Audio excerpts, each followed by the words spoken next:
данное социальное взаимодействие, как выстроены данные модели, в том числе и зарубежные, это модели из Франции, модели из Италии, как выстроены они и в чем заключаются.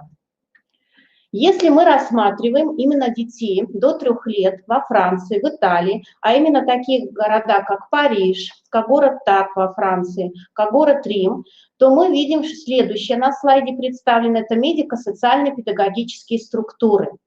То есть здесь очень важно медицинское направление в первую очередь, да, когда ставится ребенку диагноз, да, как вот мы говорим, например, по инвалидности, то есть, например, если ребенок с аутизмом, если ребенок с двигательными нарушениями, здесь важна очень поддержка родителей. И важно медицинское направление, медицинская реабилитация, или мы говорим об абилитации. Очень важна ранняя диагностика.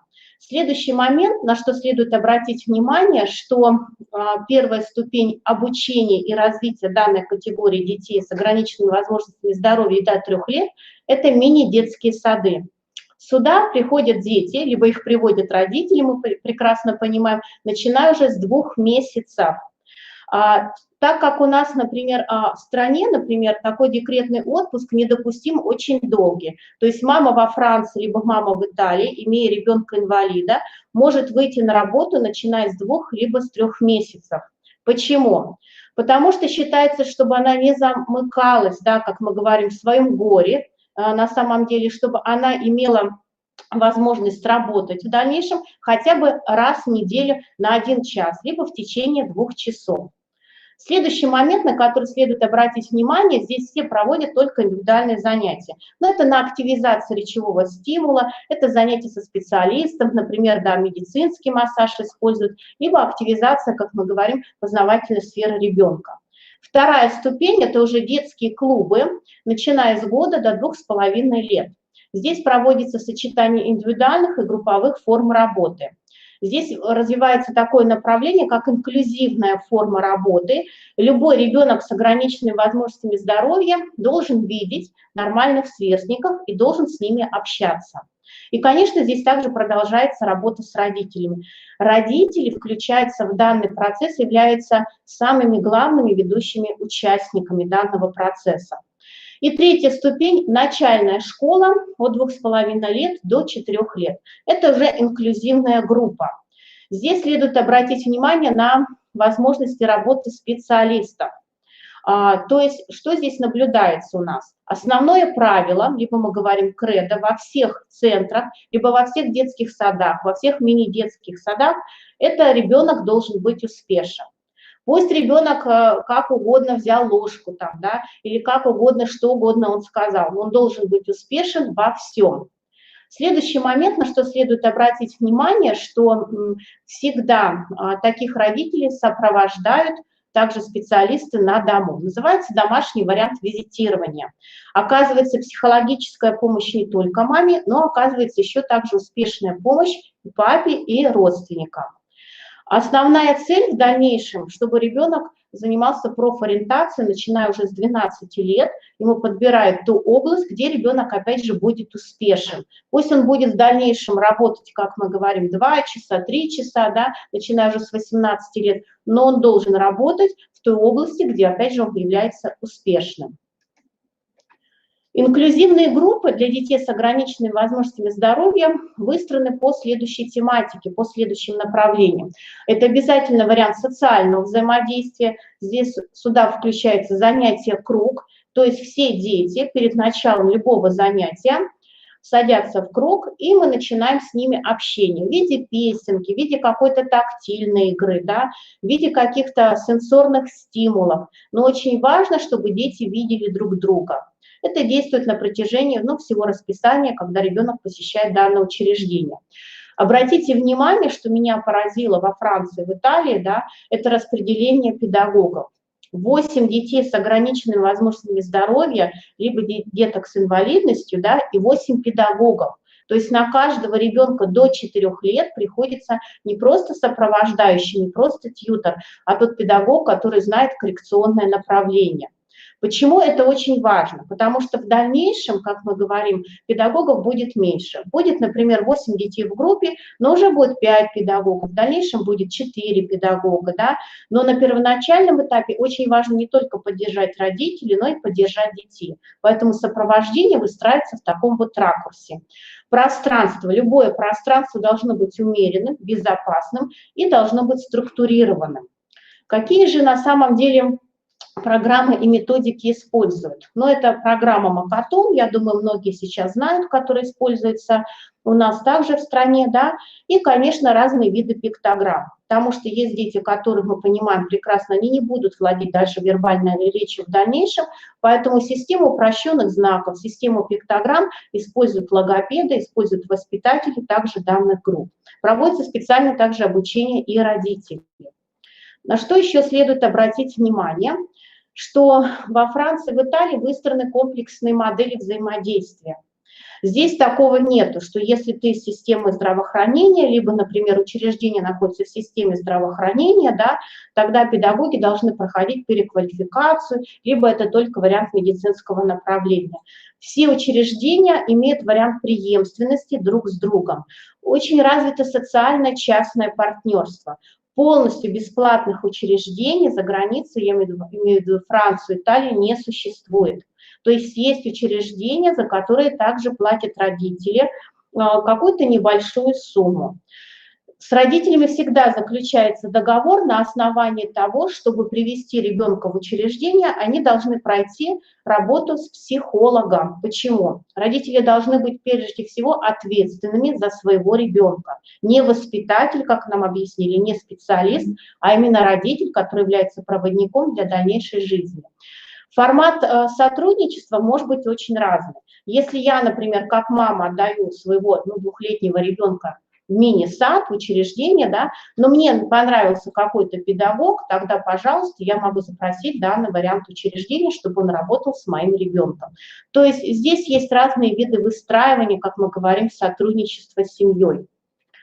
Ну и, конечно, вот на данный момент, так как наше выступление, оно небольшое, мы приглашаем всех к сотрудничеству, потому что все наши интересы и наработки отражены не только в журнале «Логопед», да, но и также отражены в методических пособиях издательства. И спасибо большое.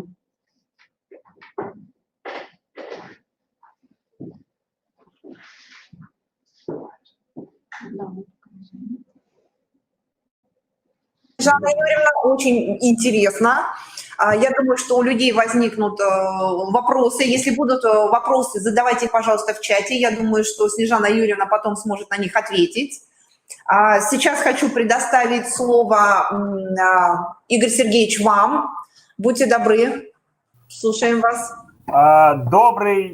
Доброе утро или добрый день, если вдруг к нам коллеги из каких-то дальних регионов подключились, у которых уже другое время. Рад снова вас приветствовать на этой конференции. В этом году она, да, вот так вот проходит вот в таком формате.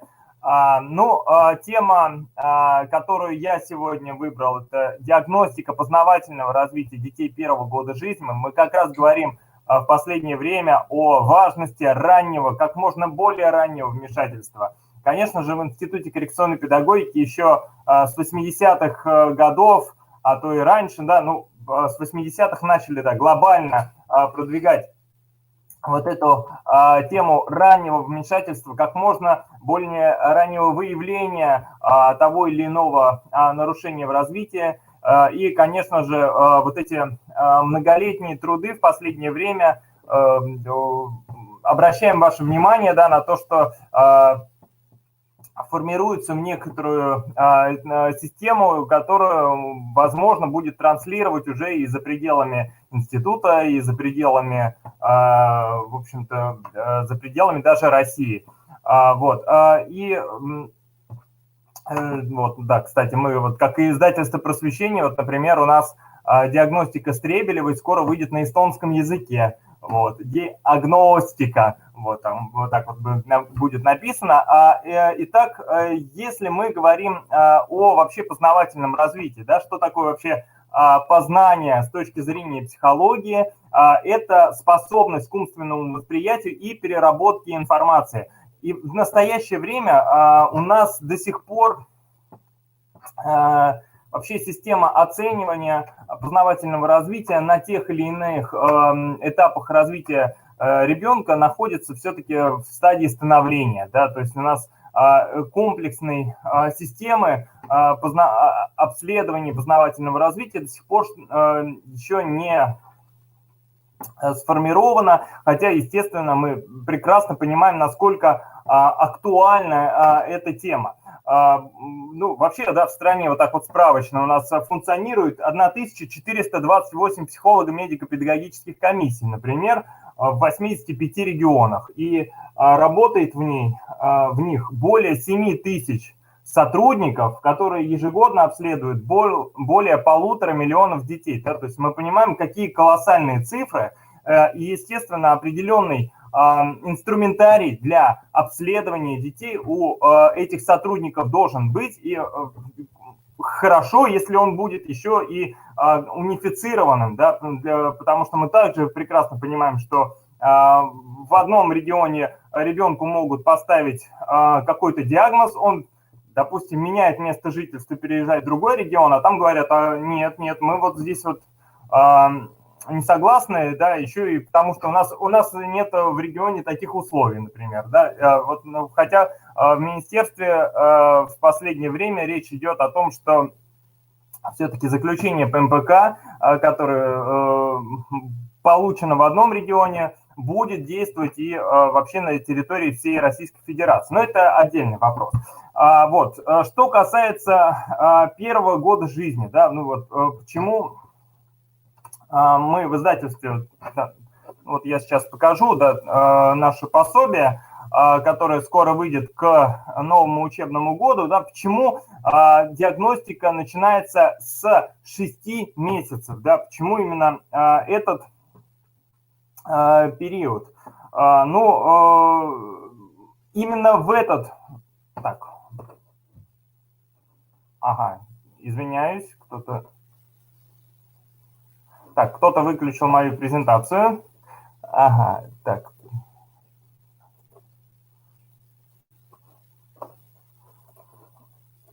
Ну, да, я пока что скажу. Именно в этот период дети овладевают умением управлять своими движениями, приобретают навыки сидения, ползания, начинают подражать окружающим. Все эти достижения стимулируют ребенка к познанию окружающего мира и взаимодействию с близкими взрослыми. И, естественно, вот это оценивание ребенка на данном этапе и позволяет уже включать вот эту систему оценивания познавательных навыков ребенка, начиная с 6 месяцев. Что вообще проверяется у ребенка в этот период? Да, проверяется способность к непроизвольной ориентировке на внешние стимулы, наличие ориентировки на мимику взрослого, умение имитировать ее, наличие поисковых и манипулятивных действий с игрушкой, стремление ощупать близко расположенные предметы, навык управления достижениями головы и тела, умение совершать повороты на живот и обратно, преодолевать небольшое расстояние с помощью каких-то моторных координированных актов, умение выразить потребность в социальном взаимодействии и информировать взрослого о своих физиологических потребностях с помощью каких-то голосовых средств и различных, да, способов коммуникации, мимики, каких-то звукокомплексов и так далее. И, естественно, хотелось бы, да, представить авторов данного пособия. Все вы их прекрасно знаете. Это Стребелева Елена Антоновна, Лазуренко Светлана Борисовна, Закрепина Алла Васильевна, сотрудники Института коррекционной педагогики. И, естественно, мы говорим о том, что начиная уже с первого года жизни у нас, наверное, в нашем издательстве, по крайней мере, да, впервые, да, предлагается такая комплексная система обследования. Ребенку предлагается 7 заданий. Ну, понятное дело, что есть определенные и критерии оценивания, И вообще есть определенный регламент. В частности, обследование, конечно же, в этом возрасте не должно по длительности своей превышать 10 минут, да, потому что мы прекрасно понимаем возраст ребенка. Хотя вообще там технология предполагает обследование детей, в том числе и 10-го года жизни, 11-го, то есть это уже начальная школа, там уже обследование может длиться и 40 минут. Есть определенный алгоритм процедуры психолого-педагогического обследования, который в себя также включает и сбор сведений о ребенке от родителей и так далее. Здесь я подробно не буду говорить. Я думаю, что презентация останется, и у вас будет возможность ознакомиться. Естественно, мы здесь делаем поправку на том, что это первый год жизни, что это совсем еще маленький ребенок, и установить контакт с ним тоже будет... Процедура установления контакта с ним тоже будет уже своеобразная. И процедура анализа данных психолого-педагогического обследования также включает балловую оценку, да, то есть у педагогов появится возможность как количественного, так и количественной оценки результатов познавательного развития. Мы постараемся ближе к выходу данного пособия сделать отдельное мероприятие на базе издательства «Просвещение» с авторами непосредственно пособия, и где будет уже более подробно расписана вот это и рассказана диагностика познавательного развития. Такие образовательные советы. А так, хотелось бы поблагодарить за участие в сегодняшней конференции и пожелать удачи следующим спикерам. Задавайте вопросы, мы обязательно подключимся к дальнейшим выступлениям. Спасибо. Огромная. Презентацию в полном объеме, конечно, мы уже видели, да. Сейчас это было все вкратце, достаточно так это компактно, да. Сейчас я хочу предоставить слово Воркуте. Наталья Ивановна, вы нас слышите? Будьте добры, подключайтесь, все, мы вас ждем. Саша, выключаем. Угу. Где там у нас Наталья Ивановна? Презентацию переподключи. Ты меня выключи, я ей позвоню. Наталья Скоболская? Да. Позовите еще раз. Саша, ты меня выключи.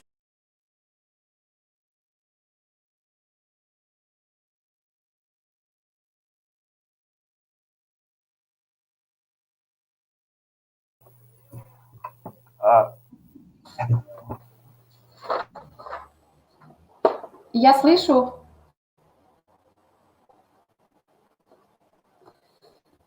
Меня слышат? Здравствуйте, Воркуту слышат? Угу. Да, Наталья Ивановна, все, слушаем вас. Да, изображения, к сожалению, нет, но хотя бы голос. Да, Наталья Ивановна, секундочку еще, да. Уважаемые спикеры, те, которые сейчас на данный момент не выступают, пожалуйста, не листайте, пожалуйста, свои презентации, потому что вы перекрываете чужие. Презентации, к сожалению, моей нет. Да, и видео можно пока выключить. Спасибо. Наталья Ивановна, слушаем вас. Да, видео, если кто-то отключится, я подключусь с видео. Здравствуйте, дорогие коллеги. Меня зовут Наталья Ивановна. Я заведующая дошкольно-образовательной организации номер 55 комбинированного вида. Наш детский сад посещают дети с ограниченными возможностями здоровья. Несмотря на все прилагаемые усилия и прогрессивное развитие медицины, конечно, количество детей с ОВЗ увеличивается. Поэтому мы, как та ступень образования, должны обеспечить реализацию права детей с ограниченными возможностями здоровья и доступное образование. Здесь рассматривается, конечно, и как важная задача государственной политики. В соответствии с этим у нас воркутинское дошкольное образование сегодня доступно, оно представлено всеми видами учреждений. В Воркуте радости большой нет дефицита мест в детском саду. Но анализируя ситуацию непосещения детьми дошкольного возраста образовательной организации, совместно с поликлиникой детской сотрудниками, нами были выявлены семьи с детьми дошкольного возраста, маленькими детьми, которые не могут посещать дошкольное учреждение в силу того, что у них есть интеллектуальные особенности, психологические или особенности здоровья, сильно отличающиеся от других детей. Это, конечно, ухудшает их возможность включения в социум, объединяет ресурсы их развития, создает такие дополнительные проблемы для посещения образовательной организации и, естественно, обучения в школе. Пересмотрев все нашу техническую базу, наши возможности, которые мы проанализировали, послужило так мотивом поиска возможности оказания ранней помощи семьям, воспитывающим детей с ОВЗ в рамках реализации проекта «Ликотека в условиях ДОУ». Организовано с целью поддержки семейного образования, то есть оказание психолого-педагогической помощи родителям, социализации, формирование игровой, трудовой, продуктивной и познавательной деятельности, поддержки всестороннего развития личности детей, которые по своему здоровью не могут посещать образовательные учреждения. Участниками этого проекта стали родители, специалисты учреждения и, конечно, воспитанниками с особыми потребностями, которые не посещают учреждения. Проект наш был долгосрочный. На первом этапе мы, конечно же, провели обучение своих педагогов для работы с такими детками. Мы пополнили всю материально-техническую базу специальным оборудованием, это и играми для детей всевозможными. Создали тренажерный зал, игрушки на развитие ручной навыков, тактильного, зрительного, слухового восприятия, развитие мышления, речи. Был разработан пакет документов, регламентирующий эту деятельность.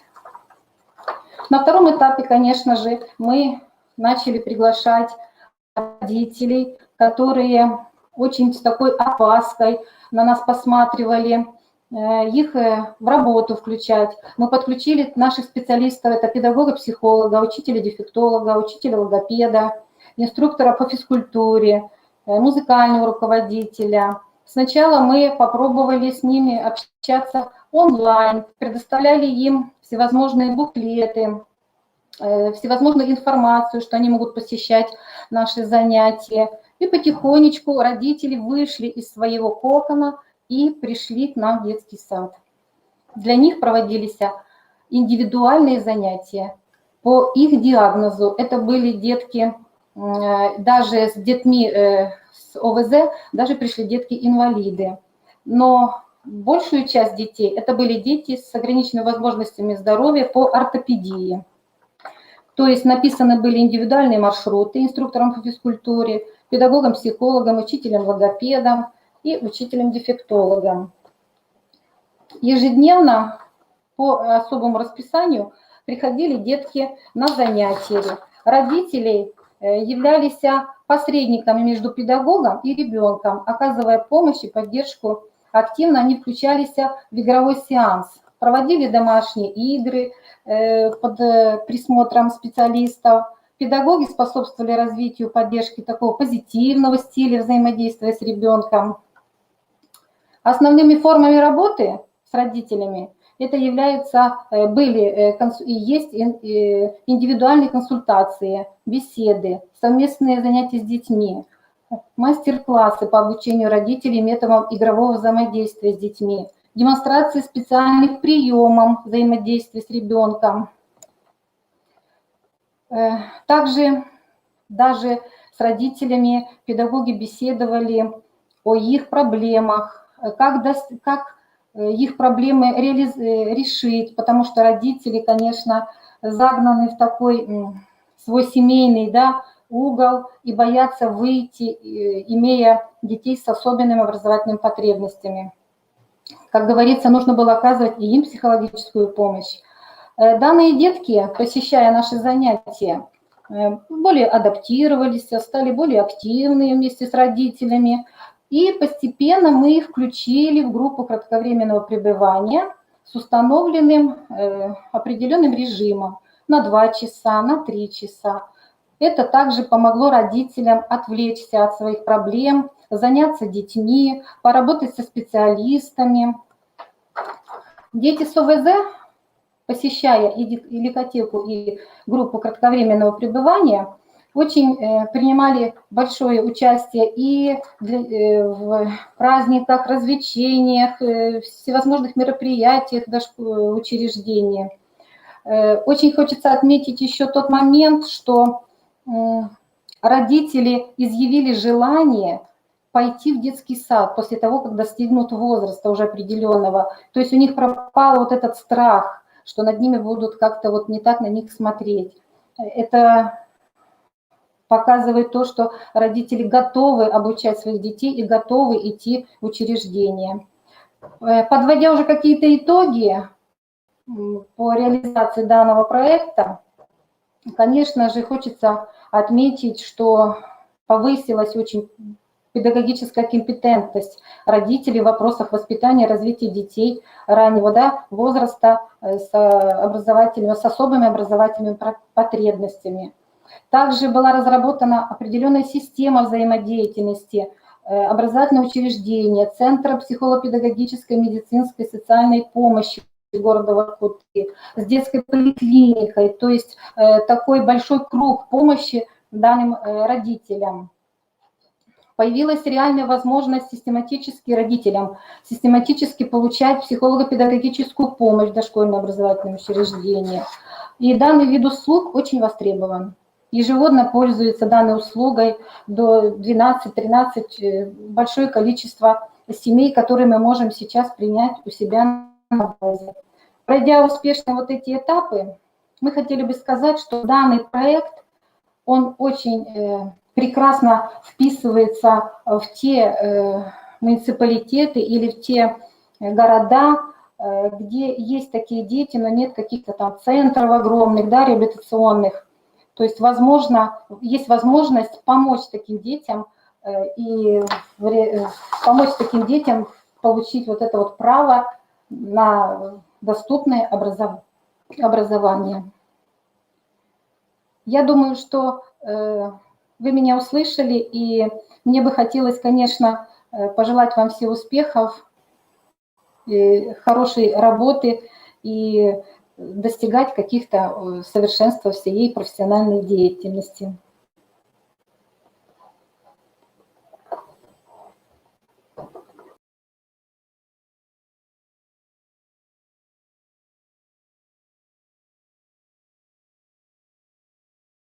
Да. Спасибо. Сейчас я хочу предоставить слово исполнительному директору и руководителю службы сопровождения приемных родителей благотворительного фонда «Фунт детям» Монтессори-тренеру Ирине Юрьевне. Уважаемые коллеги, спасибо большое. Вместо Ирины Юрьевны у нас будет Елена, значит, озвучивать данную презентацию, потому что она тоже является монтессори-терапевтом. Пожалуйста. Добрый день, коллеги. Елена Владимировна Мусиенко. Меня зовут Елена Мусиенко, я работаю воспитателем ЦССВ, Центр содействия семейного воспитания, Петровский парк. И представляю команду монтессори-терапевтов, тренеров. И хочу представить с вами, поделиться нашим опытом. Презентация составлена исполнительным директором, координатором нашего проекта. Наши дети, ЦССВ это бывшие дома ребенка. Наши дети оставлены без попечения родителей. Можно сделать слайд. Естественно, им нужна эффективная помощь ранее. И при поддержке благотворительного фонда «Фунт детям», значит, организовали такой проект «Монтессори-терапия в учреждениях социальных сфер» для наших детей. И среди большого множества методик, существующих авторских, традиционных, мы выбрали именно эту, как наиболее эффективную. А на этом слайде всем известны довольно успешные люди, которые являются выпускниками Монтессори школ. В настоящее время помогают финансово организовывать Монтессори школы, сады. И существует мнение, что европейский менталитет очень отличается от российского, но мы на нашем опыте можем сказать, что дети абсолютно одинаково во всех странах, проходят те же стадии развития, те же седативные фазы. Монтессори педагогика, Монтессори терапия очень хорошо работает в России.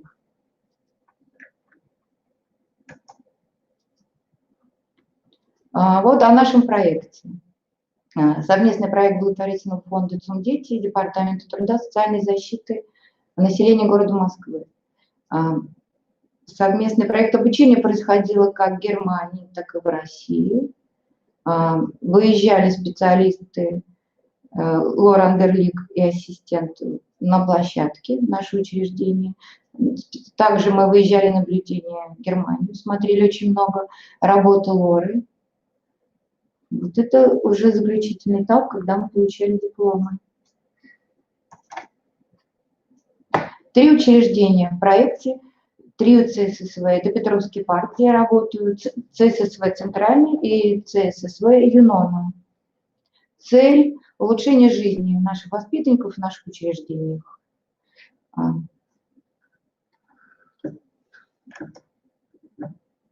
Можно немного сказать, что такое Монтессори абилитационная терапия. Это современная форма терапии, основанная на Монтессори педагогике. Она направлена на оптимизацию психических процессов детей с ограниченными возможностями и на возможность интеграции в социум и с дальнейшим обустройством в семью. Это наша главная цель. Работа командная, все сотрудники проучены, включая помощников, младших воспитателей, все работают в едином стиле, умеют работать с материалом, знают презентации. Только так возможна эта работа в команде. Задача Монтессори терапии – поддерживать и стимулировать нормальное развитие интеллекта, социальных навыков, навыков адаптации, снизить выраженность неадаптивных симптомов, стереотипии, привязанности и разных других. Снизить выраженность неспецифических симптомов, расторможенность, гиперактивность, импульсивность и другие. Помочь сотрудникам учреждений и родителям. Работа с родителями является, в общем-то, основной, занимает большую половину работы терапевта. Обучение родителям методов управления поведением и успешного развития ребенка. Ожидаемый результат. Вот на левом нижнем фото это мальчик с синдромом Рубинштейна-Тейби. Он не ходит, но тут применяется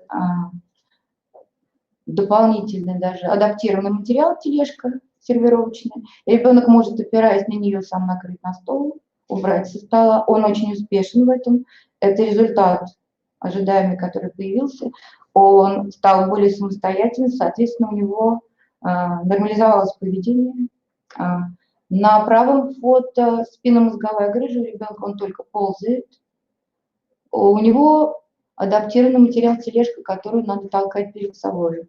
Он также с помощью других детей абсолютно успешно убирает со стола, считает, раскладывает приборы по количеству детей, решаются масса задач полезных.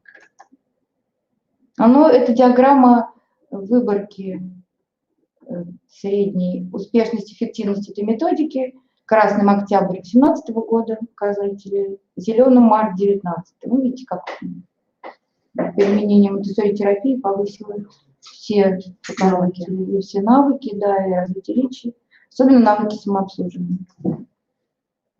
Здесь дети делают первые шаги на этих фото, освоение Монтессори материала. На верхних фото это классический Монтессори материал, а нижний левый это дополнительный материал, изготовленный терапевтом.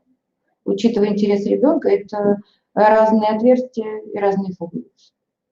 Тут и моторика, и очень много решается. Анализаторы, зрительные задачи. Если вам данная методика заинтересовала, можем дать некоторые советы, которые вам, может быть, пригодятся По словам Лорен Герлик, воспитание идет всегда впереди развития. Недостаток или отсутствие воспитания ведет к невозможности развития интеллекта. Общество не принимает ребенка, интеграция невозможна у ребенка с ОВЗ с недостатком воспитания.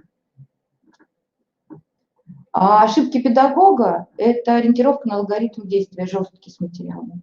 Нет никаких жестких правил, каждый материал адаптируется под конкретного ребенка. Именно в монтессори-терапии, в отличие от классической монтессори-педагогики. И правильно пользоваться своей свободой. Подбор материала по возрастным особенностям и интересам. И дети с ОВЗ, особенно дети с синдромом Дауна, практически в начальном этапе не способны делать выбор. Поэтому работает правило монтессори-терапии: один раз я выбираю для тебя, один раз ты. Мы по очереди. Потом они очень быстро адаптируются и делают все сами. И, конечно, адаптация материала к особенностям ребенка. Существуют дополнительные адаптированные материалы. Следующий докладчик расскажет подробнее про адаптацию материала. И в конце презентации хочу прочитать цитату самой Марии Монтессори, которая характеризует всю эту методику и педагогику. «Будьте неустанны, разъясняя ребенку то, чего ранее он понять не мог. Помогайте ребенку осваивать неосвоенное ранее, преодолевать несовершенство. Делайте это, наполняя окружающий мир заботой, сдержанностью и тишиной, милосердием и любовью. Будьте готовы помочь ребенку, который находится в поиске, и быть незаметным для того ребенка, который уже все нашел». Все, спасибо.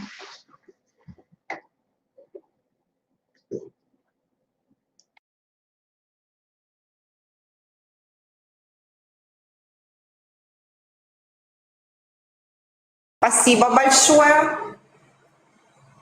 Лена Владимировна, вы нам еще что-то будете добавлять потом, рассказывать? У нас еще есть Елена Прослова, которая более подробно расскажет про среду.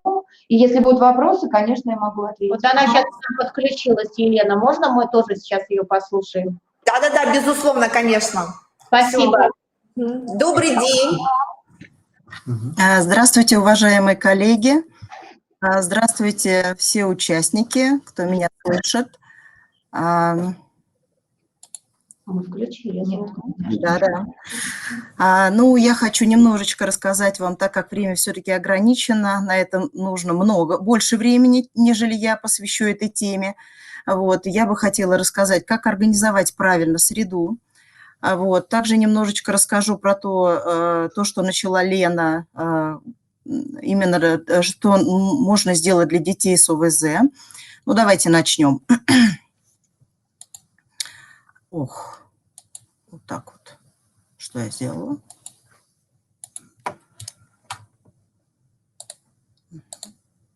В этом году весь мир празднует 150-летие со дня рождения Марии Монтессори. Мария Монтессори – это итальянский врач, педагог, ученый, философ и гуманист. Она очень многое сделала для детей. Она посвятила всю свою жизнь детям, начиная от материала, который она придумала для них, опираясь на свои исследования. Также и выявила такие важные моменты, как сенситивные фазы. Свою педагогику Мария Монтессори называла системой саморазвития ребенка в подготовленной среде. Для целей образования она считала необходимым создать такую среду, где дидактический материал выбирал бы не учитель, а сам ребенок.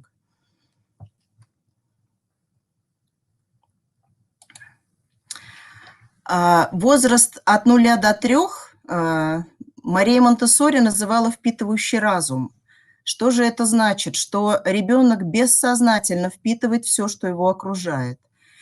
И вот я хочу вам тоже зачитать ее цитаты, которые очень четко это отражают. Детей учит то, что их окружает. Ребенок – это новое создание, пришедшее в жизнь. Только и держит нас в состоянии бодрствования. Он является каждое утро, как бы говоря: посмотрите, это другая жизнь, вы можете жить лучше, чем вы живете. Будьте активны в подготовленной среде, в подготовке среды, проявляйте постоянную тщательную заботу о ней, показывайте место каждого развивающего материала и правильные способы работы с ним. Что же такое подготовленная среда? Подготовленная среда – это структурированное окружение, имеющее определенный порядок. Все материалы выстроены на полках таким образом, чтобы ребенок мог выбирать упражнения по нарастанию сложности от конкретного к абстрактному. Так вот, Мария Монтессори выявила 5 зон, и мы сейчас каждую поподробнее рассмотрим. Первая зона – упражнения в практической жизни. В этой зоне ребенок совершенствует свои навыки самообслуживания, ребенок тренирует вообще свое как бы существование обычаев и культурного окружения. Тем самым эта зона позволяет участвовать ребенку в жизни общества. Следующая зона сенсорная. Здесь тренируются все наши чувства. Это зрение, слух, осязание, обоняние и вкус. Следующая зона – это зона развития. Здесь ребенок учится читать, писать, узнает буквы, символы букв, да, и, соответственно, многое тоже узнает об окружающем. Математическая зона. Здесь ребенок знакомится с цифрами, количеством, арифметическими действиями и так далее. Там очень это большая зона. В дальнейшем, когда ребенок все это познает, для него открывается совершенно бесконечный мир. И последняя зона – это зона космоса. Это совершенно интереснейшая зона, где ребенок знакомится с окружающим миром. Он как бы уточняет свои знания. То, что он видит, он потом в этой зоне космоса уточняет. Вот такие вот 5 интересных зон. Эти зоны, как правило, в классической педагогике Монтессори все присутствуют. И сейчас мы поговорим о принципах построения среды. Это тоже очень важно. Это распространяется, в принципе, на любую среду, какую бы мы ни создавали.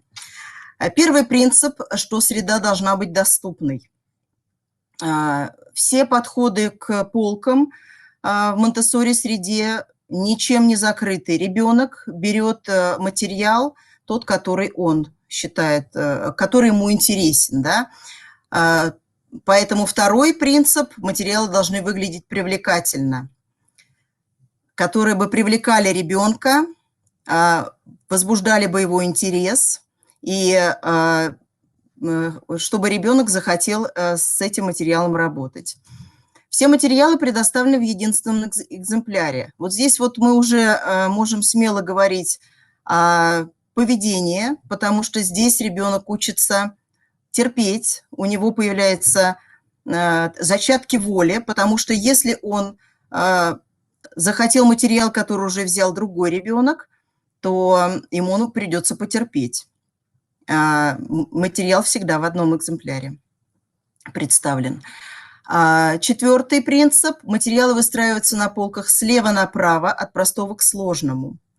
И пятый. У каждого материала есть свое место. Если ребенок взял материал и позанимался с ним, когда он его возвращает, он его ставит на то место, где он его взял. Соответственно, если он его ставит не на то место, с которого он его взял, то взрослый или даже дети говорят ему о том, что нет, он здесь не стоял, потому что дети очень хорошо запоминают, где стоял материал. И вот давайте мы все эти принципы с вами рассмотрим на самой важной зоне, по нашему мнению, ну, в принципе, по мнению и терапевтов, и всех монтессори-педагогов, это зона в повседневной жизни. Это самая важная зона. Сейчас объясню, почему. Потому что в этой зоне по нашим наблюдениям и по нашей уже достаточно долгой работе мы обратили внимание, что именно дети с ОВЗ очень хорошо социализируются. Здесь ребенок в этой зоне может оттачивать свои навыки, которые помогут ему дальше в дальнейшем максимально не зависеть от взрослого. И здесь, конечно, очень хорошо применим тот тезис, который известен на весь мир, что «помоги мне сделать это самому», то, о чем сказала Мария Монтессори.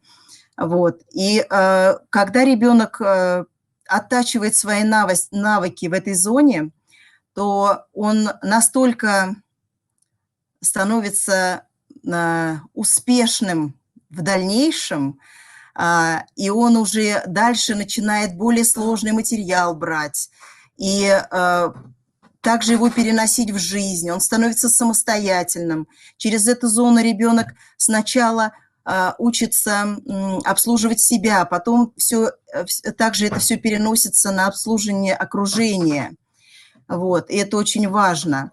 И в наших учреждениях, там, где мы работаем, у нас дети очень прекрасно и замечательно это делают. Они накрывают на стол, они ухаживают за другими детьми, они помогают, если они видят, что ребенок с чем-то не справляется.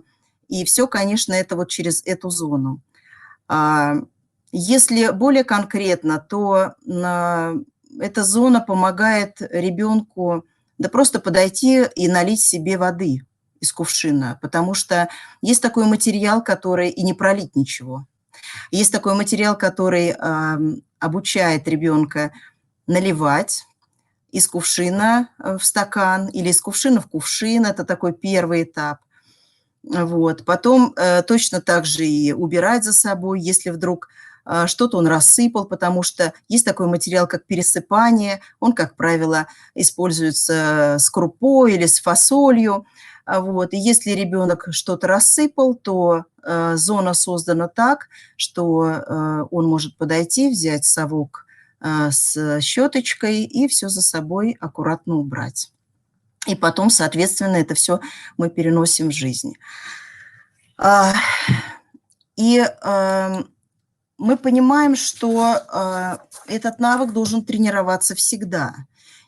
Не может быть такого, что ребенок пришел, например, в класс Монтессори или в какую-то там студию или в детский сад, есть, например, если есть такое, да, созданная такая среда Монтессори, и потом он вышел из детского сада и забыл. Эта среда должна точно так же перенесена быть и домой. То есть вот сейчас вот на этом слайде тут несколько фотографий. Это среда создана родителями дома. Вот. И вы здесь видите, что здесь маленькие щеточки, маленькие совочки. То есть родители продолжают вот эту среду переносить к себе домой. Соответственно, они, конечно, консультируются с педагогами Монтессори, с терапевтами Монтессори, которые непосредственно, например, работают с их детьми. Здесь вот, посмотрите, есть на средней фотографии сенсорные пособия, где мама создала и по цвету. На последнем слайде так вообще смешанная среда. Видите, наверху упражнения в повседневной жизни, а в контейнерах там, скорее всего, и дальше другая зона, где ребенок все в доступе, и ребенок может в любое время этим позаниматься. Вот. Моя коллега немножечко упомянула о том, что в Монтессори-среде существует дополнительный и... Сейчас, секундочку, у меня слайд не пошел. Подождите.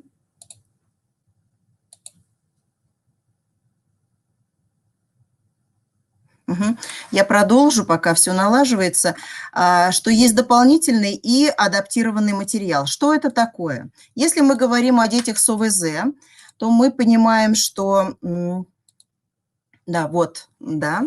Мгм.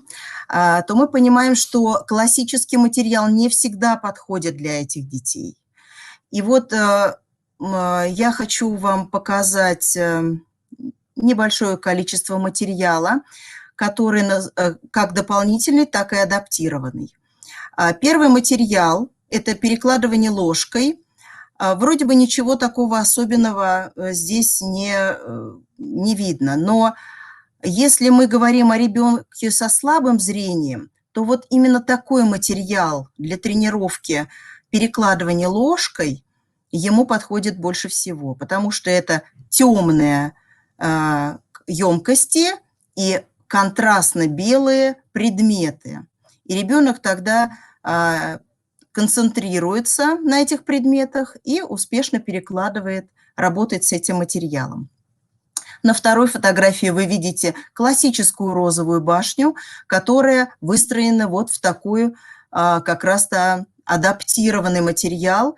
И очень хорошо работает этот угол, потому что розовую башню, тот, кто притрагивался к материалу Монтессори, знает, что это придумал Мария Монтессори, эту розовую башню от большого к маленькому. Здесь понятие большой и маленький. И здесь очень много координации.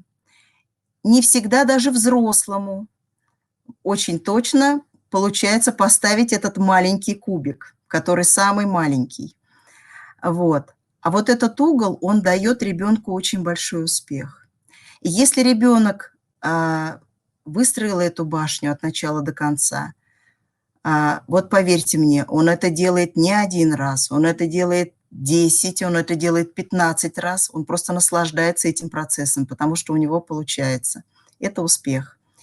И последний материал, он тоже считается адаптированным, потому что, и дополнительно можно сказать, это уход за собой, это очень важный материал.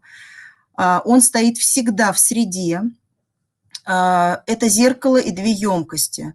Если мы видим, что у ребенка что-то не в порядке с лицом, то мы подходим к нему и говорим: иди посмотри, пожалуйста, у тебя нос нечистый, например, да, и он знает, где стоит этот материал, он подходит к этому подносу, смотрит в зеркало и приводит себя в порядок. Вот. В общем-то, я, наверное, закончу свою презентацию. Вот немножечко литературы, которую я бы вам посоветовала. Здесь, конечно, очень много книг Марии Монтессори, где вы можете найти все ответы на свои вопросы и про детей с ОВЗ, и про нормотипичных детей, потому что она, конечно, была уникальным совершенно человеком. Она такое впечатление, что посмотрела вперед, и она знала, что нам понадобится этот материал. Здесь, конечно же, книжка нашего учителя Лоры Андерлик, которая называлась именно Монтессори-терапевтом, и которая была самым первым человеком, которая обратила внимание о том, что и детям нужен тоже с ОВЗ помощь через Монтессори-материал. Я заканчиваю свое выступление. Всем большое спасибо и до свидания. Большое спасибо, Елена Викторовна. Достаточно познавательно, интересно.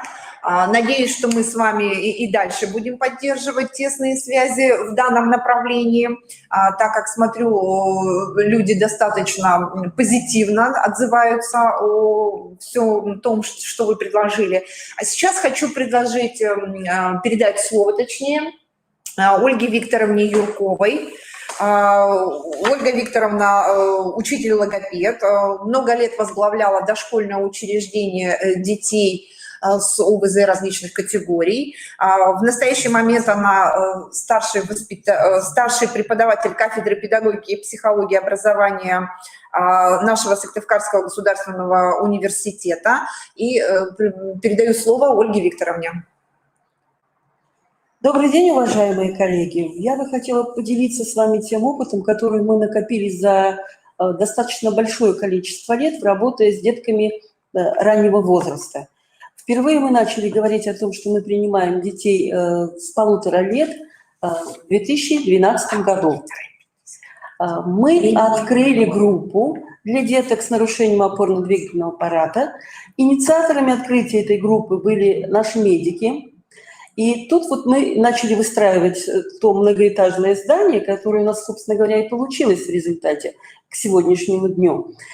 Первые медики нам сказали, дети с нарушением опорно-двигательного аппарата должны попадать в поле зрения медиков и педагогов и специалистов-дефектологов как можно раньше. И тогда эффективность и польза будет значительно выше. Мы открыли группу в 2012 году. У нас в эту группу ходит 10 человек.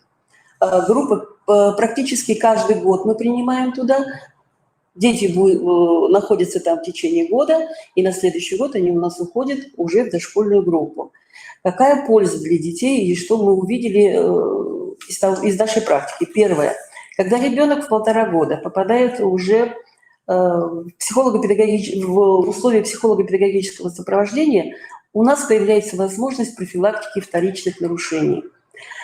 Понятно, что мама с ребенком, заботливая мама с ребенком будет ездить в санатории, будет посещать лечебное учреждение, но когда ребенок попадает в условия социализации, когда он вместе с другими детками начинает играть, начинает познавать что-то новое, то это несколько другой результат.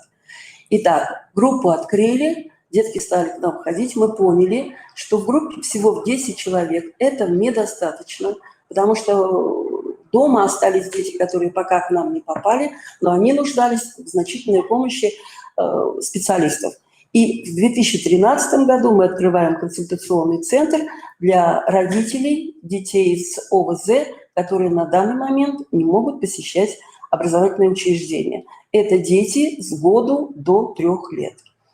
Мы открыли консультационный пункт, на котором родители могли получить консультации учителя-дефектолога, учителя-логопеда, наших врачей, медиков, ортопеда, невролога, врача-физиотерапевта. И при консультационном центре начала работать ликотека. На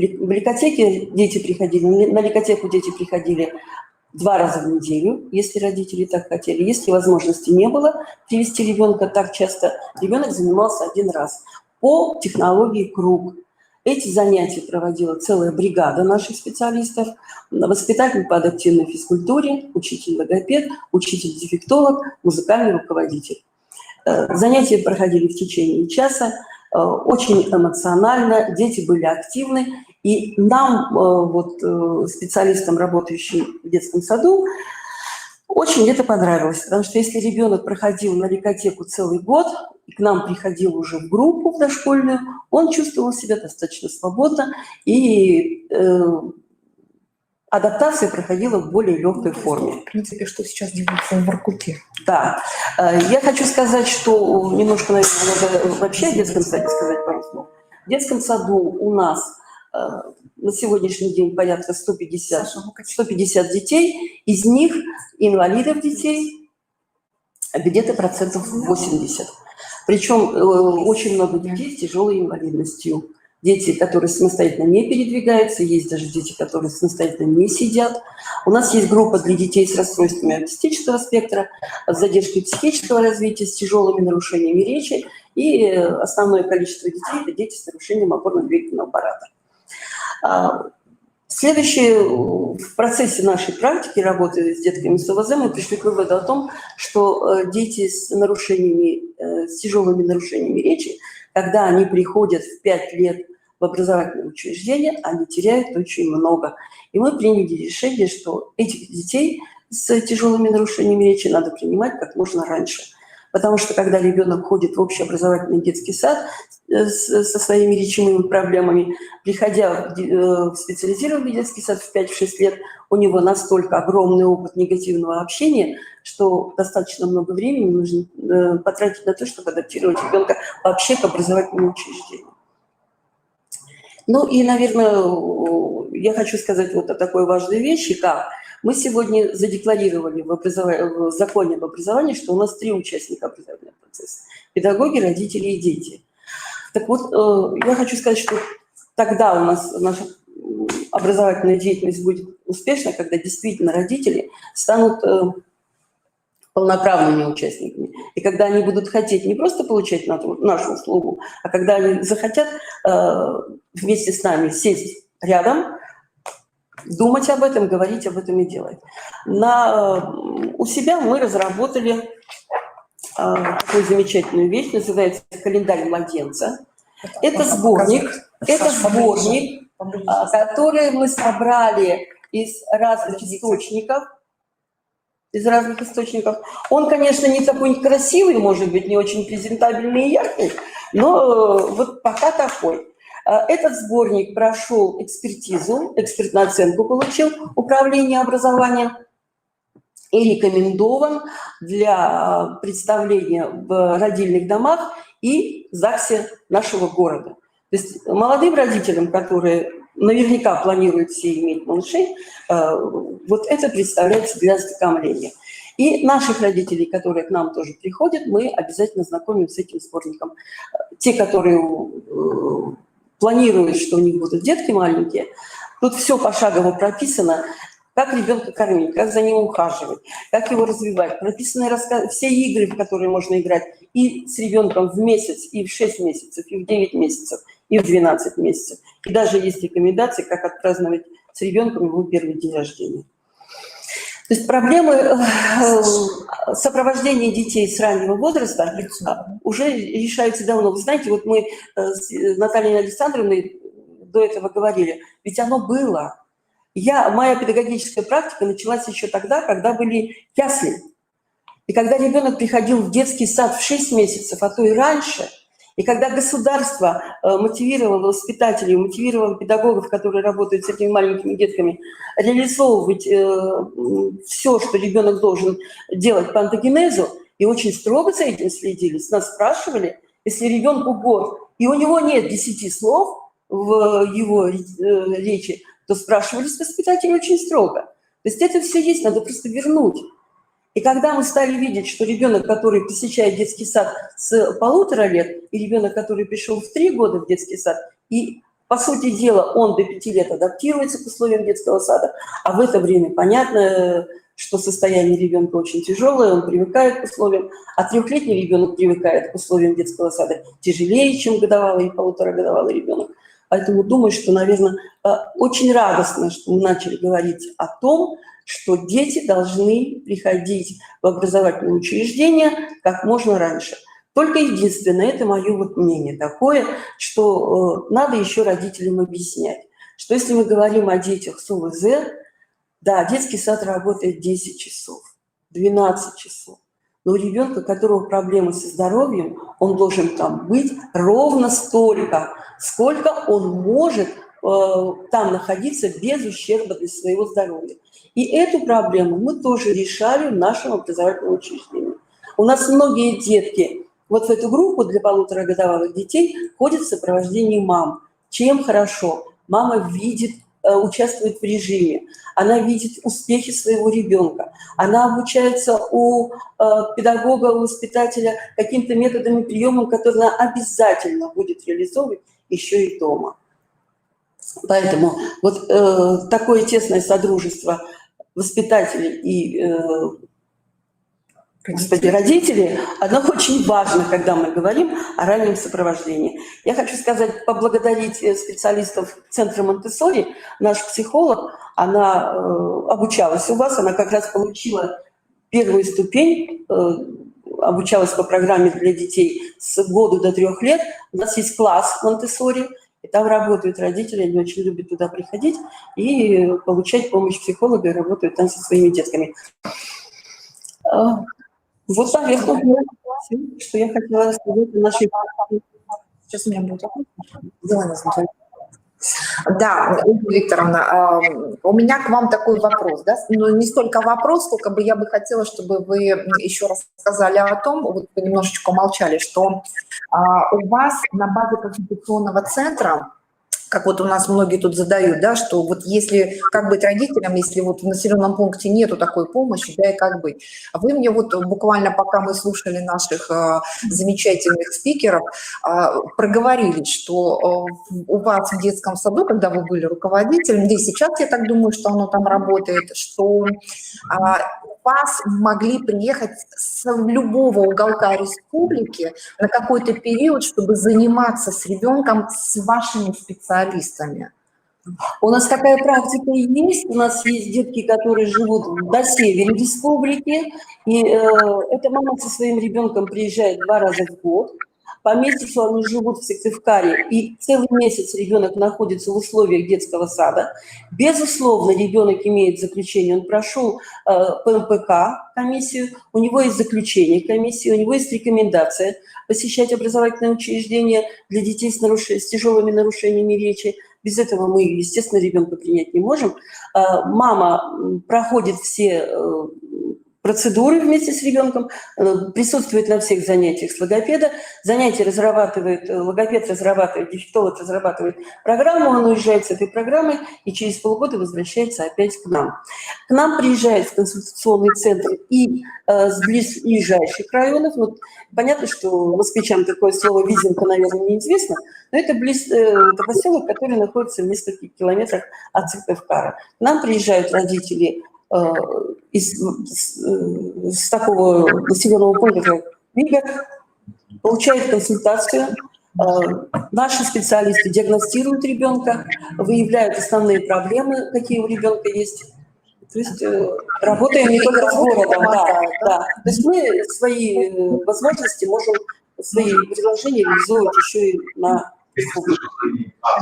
Но у нас, да, тоже сейчас, коль уж зашел разговор о консультационном центре, у нас на базе нашего института тоже сейчас есть республиканский консультационный центр, который работает абсолютно для всех родителей, которые имеют детей от 0 до 18 с любыми образовательными потребностями. То есть это и нормативные дети, это дети УВЗ, дети-инвалиды, а также в нашем консультационном центре могут получить консультацию не только родители, у которых есть дети, да, могут обратиться бабушки, дедушки, если у них возникает вопрос, могут обратиться те, кто в будущем будут родителями, да, то есть будущие родители. У нас работает эта Академия будущих родителей, где проходят различные как раз мероприятия, круглые столы, вебинары по подготовке вот будущих родителей к материнству, к воспитанию ребенка, как вести себя,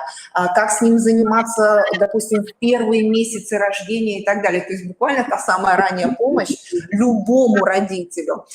Плюс ко всему, у нас работают и с приемными семьями, то есть для тех, кто хочет стать опекуном, кто хочет принять на воспитание в семью ребенка, то есть мы тоже помогаем, мы подыскиваем специалистов, которые с нами сотрудничают, то есть любой обратившийся может получить у нас консультацию абсолютно бесплатно, поэтому приглашаю всех к сотрудничеству, будет очень приятно со всеми посотрудничать, возможно, на будущее запланировать какие-то интересные мероприятия совместные.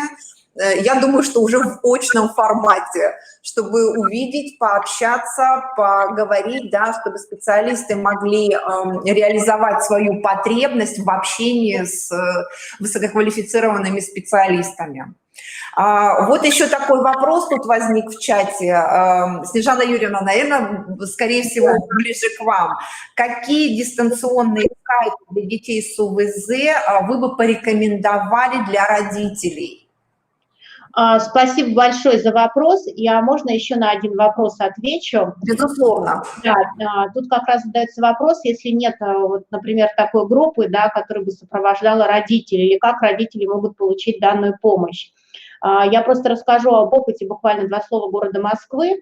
У нас есть мобильные службы, мобильные бригады, которые в течение месяца, например, работают по регионам каких-то дошкольных учреждений. Либо учреждений, мы говорим, каких-то консультационных пунктов.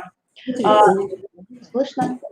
Нет, да? Да, ага. Значит, каких-то консультативных пунктов. В эту бригаду входят все специалисты, это логопед, психолог, реабилитолог, да, и тут же в условиях данного, например, учреждения также родители обучаются.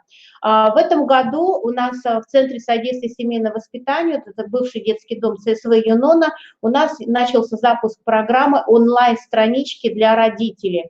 Мы понимаем, что мы сейчас находимся в условиях самоизоляции, и родителям также необходим данный вариант сопровождения и помощи. Онлайн-странички можно скачать, можно увидеть. Это что? Это не только у нас вебинары, это тоже вариант консультативных пунктов, да, которые организованы. И у нас, конечно, во многих учреждениях есть школа приемных родителей. То есть школа приемных родителей, то, что вот вы как раз говорили, родители проходят данное обучение, должны понимать, что если они берут ребенка в семью, какие особенности имеет ребенок. Есть еще такой один момент, что мне очень понравилось во Франции, в Италии. Это работа уже с родителями в плане пренатальной, да, как мы говорим, не только диагностики, но и пренатального сопровождения. Чтобы оставить ребенка-инвалида, да, если мама предупреждает, что у вас родится ребенок группы риска, то со всей семьей, не только с мамой, работает врач, и психолог, и психотерапевт. И маму еще возят, ну вот как мы говорим, знакомят с различными учреждениями, где есть такая категория детей, чтобы мама не просто читала информацию из интернета, а чтобы она действительно посетила данный вид учреждения, познакомилась, пообщалась с данной категорией детей. Это очень важно, потому что мы понимаем, что ответственность на самом деле берут также родители. Насчет сайтов дистанционных, я думаю, что Игорь Сергеевич тоже ответит и добавит, потому что издательство «Просвещение» пользуется очень, я бы сказала, таким высоким авторитетом. У нас на сайте издательства «ТСС-сфера» тоже есть материалы, куда могут зайти слушатели. Есть на сайте Центра Департамента труда и социальной защиты. И также есть в Москве Центр технологий обучения детей-инвалидов по дистанционному обучению. Вот этот центр реализует программу дистанционного обучения детей-инвалидов, начиная уже с 7-летнего возраста. То есть это не формат полноценного дистанционного обучения, это сопровождение не только на сегодняшний день. Например, 2 раза в неделю мы сопровождаем такого ребенка. И Игорь Сергеевич, я думаю, сейчас подключится и добавит насчет сайтов как раз дистанционного обучения детей-инвалидов. Да, спасибо за предоставленное слово. Я хотел бы отметить, что вот эта вообще ситуация с коронавирусом, да, вынужденная, у нас обнажила наши многие проблемы, и в то же время вот в этой стрессовой ситуации у нас появилось достаточно много информации, которая, возможно, не получала достаточно широкого распространения. Но, тем не менее, хотелось бы отметить, что различные региональные площадки, что касается Москвы, это Московская электронная школа, а также вот я скинул в чат ссылку на Московский городской центр, открыли все свои материалы для регионов, да, и действуют сейчас на всю Россию, да, и сами педагоги, в том числе и родители, делятся своими наработками. То есть действительно, мы зачастую прекрасно знаем, что родители дома часто сами адаптируют материал, который есть в каких-то пособиях для детей с нормально развивающимися, для нормально терапичных детей или для детей отдельная нозологическая категория, когда ребенок со сложной структурой нарушения, ему этот материал оказывается недоступен, родители сами адаптируют, педагоги адаптируют и выкладывают это зачастую в сеть, но это все где-то оседает. Да? И на самом деле вот в последнее время появилась возможность все это как-то систематизировать, и, конечно же, давайте делиться этим опытом, потому что, зачем изобретать велосипед, если до этого уже есть возможности. Для детей с тяжелыми множественными нарушениями, я думаю, из вас многие прекрасно знают Федеральный ресурсный центр в Пскове при Центре лечебной педагогики, где есть конструктор СИПР для детей с тяжелыми множественными нарушениями. Там потрясающие есть материалы, которые доступны для скачивания, для педагогов, для родителей, которые работают с детьми. В издательстве «Просвещение» уже на этапе школьного образования, но тем не менее, наверное, хотелось бы обратить внимание, если кто-то из сегодняшних слушателей работает с детьми школьного возраста, у нас открыта наша медиатека издательства «Просвещение», и это не только учебники электронные, да, вот как PDF-версии учебников, но и также к практически каждой теме, да, когда ребенок изучает ту или иную тематику по тому или иному предмету, есть возможность пройти дополнительно тестирование или какие-то дополнительные материалы, тренажеры всевозможные, то есть по всем предметам, по которым есть учебники, а это для детей с интеллектуальными нарушениями, например, практически все предметы с 1 по 9 класс. То есть на самом деле материалов достаточно много, и вот такая вот вынужденная ситуация с карантином, она, конечно же, позволила нам их увидеть. Наверное, вот не было бы счастья, да несчастье помогло. Да, спасибо.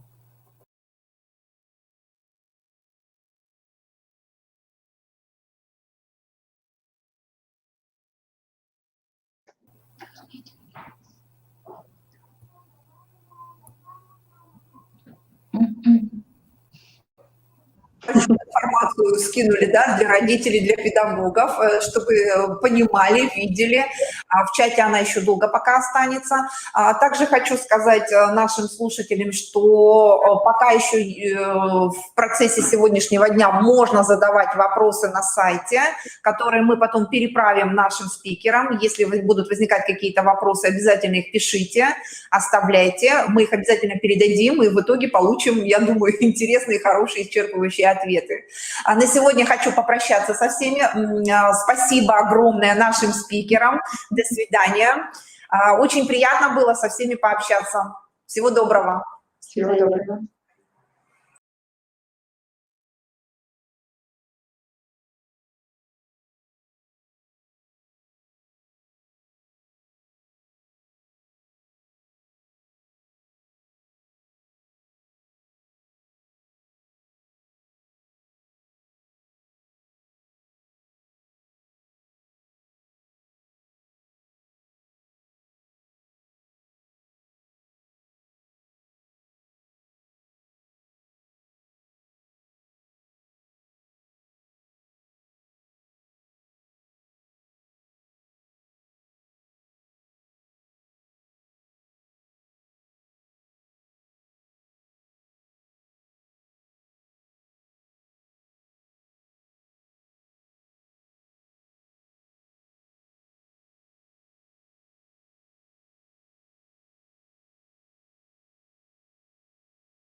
Ты знаешь, один, если внизу, или один у меня в куртке.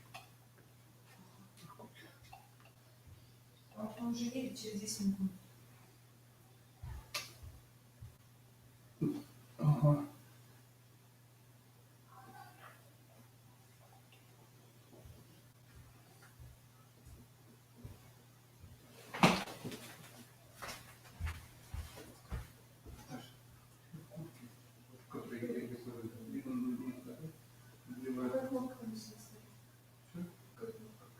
Да, и даже найдешь, что есть, которые здесь похожи.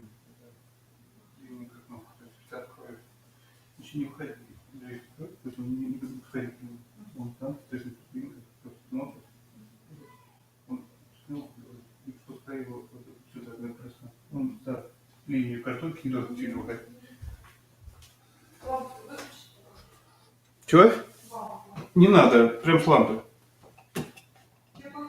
Угу, было бы здорово. Да.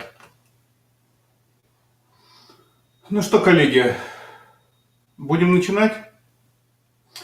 Как вы меня слышите? Все ли? Можно меня как-то поближе, чтобы меня нагнедало. Добрый день, уважаемые коллеги.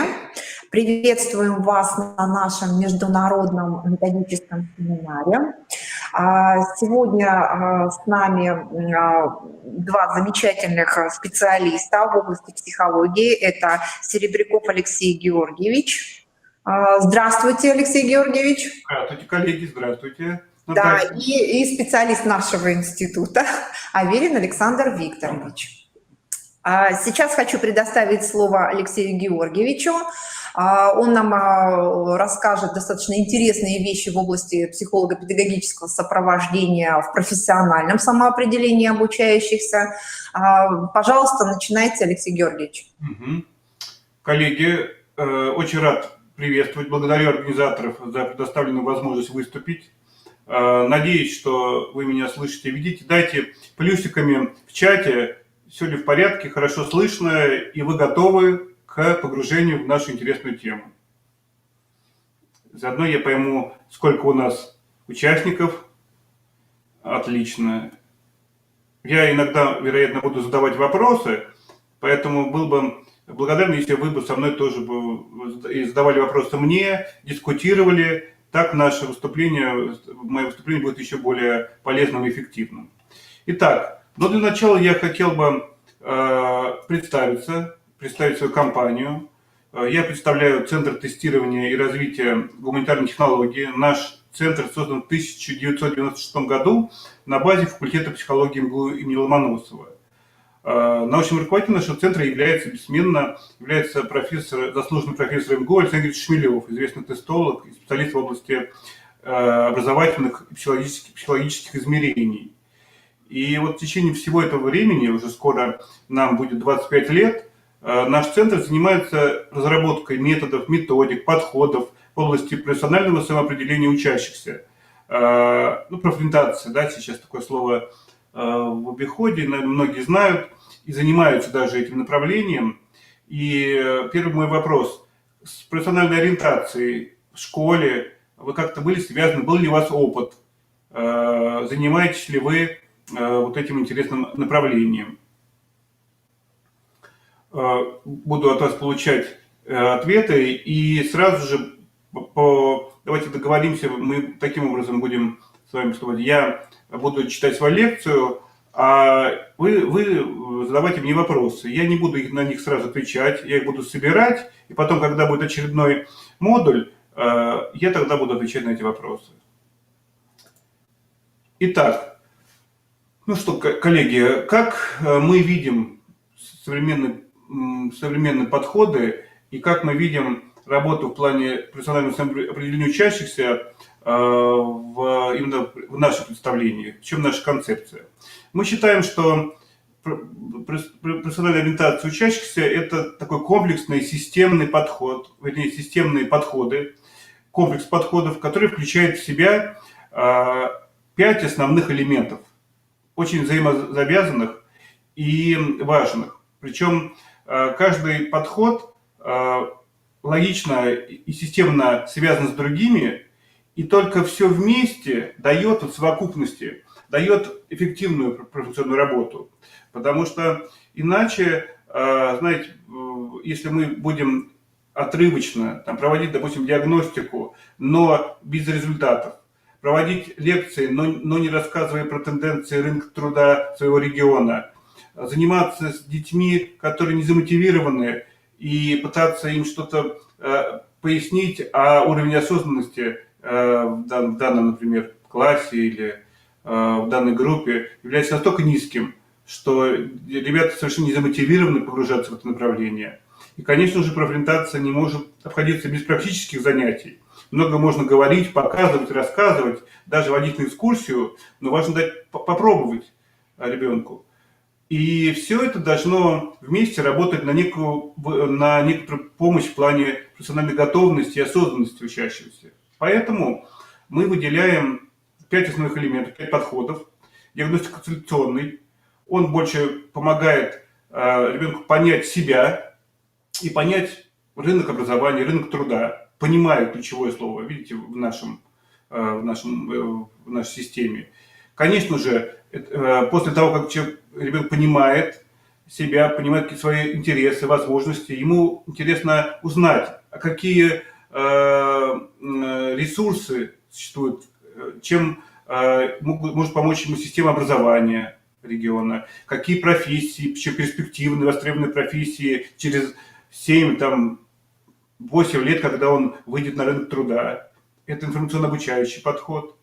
Узнаю, ключевое слово. Бывает, что мы начинаем даже не с диагностики, а когда мы видим, что уровень осознанности и готовности очень невысокий, мы начинаем работать с детьми через игры, либо какие-то интерактивы, через активизирующий подход. Пытаемся сначала увлечь, заинтересовать, и только потом уже подходить к другим подходам. Ну и, конечно же, увлекаюсь у этого подхода, ключевое слово. Ну и, конечно же, нельзя по-серьезному вовлечь учащихся, с нашей точки зрения, если мы не дадим им возможность попробовать. Практикоориентированный подход, погрузиться в то или иное дело, сделать проект, сделать что-то своими руками или вместе в команде. И все это работает на то, чтобы подвести учащегося к самостоятельному выбору. Выбираю ключевое слово. Мы это называем профессиональная готовность к выбору, либо осознанность к выбору будущей профессии и образования. Вот в таком ключе мы и реализуем и свои подходы, и через эти подходы мы переходим к конкретным методикам и осуществляем работу. Я сейчас хочу остановиться на каждом подходе чуть подробнее. Моя презентация загружена в системе, я думаю, вы всегда ее сможете скачать и воспользоваться в будущем. Поэтому я, может быть, не буду очень конкретно, поскольку мое время ограничено, проходить по всему кругу задач. Но на основных элементах я хотел бы остановиться. Итак, пойдем прямо по подходам. Я приведу примеры методов и методик в рамках этого подхода. Ну и, конечно же, немножко коснусь неких перспектив наших разработок и вообще разработок наших коллег, к чему это может привести, какие есть тенденции в рамках каждого подхода. Итак, диагностико-консультационный подход – это установление соответствия потенциала респондента тому или иному виду профессиональной деятельности. И это происходит путем сопоставления его способностей, особенностей, склонностей. И с одной стороны, и с другой стороны, сопоставление с рынком труда, с возможностями системы образования, ну и, конечно, профессиями, которые востребованы на данном рынке труда. Часто диагностико-консультационный подход, знаете, в работе школьных психологов, специалистов во многом это тестирование. Вот вы, коллеги, если вы работаете в области профессионального самоопределения, тестируете школьников? Есть ли у вас опыт в этом? какие-то есть наработки? И если вы тестируете, то какие методики вы используете, интересно, если вы помните? Было бы интересно понять и поговорить вам о том, что даже тесты, казалось бы, с их огромным количеством на рынке, к сожалению, на 90% это не очень качественный продукт, исходя из наших исследований. И часто наши коллеги используют и устаревшие, и невалидные методы. Поэтому я призываю вас здесь быть более осторожным при выборе таких методик и, конечно же, понимать цель диагностики. Поэтому превенционные тесты и комплексы тестирования – это очень важно.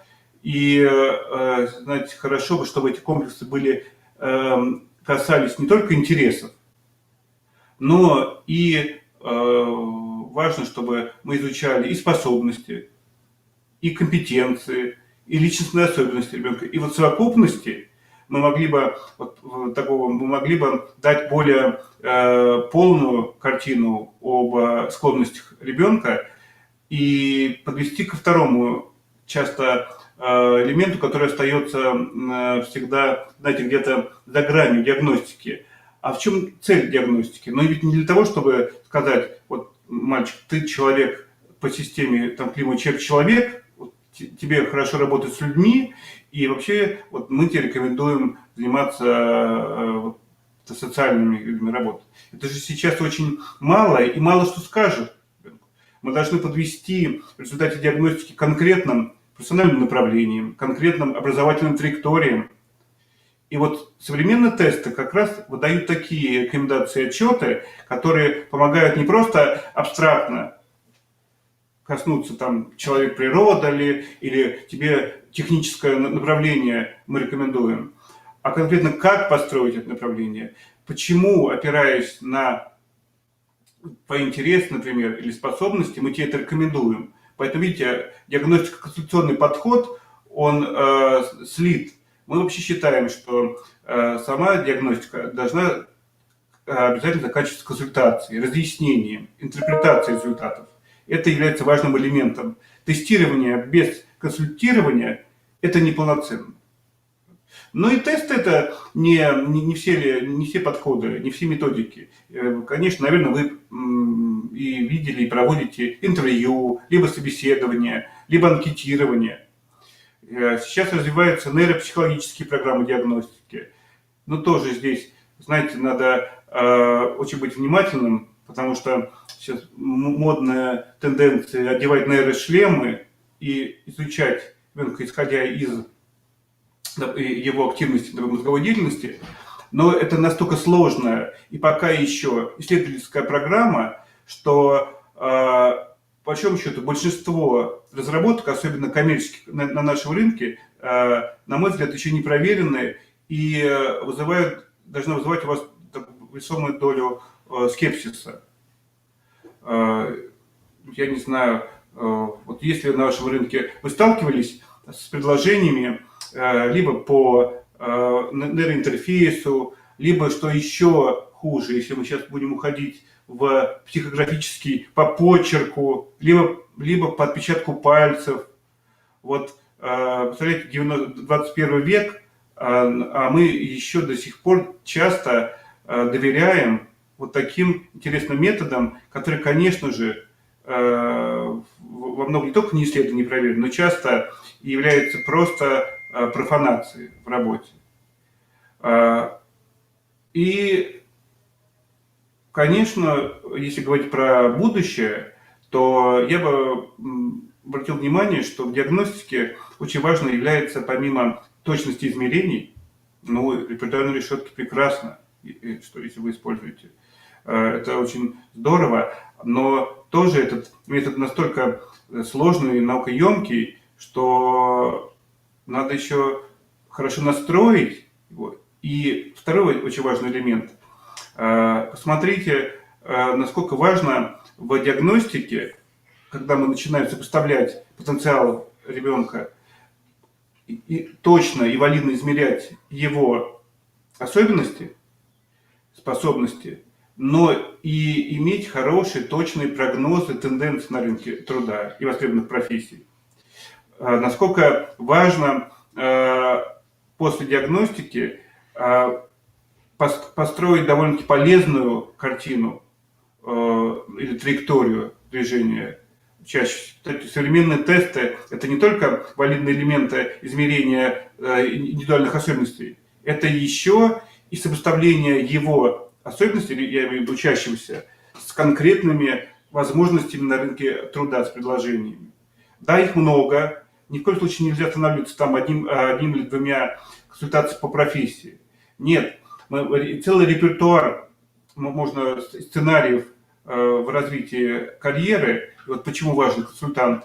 Но тот консультант, который работает, или школьный психолог, или специалист, он должен понимать и рынок образования и труда. Он не только должен быть специалистом в области личностной психологии и понимания особенностей там, человека и педагогической психологии. Он еще должен быть сейчас специалистом, который понимает рынок труда, понимает профессии и в чем-то должен быть профессионалом.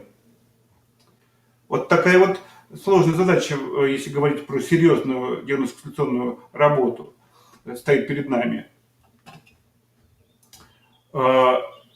Ну, из рекомендаций, которые я мог бы вам, я вот вижу и организаторские способности, но не адаптирован ли КОС для именно школьников, там, 8-9 классов, что тоже является важным.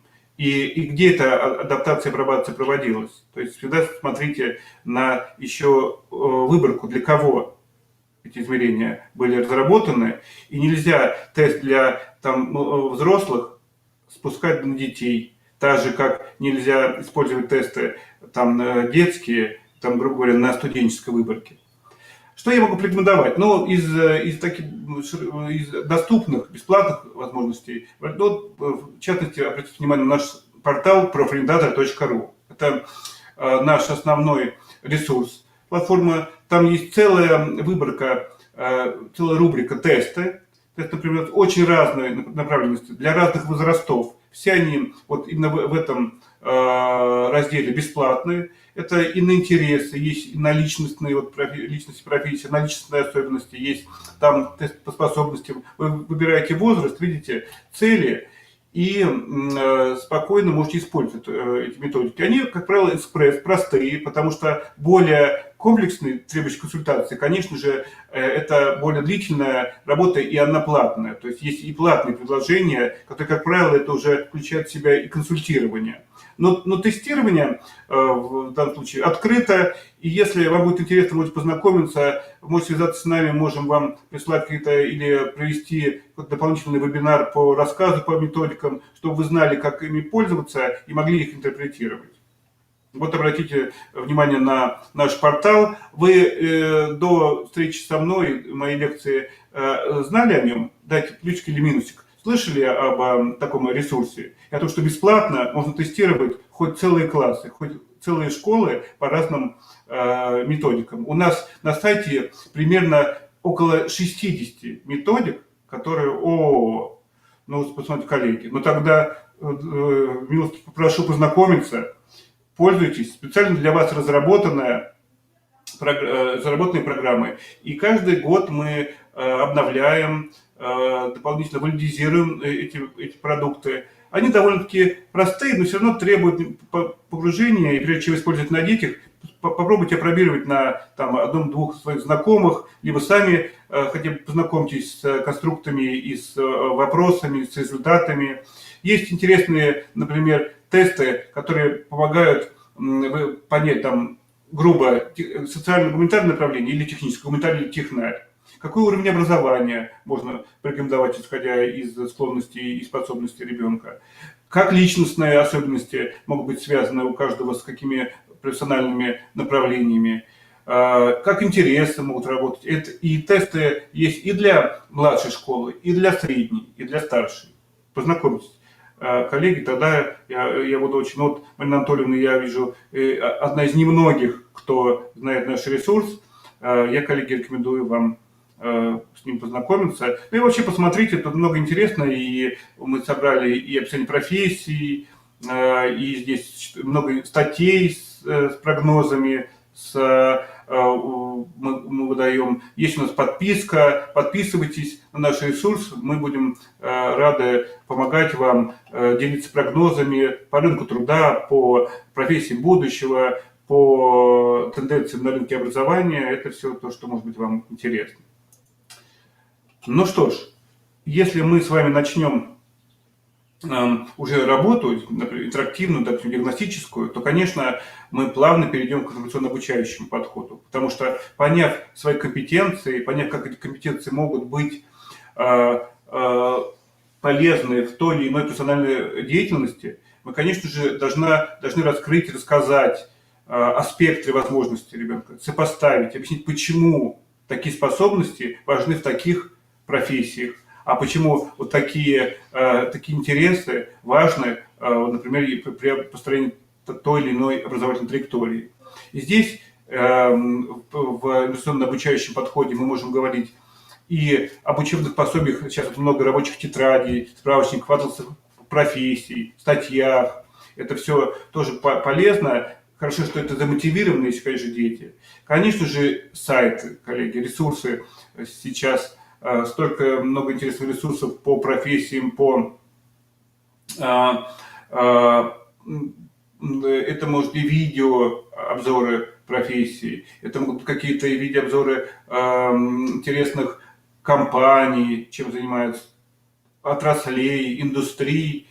Образовательные выставки – это еще один важный элемент. Ну, конечно же, нет дверей вузов и организации СПО, ярмарки вакансий, экскурсии на предприятии, презентации специалистов. Это же, конечно же, вот весь тот репертуар, который не то что можно, но и нужно использовать. Потому что, если говорить про банки вакансий или искателей работодателей, открывайте там работа в России, либо Суперджоп, либо HeadHunter, смотрите, какие вакансии сейчас предлагают работодатели вашего региона. Смотрите, какие вакансии центры занятости предлагают. И вот это вот вы можете спокойно открывать детям, учащимся, и учить их, как самим самостоятельно пользоваться такими ресурсами. Ну а в будущем стоит обратить внимание, что, конечно же, будут появляться вообще очень, я думаю, их много, они уже появляются. Интересные такие онлайн-сервисы, уже интерактивные, которые будут помогать и в поиске, и анализе информации о профессиях, и сопоставлять, и строить траектории, может быть, дорожные карты, в зависимости от выборов детей. Но это чуть впереди. А вот сейчас уже что можно порекомендовать? Ну вот, в частности, рабочие тетради. Сейчас несколько серьезных авторов и авторский коллектив разрабатывают подобные либо методички, либо рабочие тетради. Я обращаю внимание на вас то, что вошло в рекомендацию именно в учебно-методический комплект по дисциплине технологии. Тот продукт, который выпустил издательство «Просвещение», «Моя будущая профессия». Это, в принципе, наша совместная тоже разработка, где для 8, 9 и 11 классов в течение 36 часов в среднем можно прям детально по урокам пройти различные направления. Для 8 класс посвящен больше метапредметным подходам, и как предметы, именно дисциплины школьные, связаны с профессиями, и почему мы изучаем и нужно изучать те или иные профессии. А 9 класс уже больше построен на ориентировку профиля. То есть как профильно строить обучение, почему этот профиль ближе к тебе.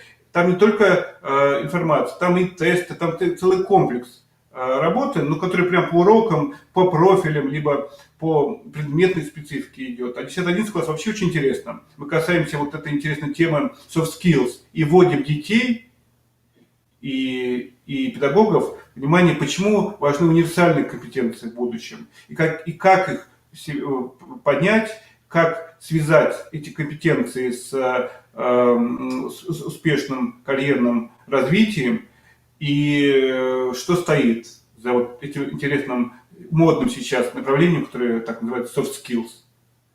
Вот, например, это и информационная поддержка, и обучающая, но здесь уже, видите, есть и тестирование, то есть можно, получив информацию о предметной специфике, о профильной, либо о универсальных компетенциях, понять, а какие тебе ближе и какие у тебя наиболее выражены факторы. Познакомьтесь, я думаю, что в онлайн, ну и даже посвящение активно методики позиционируют. Я думаю, что и на сайте просвещения, и в онлайн-магазинах можно заказать, а может быть в ваших учебных заведениях уже есть. Поскольку это комплект входит в учебно-методический комплект, то, вероятно, вы уже даже приобрели ваша школа или приобретет в ближайшее время вместе с учебниками по предмету технологии и подобный комплект. Но активизирующие, это они не вот вопрос сразу, чтобы Анастасия Алексеевна, в федеральный перечень учебных пособий я не знаю, входит ли, может быть, как комплект входит, то есть понятно, что входит сам учебное пособие, технология, а это как дополнительное приложение, поэтому надо уточнить. Но это легко через дальше просвещение все выяснить и прояснить. Что касается еще очень важного аспекта, я думаю, вы меня тоже поймете, поддержите. Часто вот такая вот даже серьезная работа, диагностико-консультационная, либо информационная, часто и закладывают очень серьезную и подготовку специалистов, и серьезную работу. Но мы получаем фиаско, потому что мы выходим на то, что дети не замотивированы, не очень заинтересованы в этом. Они думают, что все выбирали профессии родители, и до них это дойдет. Сейчас есть много чего интересного, общения, даже тоже ЕГЭ, но никак не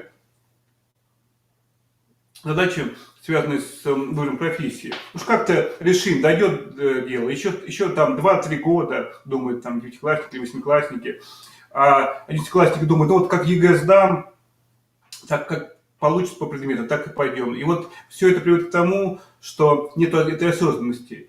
И очень важно уже на уровне средней школы начинать активизировать, мотивировать детей. И вот цель активизирующего подхода – это формирование мотивации и внутренней готовности к самостоятельному и осознанному построению своего профессионального и жизненного пути. И вот здесь уже мы и в партнерстве с нашим коллегами, у нас очень хороший эксперт, партнер Николай Сергеевич Пряжников, который помогает нам, он очень много сделал в рамках этого подхода.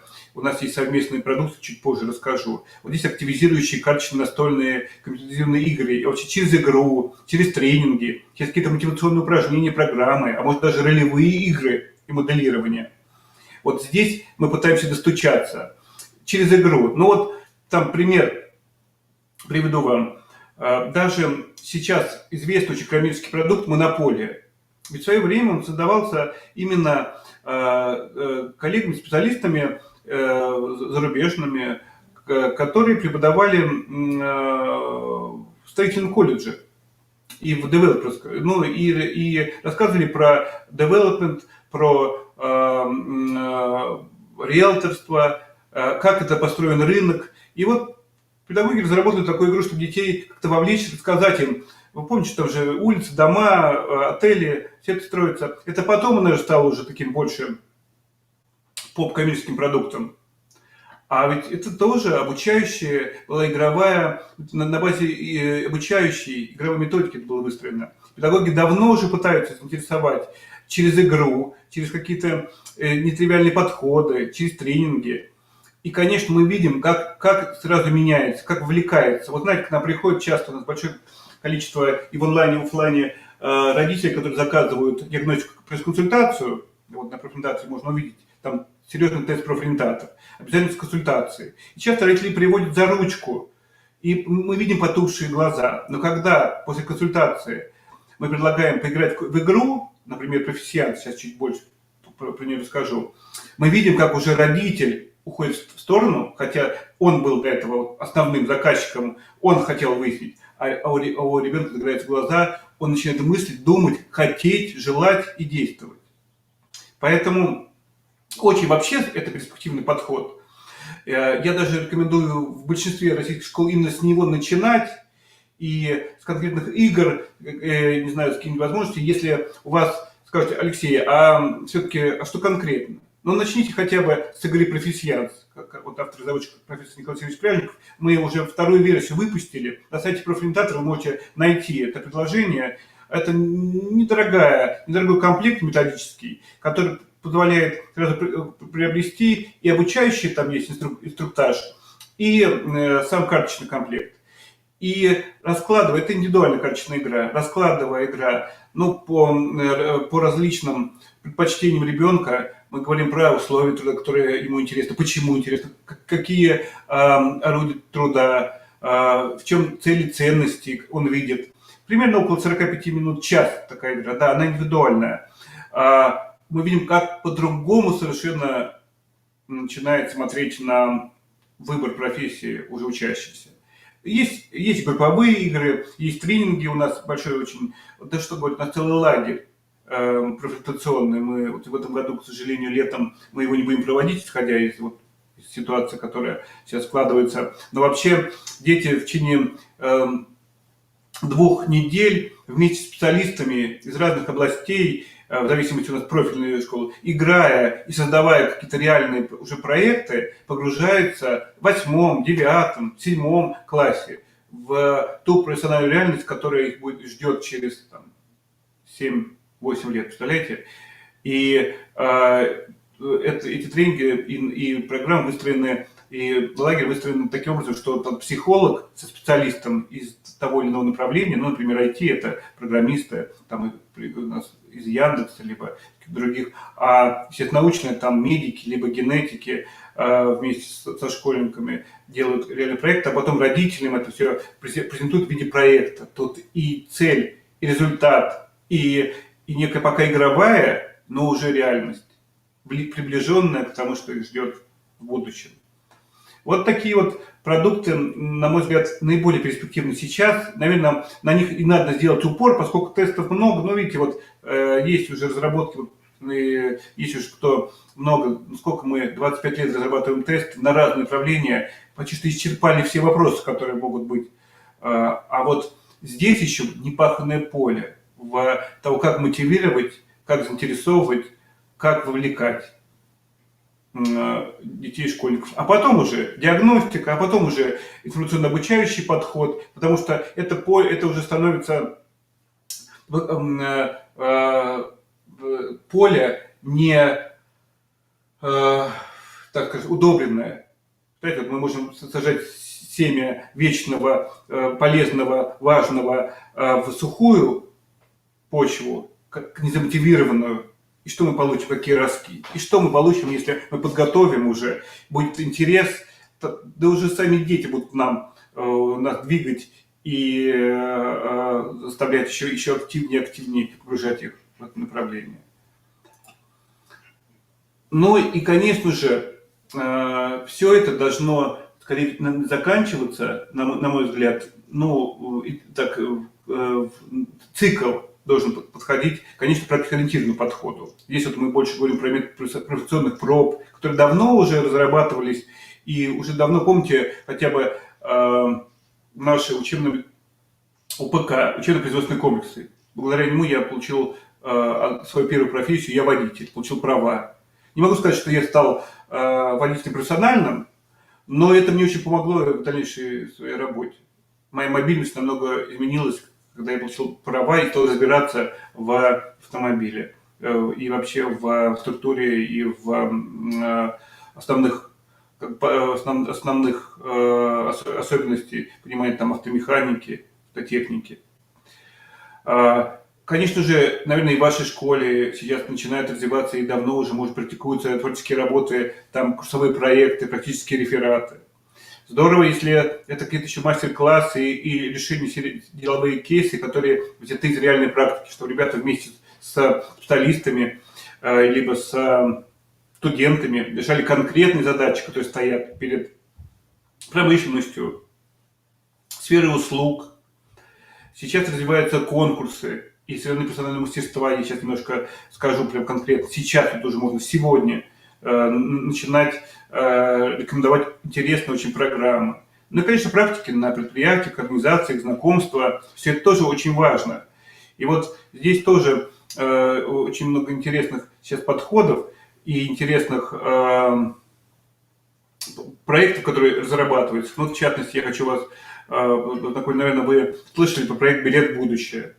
Да? Кто-то уже участвовал. Это проект движения WorldSkills, хотя в нем есть там и некие вначале диагностический этап, что очень важно. Но мне он нравится тем, что в рамках этого проекта дети после этого погружаются через либо персональные пробы, через персональные фестивали, знакомятся с конкретными делами.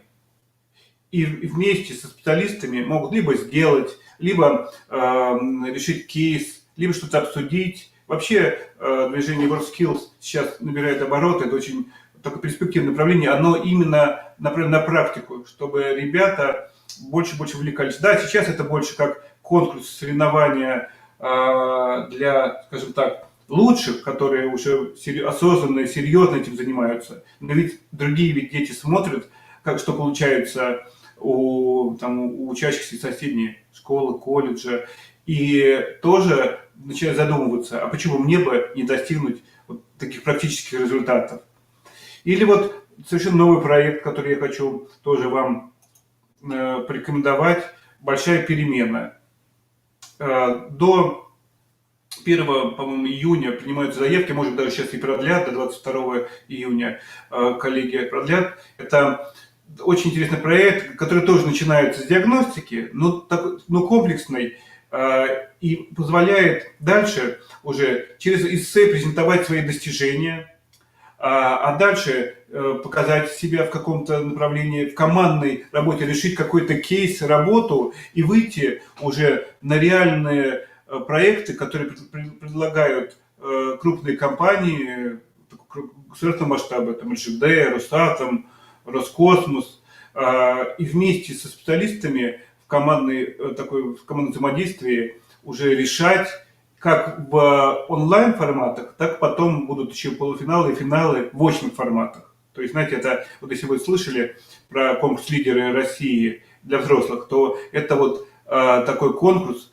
который, я бы так назвал, некие лидеры будущей России, ребята, которые проявляют свою активность, деятельность, и там очень хорошие призы. Вы не поверите, там 300 победителей получат 1 000 000 рублей за лучшие проекты, кто выиграет конкурсы. Там 10-классники 8-9 классы получат тоже 300 000 рублей, плюс возможность там учиться платно в направлении в ДПО. Учащиеся 10 классов могут деньги использовать в обучении на небюджетной основе. Посмотрите, познакомьтесь, почитайте. Это все очень здорово и четко описано. Вот еще проект, который я рекомендую. Вот «Билет в будущее» и «Большая перемена» – это вот такие серьезные новые проекты, которые именно направлены на то, чтобы и практикоориентированность вводить,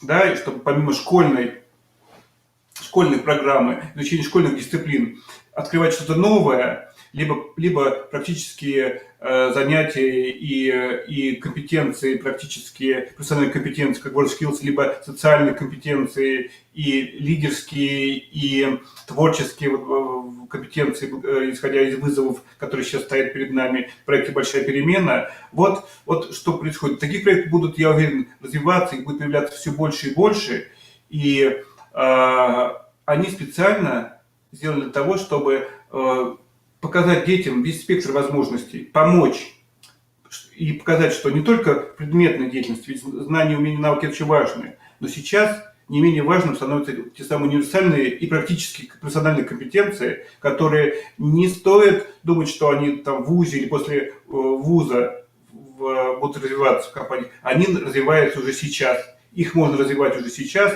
начиная со средней школы, например. И уже практически можно начинать даже работать. наше законодательство 14 лет это позволяет делать. То есть чем раньше мы вовлекаем, чем раньше дети задумываются о этой проблеме сначала, профессиональное самоопределение, потом начинают себя реализовать и что-то достигать, тем успешнее во многом, я уверен, это показывает наше исследование, будет их профессиональная жизнь. Ну вот, видите, на примере там участия 8-9 классов я бы хотел показать именно целостность и системность нашего подхода. Диагностико-консультационный подход поможет определить профессиональные склонности и понять какие направления подготовки, там, профильного образования. При этом эволюционно обучающий расширит профессиональный кругозор уже в рамках интересующих направлений, поймет, что конкретно на рынке труда региона, какие возможности, какие требования к специалистам рынка труда будущего, очень важно. Если что-то не заводится, если не хватает, то здесь помогает активизирующий подход. Он уже увлекает, формирует некую познавательную позицию через игры, через конкурсы, через кейсы. И эта увлеченность становится очень важным. Это как мотивация, которая потом будет помогать, как ветер в паруса, который будет помогать реализовывать себя в будущем. Но, а уже проба себя в разных проектах, понять, что все-таки ближе, что получается, реальный результат деятельности и реальное погружение, это вот все создает очень важный элемент, некую формирование профессиональной готовности и осознанности в выборе. Потому что задача самоопределения или там учащихся, это в том, чтобы раскрыть ему, учащемуся, весь спектр возможностей, его возможности рынка труда, его мотивацию, его практические навыки и оставить его самостоятельным выбором, который он должен сделать сам, и даже не столько с выбором, а сколько с этими компетенциями, которые помогут ему выбирать профессию или выбрать профессию компанию в будущем. Ведь это же постоянно, ведь учиться и мы, и уж наши дети, и наши учащие будут всю жизнь. Это постоянная спираль из цикла в цикл, переходящая, которая будет меняться рынок труда, будут новые требования. Смотрите, как все меняется даже вот сейчас, за эти 2 месяца, как кардинально все изменилось. И вот в таком изменчивом, неопределенном, быстро развивающемся мире предстоит жить нашим школьникам, учащимся. Поэтому важнейшим элементом становится именно подготовить его, сделать адаптивным к выбору. Не решить за него, не указать на всю жизнь или даже на 10 лет, а дать ему вот те самые ресурсы самому, чтобы он смог самостоятельно выбирать, адаптироваться, меняться, учиться и опять выбирать. Идти по этому сложному и постоянно меняющемуся карьерному пути. Вот что важно. И вот эта системность позволяет это сделать. Пройдя, допустим, в средний или в среднюю школу, а мы начинаем с детского сада уже, консультировать даже родителей, уже приходят, мы на каждом этапе опять возвращаемся к диагностике. А что, студентам на выпуске или даже на время экватора нужно понять, сверить, чисто и правильно ли он выбрал свое направление. А что, не ждет тестирование диагностика при поступлении на работу, а потом при оценке потенциала? Конечно, ждет. А смена деятельности. И вот смотрите, на каждом этапе есть свои вопросы, есть задачи. Сейчас мы разработали методику даже для предпенсионного возраста. Специалистов, которые хотят уже сейчас, то есть, находясь в 50+, изменить спектр работы, может быть, перейти на дистанционную работу, на домашнюю, может быть, какие-то освоить новые компетенции. И вот это также я могу такую же лекцию сказать и о предпенсионерах, как о школьниках. Но цикл примерно таков. Только чем с каждым годом, с каждым десятилетием у нас прибавляется опыт и знания, которые нам помогают. Вот опыта и знаний у наших школьников пока немного. Поэтому мы должны в эту мотивацию и в приобретение опыта вложить очень многое для них. И научить их самих делать выбор. Ну, моя, знаете, такая, может, изъезженная, если вы слышали уже метафора, она только известна. Наша задача в плане профессионального самоопределения, не дать раскрыть прилавок, допустим, с рыбой, сказать, слушай, вот тебе рекомендуем, вот, например, приобретай там у нас карпа, или окуня, или щуку. Вот мы тебе очень вкусно рекомендуем, вот у нас она водится, вот, пожалуйста. Нет, мы должны дать ему удочку, научить ловить рыбу, а дальше он уже поймает свою рыбу в этой метафоре. То есть он должен действовать сам и должен начать выбирать. Мы должны создать ему все, предоставить эти возможности и показать свой мир, как его понимать, как представить, прогнозировать мир вокруг, мир профессии, мир образования, как двигаться, как развиваться, потому что это постоянное развитие является ключевым элементом. Ну и как пробовать, как реализовывать себя в практическом деятельности. Итак, всю жизнь, коллеги. Моя лекционная часть подошла к концу. Я благодарю за внимание. Теперь готов ответить на ваши вопросы. Да, спасибо большое.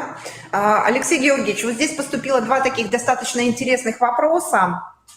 Первый. Доступны ли профигры для детей коррекционной школы с интеллектуальными нарушениями? И насколько они сложны? Коллеги, да, вы знаете, вопрос очень важный, и мы, к сожалению, у нас нет не только там лицензий, не специалистов, которые вот во многом, это особая область, связанная с детьми с инвалидностью, с ОВЗ. Мы сотрудничаем с движением Обилимпикс и с коллегами, которые работают. Мы даже разработали методики, правда, не для детей с интеллектуальными нарушениями, а для маломобильных групп, для слабослышащих, слабовидящих. Вот если говорить про интеллектуальные нарушения, это самое тонкое, ведь их большое количество и разные выраженности. Поэтому, вы знаете, я пока могу только порекомендовать вот движение Обилимпикс, и там коллеги более профессиональные, более компетентны в этой области. К сожалению, я не могу... Спасибо большое. Так, и тоже такой, примерно такого же порядка вопрос. Есть ли адаптированные профтесты для детей с ОВЗ и инвалидностью? То есть для тех, кто уже заканчивает школу, чтобы вот куда-то профориентироваться, уже идти обучаться на профессию? Да, ну, во-первых, вот, значит, если я три вещи предложу. Значит, у нас есть для 4 нозологий и есть вот для маломобильных, для слабослышащих, слабовидящих и с общими заболеваниями ОВЗ есть методика, которая называется, вот просто зафиксируйте, называется профвозможности. Она позволяет, исходя из во-первых, понимания той нозологии, которая стоит за каждым из учащихся, ему рекомендовать именно те направления, мы проводили исследования вместе тоже с коллегами из РГСУ, из Обилимпикса, какие направления наиболее подходящие, да, с данной нозологии, и какие перспективы есть, какие учебные заведения работают с теми или иными учащимися с такими нозологиями. Итак, это про возможность, это наша методика. Но вот в проекте «Билет в будущее» и в прошлом году, и в этом году еще больше будут методики и на интересы, и на профессиональные склонности для большой группы нозологий, больше, чем у нас. Там и будут интеллектуальные расстройства, и аутизм, и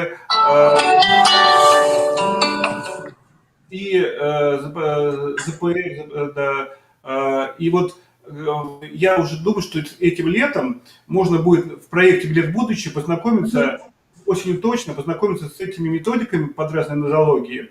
И там, что интересно, там и для 7-х отдельно, 8, 9, 10, 11 классы, то есть еще и разные возрастные группы. Поэтому в этом году, я думаю, мы продвинемся вместе с вами. Спасибо большое. Спасибо большое. Все, до свидания.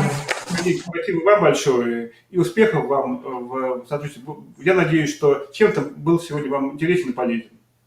Да, огромное спасибо, Алексей Георгиевич. Да, всего доброго. Всего доброго, до свидания.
Добрый день, уважаемые коллеги. Если нас хорошо слышно, пожалуйста, нам ответьте, поставьте, пожалуйста, плюсики или напишите, что все в порядке, вы нас слышите, видите. Нам очень приятно, что вы сегодня с нами на международном методическом семинаре. Сейчас у нас проходит кейс повышения психолого-педагогической компетентности родителей, законных представителей детей в вопросах помощи ребенку, переживающему трудную жизненную ситуацию. И сегодня с нами спикером выступает Соболев Илья Евгеньевич, психолог, член Ассоциации когнитивно-поведенческой терапии и психотерапии, психолог-аддиктолог и специалист нашего института Аверин Александр Викторович, тоже педагог-психолог. Сейчас я предоставляю слово Илье Евгеньевичу. Пожалуйста, будьте добры. Спасибо. Спасибо большое. Ну, во-первых, я хочу поблагодарить за возможность выступить на этой площадке. Мне всегда приятно, действительно. Приятно, что действительно практические знания, которые вот накапливаются за долгое время, они находят свой отклик. Так, мы работаем сюда, да? Да, все. Вот прям вас видно. Дорогие друзья, времени у нас немного, я постараюсь быть кратким, но тем не менее в информации постараюсь передать как можно больше. Итак, у нас есть задача. Задача, с одной стороны, простая, с другой стороны, очень сложная. Нужно каким-то образом выстроить диалог с ребенком, когда он попадает в трудную ситуацию. И сегодня я ставлю перед собой такой план. Нам нужно понять, что же такое вот эта самая трудная ситуация для ребенка, вот когда он в нее непосредственно попадает, чем она чревата, особенности ее психического восприятия, ну вообще, как воспринимается кризис с точки зрения детского взгляда, с точки зрения детской психики, неадаптированной психики, какие последствия могут быть дальше, и что делать нам, родителям, опекунам, людям, которые в этот момент оказались рядом. Вот это основное. И первое, что я хочу как раз обозначить, это вот давайте поговорим, что такое психотравма. Дело в том, что ребенок – это существо маленькое, существо неадаптированное и существо, которое еще пока на данный момент не обладает нужными механизмами восприятия, нужными механизмами отработки, адаптации тех или иных ситуаций, в которые попадаем мы, взрослые. Вот мы, взрослые, с вами, мы уже можем, допустим, выставить какие-то психологические защиты, барьеры, научиться не воспринимать ту или иную ситуацию, научиться реагировать правильным образом на критику, на какие-то резкие замечания в свой адрес, на даже такие явления, как острая критика в наш адрес. Или, например, такие ситуации, когда вдруг мы оказываемся в ситуации аварии, технической аварии, либо в ситуации насилия, морального насилия, физического насилия, совершенно неважно. Взрослый человек во всех этих ситуациях обладает уже инструментами выравнивания и инструментами защиты. Ребенок – это существо, которое не обладает подобными инструментами, которое только еще учится эти инструменты находить, вытаскивать и в нужный момент применять. Вот сегодня мы как раз про эти инструменты поговорим, как это происходит и как это делается. Ну, например, вот ситуация такая, она произошла совсем недавно у моих клиентов. Это семейная пара, которые взяли себе на воспитание ребенка. И ситуация была следующая. Ребенок поступил в новую школу, пришел в новый коллектив, в новый класс, и в этом коллективе, само собой, понятное дело, уже устоявшиеся взаимоотношения, есть уже некая иерархия, некая уже стратификация участников, стратификация коллектива. Есть группы, есть компании по интересам. Ну, а ребенок, мальчик, он пришел вот в этот коллектив и пока не знает, что ему делать, не знает, как ему адаптироваться. Получилась такая ситуация, что во время урока ребенок ответил неправильно, и весь класс начал смеяться.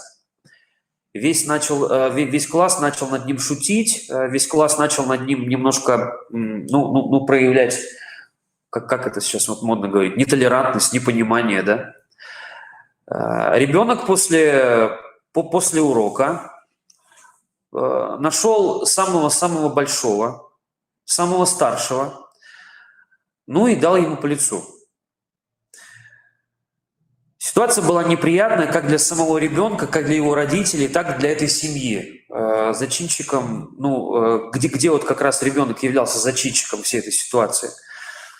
И родители не понимали, что же мне делать, вообще как такое произошло, как это получилось. Вот давайте разберем, давайте посмотрим, как раз-таки поговорим, почему это произошло, из-за чего, почему именно таким образом среагировал ребенок и как впредь поступать и родителям, и людям, оказавшимся вот в данной ситуации наедине с этим ребенком.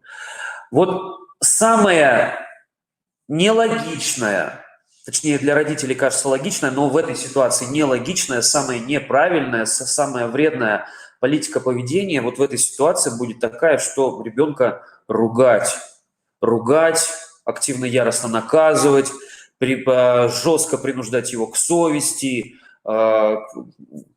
к такой, ты что ты делаешь, ты зачем на него напал, почему, из-за чего.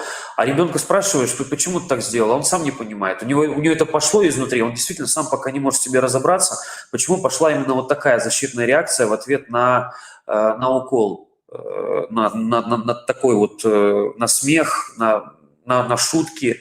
Казалось бы, совершенно безобидный, но ребенок таким образом отреагировал. Вот смотрите, давайте с этим разберемся.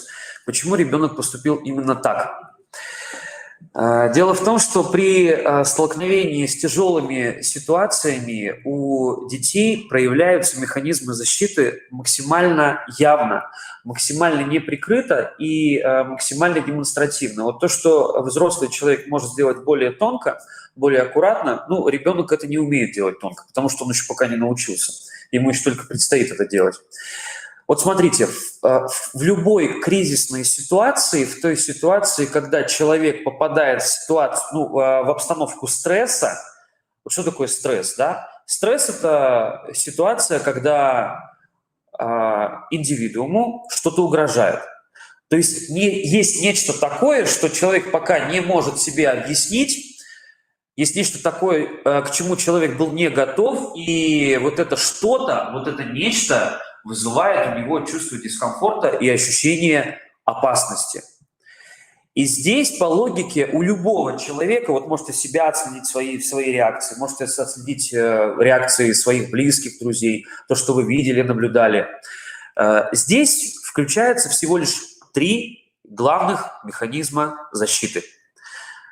Первый механизм – это бегство. То есть человек начинает от ситуации убегать, уходить. У него есть бессознательное чувство, бессознательное желание вот от этой ситуации отдалиться как можно дальше. Вторая реакция – это агрессия. Агрессия как некий вызов, как некая встречная атака. Ах, вы мне так, тогда я вам так. Ага. Вот это проявляется наиболее наглядно, наиболее явно, допустим, в ситуации семейных конфликтов. Я думаю, все вы это видели, все вы это наблюдали. Ты что? А ты что? Да, а ты тут почему мне это говоришь? Один другому начинает нападать, и эскалация конфликта, она неизбежна. Третья реакция, она такая наиболее непонятная, наиболее странная, казалось бы, нелогичная, но реакция очень-очень простая. Это замереть и притвориться, как будто бы ничего не происходит. То есть не убегать, не яростно нападать, защищаться, а просто замереть. Это то, что в американской стратификации называется freeze, замри, да? То есть ситуация шока, ситуация полнейшего отторжения и такой заморозки. Так вот, какую реакцию продемонстрировал в этот момент ребенок? Ребенок, который оказался у нас перед классом, в ситуации, когда его высмеивают. Он как раз-таки продемонстрировал ту реакцию, когда нужно, и ему показалось, что в этой ситуации нужно активно себя защитить. Защитить и подойти и побить главного зачинщика, главного бенефициара, вот этого всего действия, когда его начали провоцировать и насмехаться над ним прилюдно перед всем классом. Причем вот действительно, когда с этим ребенком уже впоследствии проводили беседу, его говорят, почему ты так делаешь? Говорит, я не знаю, почему так поступил.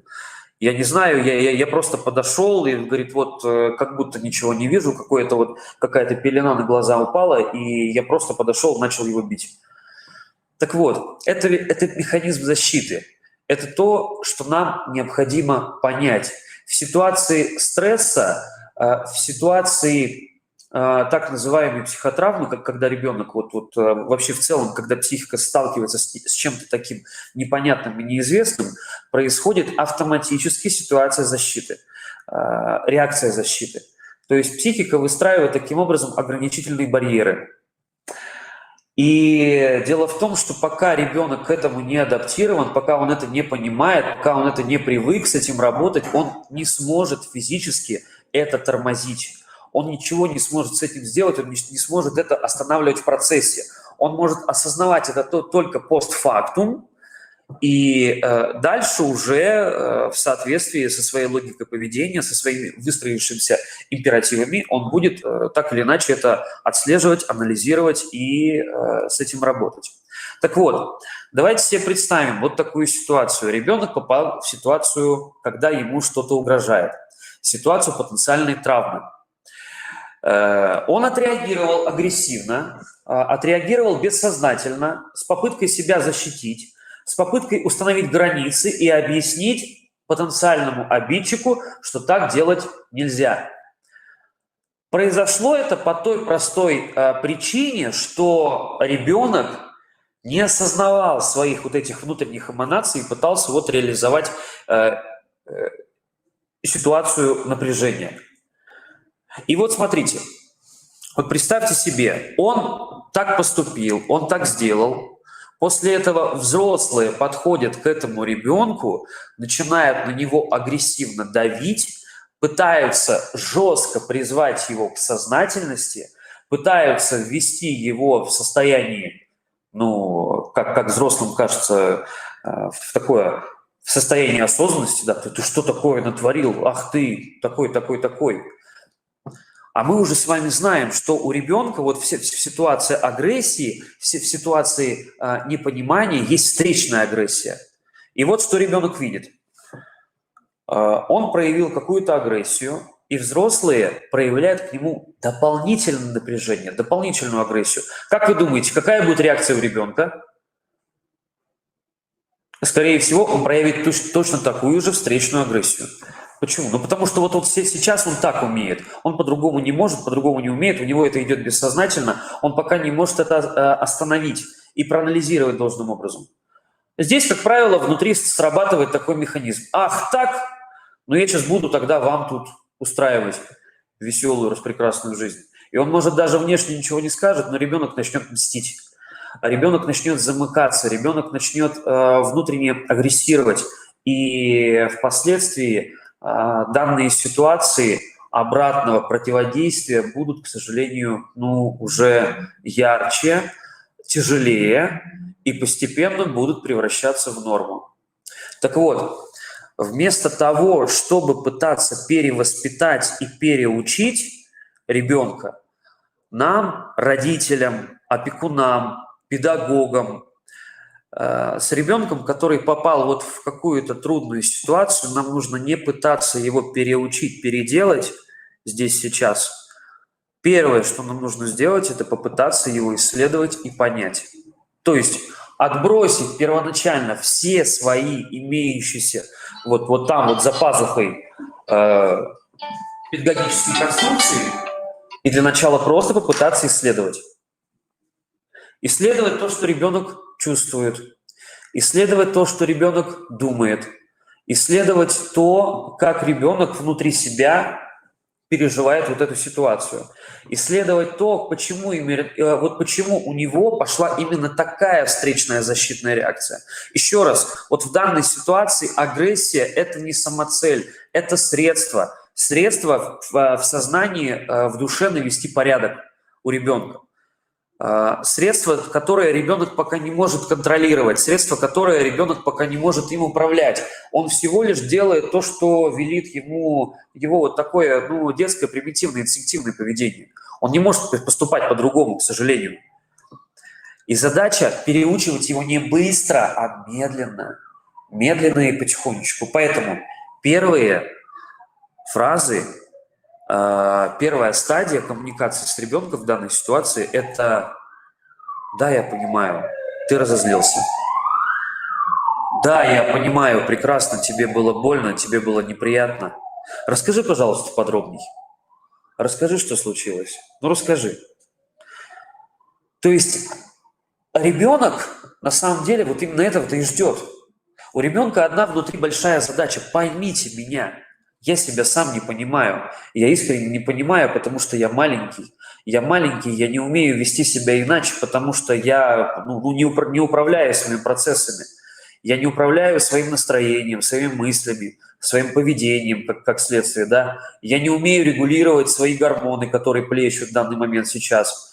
Свой уровень адреналина и кортизола, мне он не подвластен, поэтому я всего лишь делаю то, что я делаю, и не понимаю, почему я этого делаю. Поэтому наша задача как родителей, как опекунов, как педагогов – это понять ребенка для того, чтобы он научился впоследствии понимать сам себя. То есть вместо ситуации осуждения предлагаем наоборот понимание и взаимопомощь. Но пока не взаимопомощь, пока просто помощь. Помощь в виде сочувствия, сопереживания, понимания. Вот это важно. Вот многим родителям, многим опекунам это не знакомо. Многие родители, сталкиваясь с ситуацией, когда ребенок ведет себя не так, как им кажется правильным, не так, как им кажется верным, они начинают что-то насаждать, что-то ребенку объяснять, доказывать. И почему-то есть твердая уверенность, что ребенок поймет, и ребенок услышит. Но здесь, к сожалению, ребенок, он не сможет понять, не сможет услышать.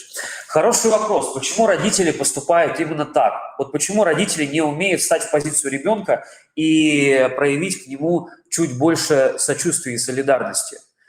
Потому что родители сами не умеют поступать иначе, по-другому. То есть, условно, когда родители сталкиваются с ситуацией, что ребенок ведет себя не так, как им кажется правильным, не так, как им кажется верным, они включают свой привычный шаблон поведения. То есть внутренние установки относительно того, как правильно, их так называемые внутренние паттерны, внутренние такие триггеры оценки ситуации говорят родителям, что вот если ребенок ведет себя, в кавычках, не так, как надо его сейчас научить. И, как правило, делается это достаточно жестко. И ничего, кроме встречной борьбы, родитель не получает. То есть вместо того, чтобы навязывать свои шаблоны поведения и навязывать бесконечно и вот так вот жестко свою логику, родителю нужно понять ребенка.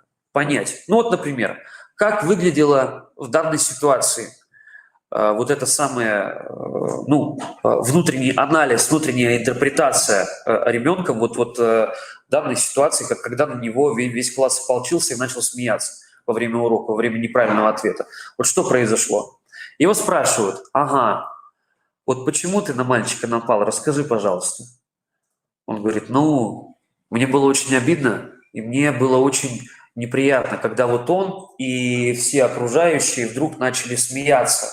Они начали смеяться, они начали как-то злобно шутить в мою сторону. И мне стало страшно. Мне стало откровенно страшно, что и дальше они будут вот так со мной разговаривать. И вот пошла защита, пошла реакция. Здесь родители, по идее, вообще что делали?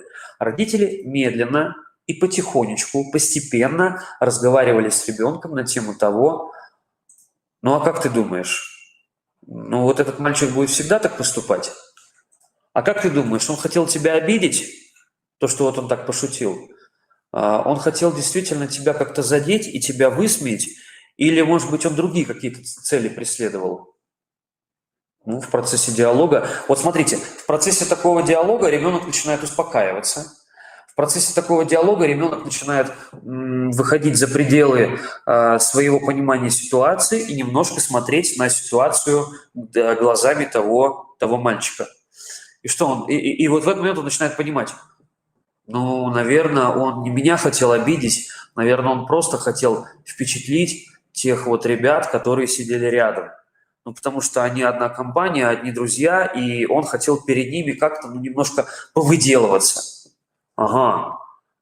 То есть смотри, говорят родители ребенку, правильно ли здесь мы понимаем, что этот мальчик хотел не тебя обидеть, а повысить просто свой статус, свой авторитет? Он такой, ну, получается, да.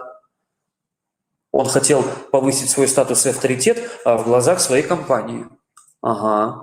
Угу. И здесь родители дальше спрашивают, скажи, пожалуйста, а как вообще в следующий раз правильно реагировать на подобные вещи? Ну, наверное, драться не надо, потому что драки будут хуже всем. Наверное, надо с этим парнем все-таки как-то поговорить. И как-то просто попытаться с ним наладить диалог, наладить контакт и попытаться как-то до него донести, что это неприятно, это неправильно. То есть, смотрите, в тот момент, когда ребенок переживает трудную жизненную ситуацию, нельзя эскалировать и повышать эмоциональный градус. Потому что ребенок будет впадать в привычное, логичное для него поведение. Если это встречная агрессия, значит, он будет агрессировать на родителей. Если вы будете жестко пытаться ему что-то навязать, соответственно, эскалировать эмоции. Да. Если ребенок убегает от проблемы, уходит от нее, либо в компьютерные игры, либо куда-то в книжки, либо куда-то внутрь себя, либо просто уходит от разговора, если вы будете на него наседать, то он так и дальше будет уходить от разговора. Это неизбежно. Ребенок просто будет демонстрировать ту вот привычную модель поведения, которая в данный момент логична и понятна для его психики, для его сознания. Если ребенок привык капитулировать и извиняться, и вообще как-то замирать в ситуации стресса, он будет делать примерно то же самое. Ни в первом, ни во втором, ни в третьем случае конструктивных изменений в мышлении и в поведении ребенка мы с вами не добьемся. Я думаю, что это понятно. Подпитывая старые модели поведения и старые травмы, мы эти травмы только укрепляем. Поэтому первейшая задача родителей в этих ситуациях, в ответ на внешнюю ситуацию психотравмы для ребенка, не усиливать эту психотравму, не укреплять ее, а наоборот, расслаблять ребенка. Каким образом? В первую очередь через эмпатию, в первую очередь через сочувствие, сопереживание. Да, я тебя понимаю, ты злишься. Да, я тебя понимаю, мой родной, мой хороший, тебе сейчас непросто. Непросто, тяжело, больно и обидно, да, обидно, понимаю. Вот когда родители подобные говорят, казалось бы, банальные фразы, элементарные, но вот у ребенка внутри возникает такое четкое ощущение, ух ты, а со мной не борются, а меня пытаются понять. Ух ты, мама меня понимает, и папа меня понимает, либо отчим, да. Здесь, в принципе, любой человек может быть. То есть постарайтесь демонстрировать понимание. Причем не просто демонстрировать, нужно ведь искренне попытаться понять, вот какой там темный лес, какие дебри кроются вот внутри у ребенка. Надо условно, знаете как, надо расслабить ребенка, чтобы потом он вот так вот развернулся внутренне и показал, что у него находится внутри, как он воспринимает ситуацию стресса, почему, вследствие чего ему стало страшно, обидно, больно, неприятно, почему у него тревога, почему у него чувство вины возникает, и так далее, и так далее. Вот это все надо разложить. Вот с этим совсем нужно поработать. Никогда не бывает дыма без огня, никогда не бывает, что ребенок кричит просто так, никогда не бывает, что ребенок закрывается просто так на ровном месте. У всего есть причина. Вам, родителям и опекунам, эту причину надо понять, надо вытащить ее из ребенка. А как вытащить? Расслабить ребенка. расслабить его эмоционально. Потому что когда ребенок расслабляется, он начинает доверять. Доверять, и внутри растет ощущение, что вот там мне ничего не угрожает. От родителей, от опекунов мне ничего не угрожает. Я могу открыться, я могу рассказать, могу искренне и честно сказать, да, вот здесь мне было страшно. Да, вот здесь действительно, и мне так жутко стало, мне так обидно внутри стало, что вот, ну и дальше все понеслось. Поэтому в любой трудной жизненной ситуации с ребенком надо разговаривать. Разговаривать на языке его эмоций, на языке его чувств, стараясь понять, почему это происходит, из-за чего, и стараясь фрагментарно, прямо максимально детально разложить на составляющие его особенности восприятия данной ситуации. Там будут ошибки, там будут очень четкие, явные ошибки. И ваша задача с этими ошибками впоследствии поработать. Вот это основная задача. Это, в принципе, самое главное, что нам с вами нужно делать, когда мы сталкиваемся с психотравматичными ситуациями в жизни, в истории ребенка. Когда мы сталкиваемся с тем, когда дети переживают трудную ситуацию, и когда дети не могут сами навести порядок, а просто своими внутренними привычными инструментами пытаются себе помочь. Это, в принципе, важно. Это самое важное. Вот здесь очень важно понимать одну простую вещь. Она очень простая, она очень старая, как мир, но почему-то многим она пока не вдомек.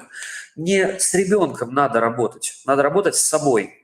То есть если вы ребенка не понимаете, значит, это большая беда, большая проблема. Ребенка надо научиться понимать, ребенка нужно научиться раскладывать как механизм, дабы он понял, что от вас ему ничего не угрожает, и с вами он может работать. Работать спокойно, работать четко, работать слаженно и не видя в этом какое-то напряжение, какую-то угрозу для своего здоровья и для своей личной истории. Чтобы ребенок видел, что, находясь рядом с вами, он не будет подавляем и осуждаем, а он будет, наоборот, расти и развиваться. Что рядом с вами есть ресурс, а не просто упрек, гнев и так далее. Может быть, вопросы какие-то есть? Да, уважаемые коллеги, если у вас есть вопросы, вы можете задать их в чате, мы можем сразу же на них ответить, поэтому будьте добры. Угу. Все, да? Ну, на самом деле, здесь тем, кто присутствует, я бы хотел просто еще порекомендовать одну простую книгу. Я постоянно не говорю, книжки читать надо, книжки читать нужно, и чем более правильные книги мы с вами читаем, тем больше мы с вами учимся в ситуации разбираться и понимать ее. Юлия Гиппенрейтер «Общаться с ребенком как?». Самое простое, самое доступное, но невероятно эффективное, что есть в данный момент. Поэтому приобретайте, читайте, это будет очень здорово, очень хорошо. Спасибо большое. Нам очень приятно было, что вы не отказали, что вы к нам пришли. Спасибо вам. Замечательная рекомендации, особенно в нашей ситуации, в нынешней ситуации. Да? Сейчас я хочу передать слово нашему коллеге Александру Викторовичу. Коллеги, добрый день. И в продолжении нашего разговора фактически мы возвращаемся к нашей главной теме. Собственно, а как повысить тогда психолого-педагогическую компетентность родителей в данной ситуации, то есть в отношении оказания помощи детям, которые находятся в трудной жизненной ситуации. На самом деле и трудная жизненная ситуация, и дети, которые условно относятся к этой категории, собственно, понятие компетентности, психолого-педагогической компетентности, они достаточно четко определены. Ну, буквально мы можем перейти на следующий слайд. Например, федеральный закон о государственной социальной помощи, то есть что такое трудная жизненная ситуация, здесь, наверное, аспект, на который мне хотелось бы обратить ваше внимание. То есть в нашем случае ребенок не может самостоятельно преодолеть те последствия той ситуации, в которой он, по сути, находится. Компетентность, в общем-то, рассматривается в самых-самых разных аспектах, и, наверное, тот дефицит как раз свидетельствует о низком уровне, наверное, психолого-педагогической компетенции родителей, компетентности, то есть знаний, опыта, навыков и так далее. Ну и, соответственно, компетентность чаще всего рассматривается как обладание этими способностями, знанием, опытом и так далее. Ну и, соответственно, отражается это поведение в готовности решать непосредственно такие задачи, о которых мы сегодня говорим. Еще один момент. Вот это федеральный закон об основных гарантиях прав ребенка в Российской Федерации, где четко определена, собственно, данная категория дети, находящиеся в трудной жизненной ситуации. И здесь, как вы видите, достаточно большой перечень групп, которые будут условно относиться к данной такой емкой группе, как дети, находящиеся в трудной жизненной ситуации. Нужно отметить, что в образовательных организациях такая категория детей есть, поэтому и в профстандарте и педагога-психолога, и социального педагога, и педагога, в общем-то, в контексте реализации такой профессиональной функции, как развитие, обладание психолого-педагогическими или владение психолого-педагогическими технологиями, связанными с оказанием возможной помощи детям, находящимся в трудной жизненной ситуации, является одним из ключевых, так скажем, да, профессиональных умений. Можно следующий слайд. В литературе достаточно много представлений о том, что может представлять собой психолого-педагогическая компетентность родителей, собственно, также и представление о ее структуре. И на следующем слайде мне хотелось бы как раз обратить внимание. Данная картинка достаточно условна, потому что не всегда именно такой компонентный состав психолого-педагогической компетентности родителей выделяется. Но для нас при организации работы именно в этом направлении, а именно в повышении психолого-педагогической компетентности родителей, может стать достаточно принципиальным. На что мне хотелось бы обратить ваше внимание, уважаемые коллеги, достаточно часто организуемые нами мероприятия в основном ориентированы на когнитивные, или как здесь обозначены, гимнастические компоненты. То есть мы достаточно часто проводим наши мероприятия с нашими родителями, ставя перед собой цель повысить их психолого-педагогическую компетентность, апеллируя только лишь их непосредственно знания. И когда происходит в наших, по сути, действиях, профессиональных действиях и мероприятиях такой перекос, фактически остальные компоненты, например, деятельностные, да, то есть где я действительно могу практически в каких-то конкретных ситуациях, или о тех ситуациях, о которых мы сегодня говорили, да, действительно отреагировать так, чтобы она стала не усугубляющей для состояния ребенка, а наоборот, развивающей, ну или достаточно, так скажем, комфортной. Конечно же, наши с вами профессиональные, так скажем, да, мероприятия и прочие, организуемые для непосредственно родителей, должны также быть ориентированы на развитие мотивации, в частности, на их желание, на, собственно, интерес к проблемам ребенка, к тому, что именно участие родителя в первую очередь действительно поможет ему преодолеть данную ситуацию и приобрести тот опыт, который в дальнейшем он может быть сложившихся в схожих ситуациях использовать. Ну и, конечно же, это рефлексия, то есть фактически как, наверное, один из механизмов развития личности самого родителя в целом. Можно следующий слайд. Буквально то, о чем вы слышали в самом начале, как раз нужно уложить, так скажем, несколько условий. Понятно, что этот перечень не обязательно является полным, но, конечно же, когда родитель обладает разными сведениями, допустим, о психолого-педагогических особенностях детей и подростков, нужно отметить, что они тоже достаточно динамичны, и современные, так скажем, научные исследования выявляют тоже новые проблемы, связанные с самыми разными обстоятельствами. Например, ситуация пандемии, она также актуализировала ряд определенных, так скажем, переживаемых трудностей. То же самое дистанционное обучение, допустим, нахождение в очень такой ограниченном пространстве, например, определенные социальные группы, социальной общности и прочее, прочее. Это, конечно же, формирование мотивации родителей детей и подростков на успешное воспитание детей, стремление понять их мотивы и поступки.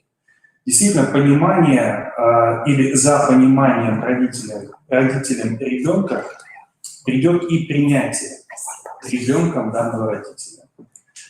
Ну и, конечно же, это развитие у родителей детей и подростков способности к эмпатии, о чем мы уже говорили, к рефлексии, самоконтролю, к навыкам поддержки детей и так далее. И все это возможно при создании условий доброжелательности, оказания взаимоуважения между участниками данного процесса, конечно же, и взаимопомощи. Это касается не только в отношении формирования компетентности, но и касается в отношении, собственно, наверное, взаимодействия родителя и ребенка и так далее. И, конечно, мне хотелось бы обратить ваше внимание, следующий слайд, на некоторые условия, так скажем. Да?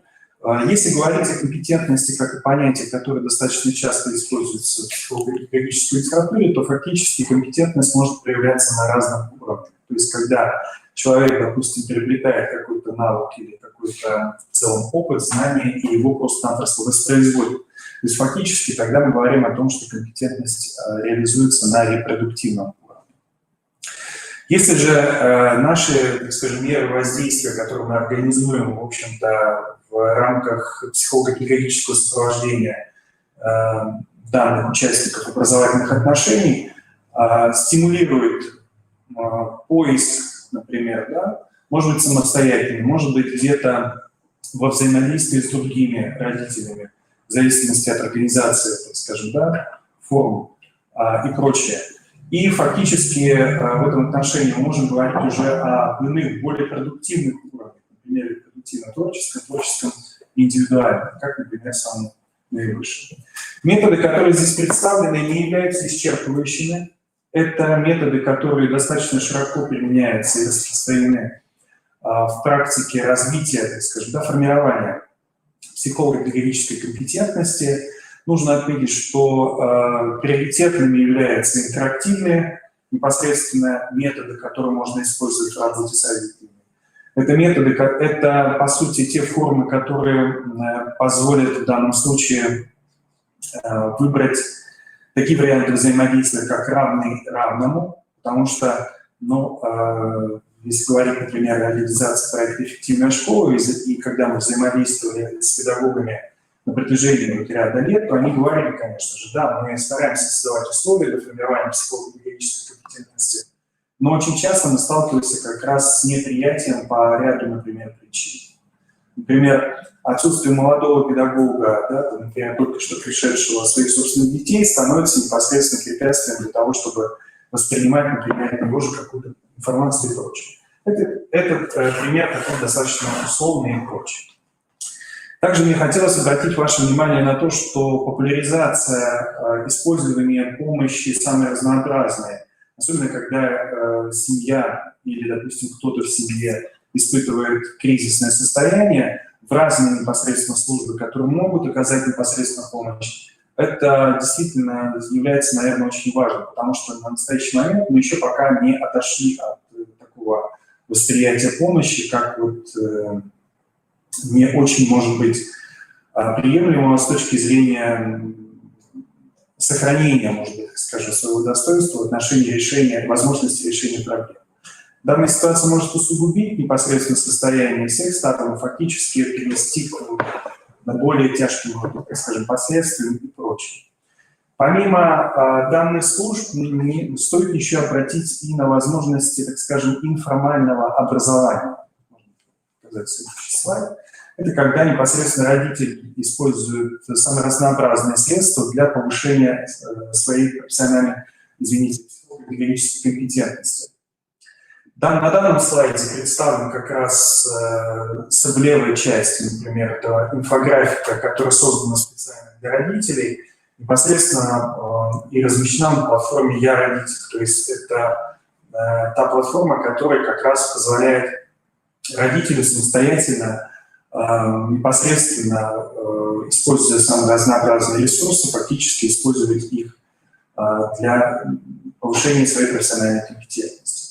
Ориентация на подобные ресурсы, которые доступны, например, будут родителю в условиях нынешней информатизации в целом нашей жизни, в принципе, может решить также определенные вопросы, определенные проблемы. Почему бы и нет. И подводя, наверное, итог вот нашей встречи, в самом начале нашей встречи вы, наверное, обратили внимание на те реальные техники, которые можно использовать в этом отношении, именно при организации взаимодействия родителя, да, и ребенка. Может быть, в проигрываемой ситуации, может быть, в реальной ситуации и так далее. Но это навыки, которые действительно формируются в взаимодействии уже с профессионалами, с психологами и так далее.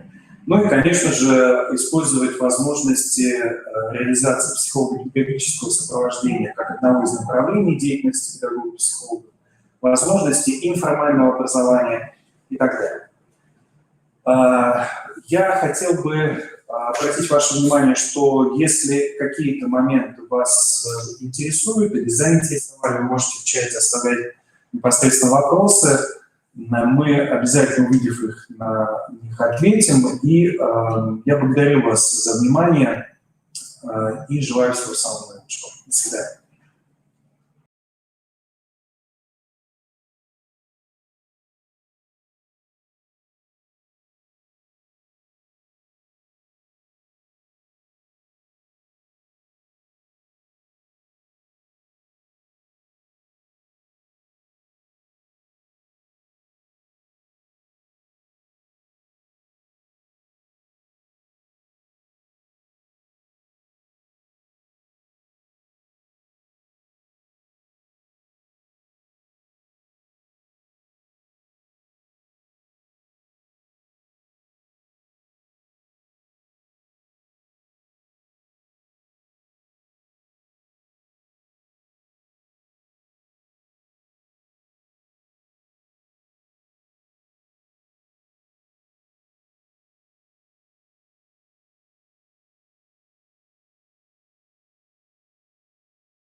Ирина Владимировна, учитель-дефектолог высшей квалификационной категории детского сада номер 18 «Звездочка» города Воркуты, а также Ушанова Виктория Викторовна, учитель-логопед высшей квалификационной категории, тоже детского сада номер 18 «Звездочка» города Воркуты. Асташова Татьяна Анатольевна, педагог-психолог регионального центра развития социальных технологий города Сакара, и Савенко Наталья Александровна, заведующий Центром сопровождения специального и инклюзивного образования Коми-Республиканского института развития образования. Хочу сразу же предоставить слово нашим коллегам с Воркуты. Слышат Евдокимова Марина Владимировна и Ушанова Виктория Викторовна. Видим. Мы готовы, если что. Видно ли нас? Пока нет. А нам видео, да, сейчас уже? Без видео. Без видео, да. Хорошо. Да, вас слышно, да. Саша, у нас уберешь. Добрый день, уважаемые коллеги. Виктория Викторовна, Марина Владимировна, просим вас начинать. Очень приятно вас видеть. Да, нам тоже очень приятно. Меня зовут Ушанова Виктория Викторовна. Я работаю учителем-логопедом в детском группах компетенций для детей с интеллектуальными нарушениями. Со мной моя коллега, учитель-дефектолог Евдокимова Марина Владимировна. Она также работает на группах компенсирующего вида для детей с интеллектуальными нарушениями. Параллельно мы являемся сотрудниками Республиканского консультационного центра, и сегодня мы хотим поделиться с вами нашим опытом организации и оказания консультативной помощи родителям или законным представителям детей в возрасте от 2 до 10 лет. Мы расскажем о подготовительной работе для создания консультационного центра, рассмотрим этапы взаимодействия с родителями и специалистами, а также поговорим о тех проблемах, с которыми консультанты могут столкнуться в этой работе. Изначально, заключая договор о сотрудничестве с Республиканским консультационным центром, у нас возникал вопрос о необходимости создания этой услуги и о ее востребованности. Но, анализируя данные на сегодняшний день, мы с уверенностью можем сказать, что услуга пользуется спросом среди населения, так как количество обращений растет из месяца в месяц, и на сегодняшний день составляет уже до 25 обращений в месяц. Итак, для того, чтобы иметь возможность принимать родителей с детьми на консультации, необходимо подготовиться и создать определенные условия. Да? Первым условием таким это будет подготовить пространство для ваших встреч, то есть оборудовать кабинет необходимым диагностическим и дидактическим материалом. Далее нужно продумать время приема и разместить рекламу данной услуги в сети интернет, например, на сайте учреждения, в родительских группах и в социальных сетях. Также для фиксации обращений необходимо разработать журнал.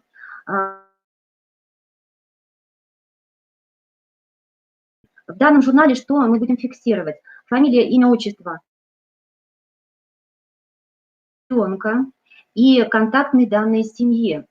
Также цель обращения, рекомендации специалиста и возможность повторных встреч, если такие будут иметь необходимость. При первичном обращении по телефону и в ходе беседы выясняется запрос родителя, возраст ребенка и определяется формат встречи. Какого же формата бывают встречи? Это консультация по телефону, далее может быть очная встреча, либо дистанционная встреча через онлайн-платформу. Это в том случае, если родитель не может лично присутствовать на вашей консультации, либо он проживает в отдаленных районах, ну, либо по какой-то своей причине, вот в настоящий момент в том числе. Консультация может быть проведена как диагностическое занятие с ребенком, далее может это быть личная беседа со взрослым без присутствия ребенка и, например, консультация-практикум, на которой будет присутствовать и ребенок, и родитель. Итак, получив первичную информацию от родителя, составляется примерный план предстоящей консультации. Подготавливаются анкеты для родителя, диагностическое оборудование, которое необходимо для данной встречи, и памятки, рекомендаций в письменном виде по теме обращения. Главная задача консультанта какова? Сориентировать родителя на конкретные действия по решению определенной проблемы в развитии детей. Это относится как к выбору способа обучения ребенка и также к освоению приемов у родителей, взаимодействия с ним. Остановимся поподробнее на категории детей, чьи дети обращаются в центр за помощью. Родители, вернее, чьи дети обращаются, чьи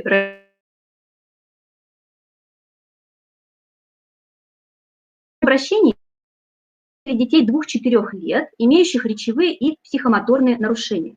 Это дети, чьи проблемы еще не выявлены, диагнозы не установлены, но по тем или иным причинам их развитие сильно отличается от усредненных норм этого возраста.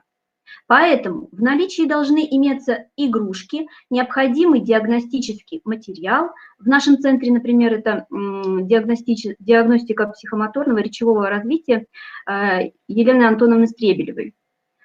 И помимо диагностических и консультационных мероприятий, мы с родителями этих детей определяем возможные пути коррекционного сопровождения через имеющиеся в городе организации.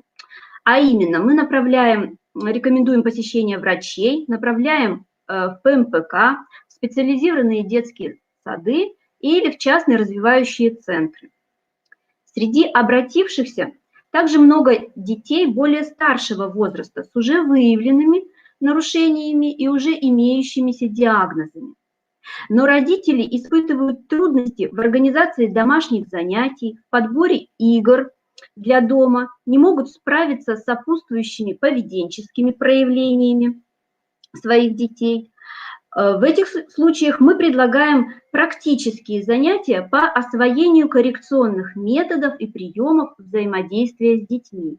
Консультируем по организации режима дня, питания ребенка в семье, даем советы по созданию обучающих и развивающих игровых ситуаций. Довольно часто к нам стали обращаться родители, чьи дети испытывают трудности в социально-коммуникативной сфере, поведенческой сфере и имеют необычные привычки, предпочтения в еде, возможно, какие-либо стереотипы. И на данных консультациях мы предлагаем родителям пройти такую анкету для родителей, это которое может показать процент вероятности у ребенка расстройства аутистического спектра, то есть наличие аутистических черт. Родитель может понять, пройдя этот тест, насколько близка ему эта проблема, имеет она место. Далее, конечно, мы предлагаем таким семьям посетить муниципальный сайт «Рассвет». Это силами коллег нашего города организован такой муниципальный сайт, на котором расположены все необходимые материалы, относящиеся к вопросам развития и воспитания детей с аутистическими нарушениями. Далее мы рассказываем о возможностях получения специализированной помощи в федеральных центрах для детей с РАС. Менее всего обращений от родителей детей предшкольного и младшего школьного возраста. Здесь запрос у родителей состоит в диагностировании ребенка на готовность к школе, а также выявление нарушений чтения и письма. Если же выявляются школьники с нарушениями, серьезными проблемами сформированности психических процессов, внимания, память, мышление, а также работоспособности, поведение, то в этих случаях мы, конечно, предлагаем альтернативные способы решения выявленных проблем путем обращения в развивающие центры нашего города, посещения специальных коррекционных индивидуальных занятий с учителем-дефектологом, с учителем-логопедом, если есть необходимость, то с педагогом-психологом. Ну и, конечно же, далее мы ориентируем родителей на возможность выбора способов обучения. Либо это домашнее обучение, бывает, что необходимо именно такое, обучение по индивидуальной программе в классе, или либо это коррекционная школа. Ну и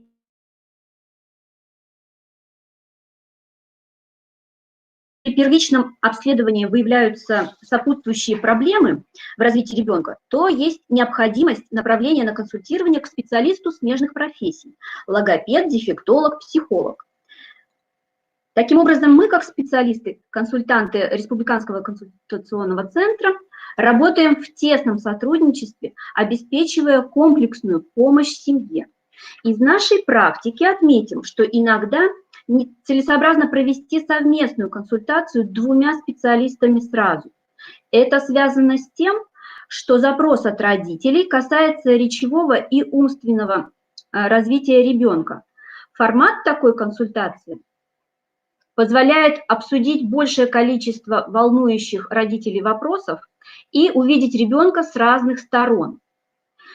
А специалистам обсуждение диагностических данных и наблюдений за деятельностью ребенка позволяет быть более объективными и вести согласованную работу по коррекции его нарушений.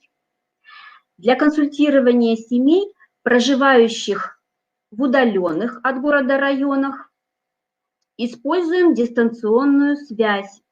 Телефон, Вайбер, Скайп, электронная почта.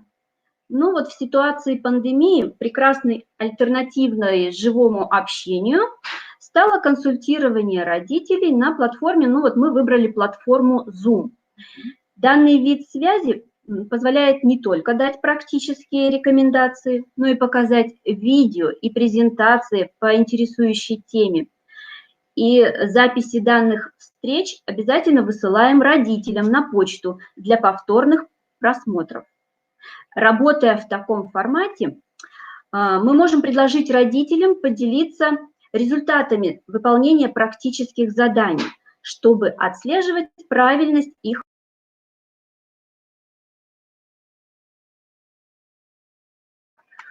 Какие же проблемы, коллеги, могут возникнуть в процессе консультирования? Ну, например, приглашая родителей на повторные встречи, мы сталкивались с недостаточным пониманием родителями проблемы у их ребенка, несерьезным отношением к рекомендациям глубокого медицинского обследования, в том числе в стационарах, и также к обязательному посещению коррекционных занятий в развивающих центрах или частных занятиях со специалистами.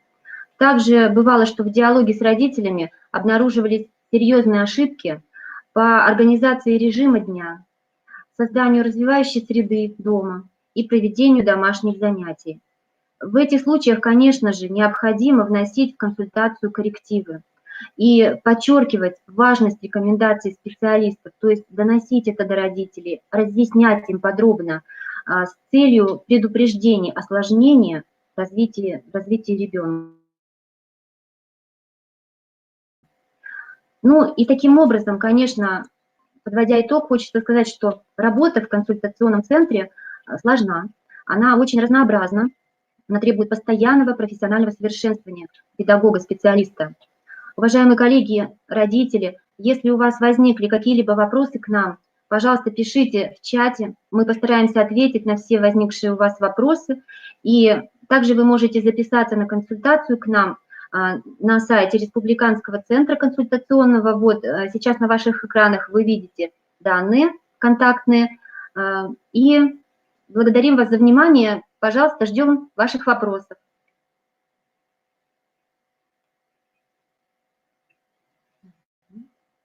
Спасибо вам большое, наши уважаемые коллеги. Да.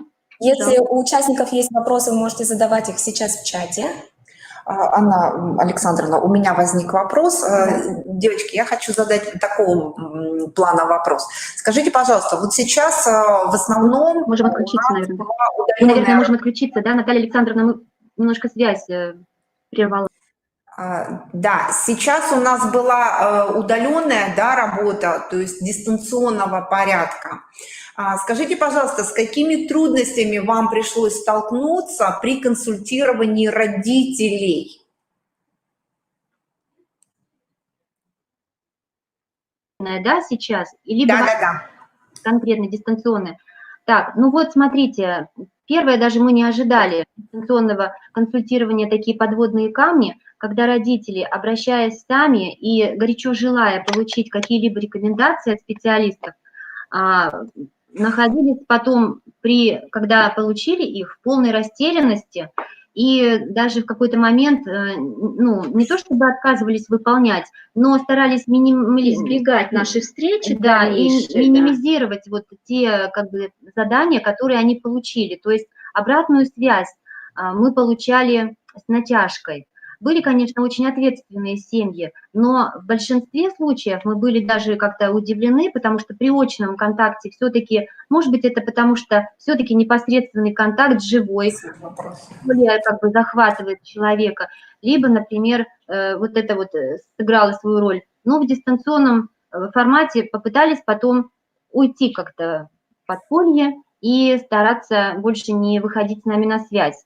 Я смотрю, тут появился вопрос, да? Да, можно сразу попутно ответить, девочки. Да. Как быть с родителями, которые не идут на контакт со специалистами? Дело в том, что мы работаем в Республиканском консультационном центре по запросу самих родителей. Поэтому они очень заинтересованы в том, чтобы мы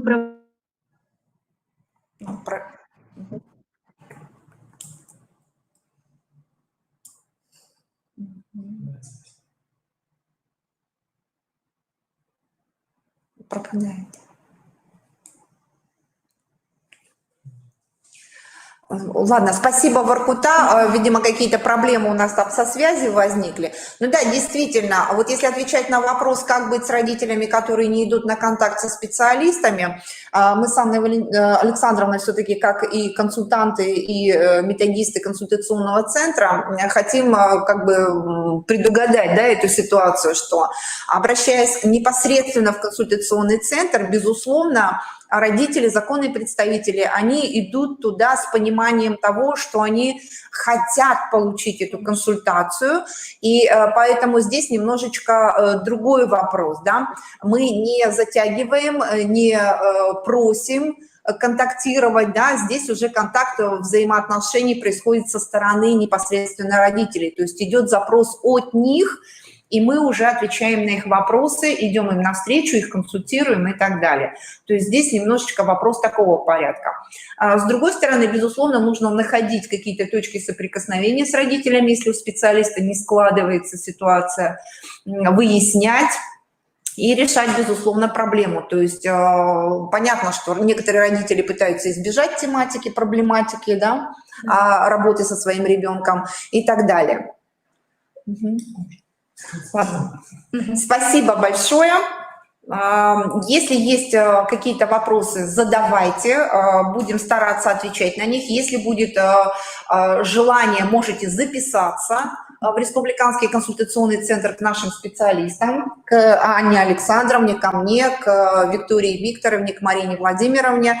В дистанционном, в очном или по телефону порядке мы в любом случае вам ответим. Консультация будет проведена, как пожелаете. Далее слово предоставляется Наталье Александровне с мастер-классом. Я как бы очень долго думала, что можно предоставить на мастер-класс. Безусловно, что хочется что-то и интересное, и не слишком сложное, поэтому как бы пришлось, ну, скажем так, остановилась на самом таком интересном, и которое всегда нас затрагивает, это все-таки развитие мелкой моторики. Развитие мелкой моторики вообще развитие мелкой моторики помогает не только речевому развитию ребенка, что, безусловно, меня как логопеда волнует, но и дает развитие вообще всех функций ребенка, развитию психических параметров ребенка. Поэтому я считаю, и вообще специалисты считают, что это очень важно, что это очень интересно. Я сейчас постараюсь вам быстро, кратко и показать некоторые такие вариации занятия по мелкой моторике, что это такое, зачем это нужно. Но вообще мелкая моторика рук крайне важна для любого ребенка, как я уже сказала, потому что при развитии моторики развиваются отделы головного мозга, которые отвечают и за двигательную активность, которые отвечают за память, за внимание и за многие другие функции. Пальчики развиваются, развивается речь, развивается двигательный навык ребенка. Следующий слайд, пожалуйста. Тонкая моторика. Понятно, что это возможность управлять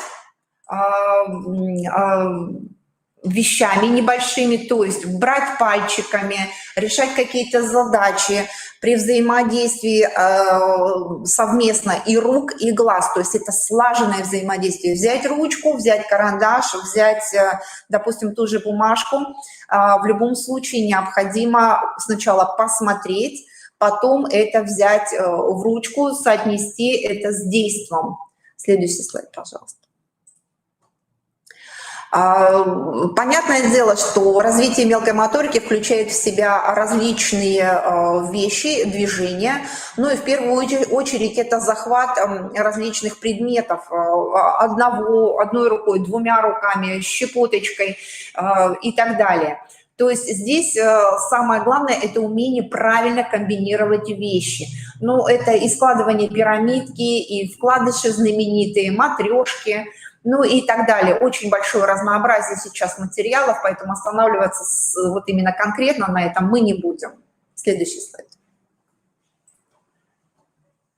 Ну вот на картинке, допустим, показано, да, материалы различные, которые можно использовать для развития мелкой моторики.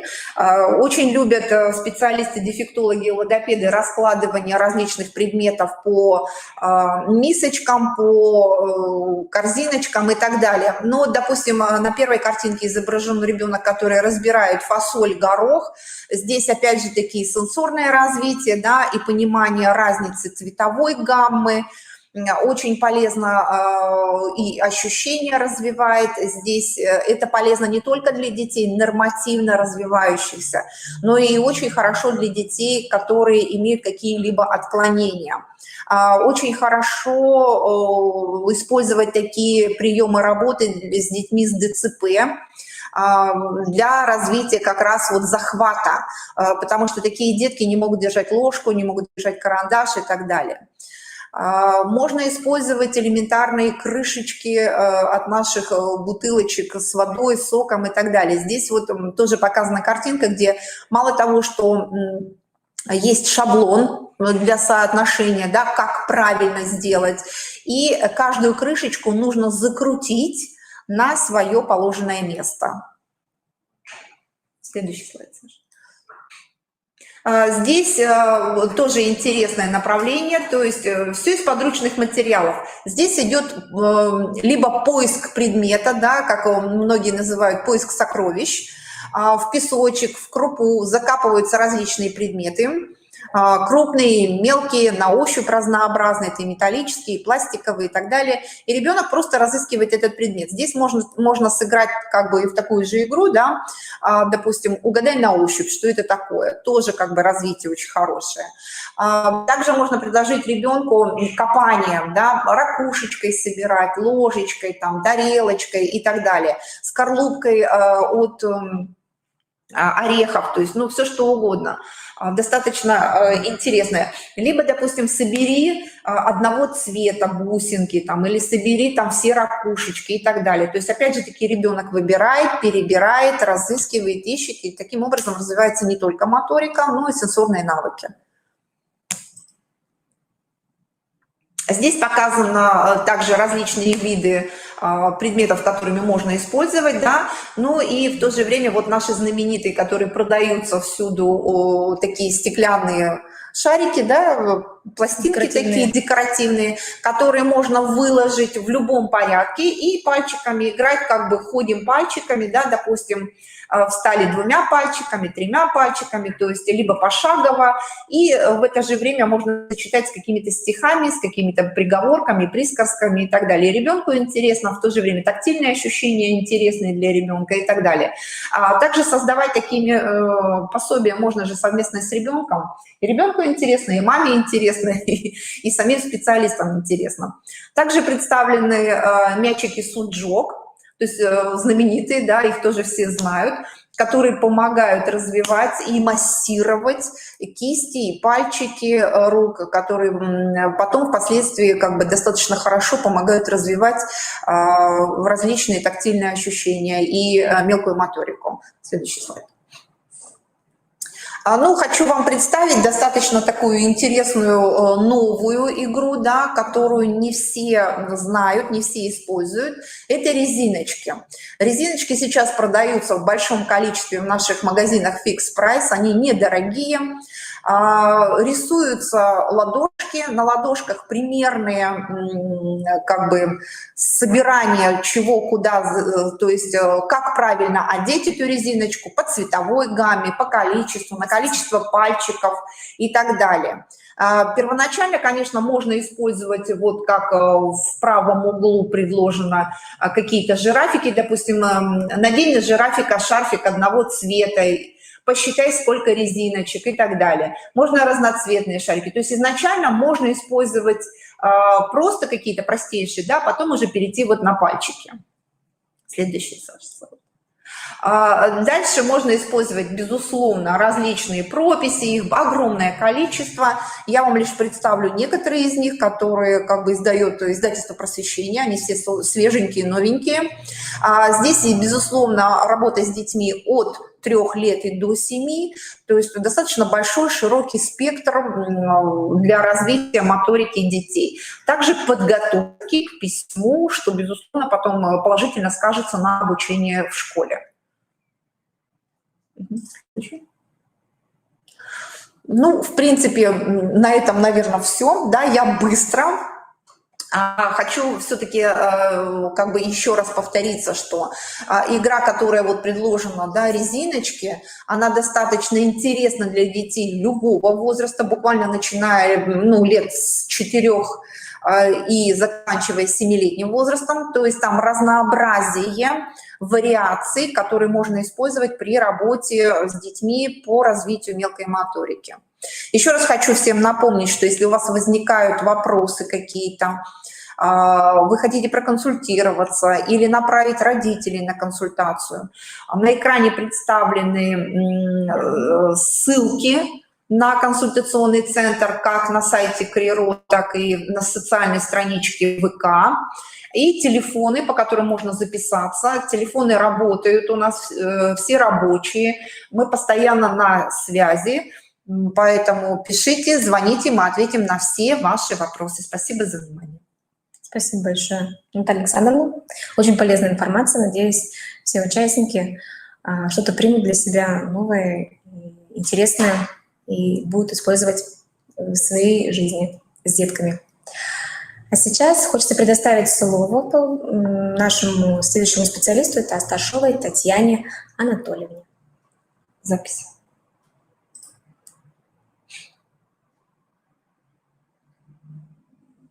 Видео где? Не знаю, видео добавляли? Сейчас мы найдем запись. Да, одну минуточку подождите, пожалуйста. Да. Пока, если у вас есть вопросы, можете задавать в чате. Я на какие смогу ответить, конечно, постараюсь ответить.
Буквально, да, чтобы у нас подзагрузилось немножко видео, потому что идет большая нагрузка на интернет. У нас много площадок сегодня проходит, поэтому вот небольшие заминочки происходят.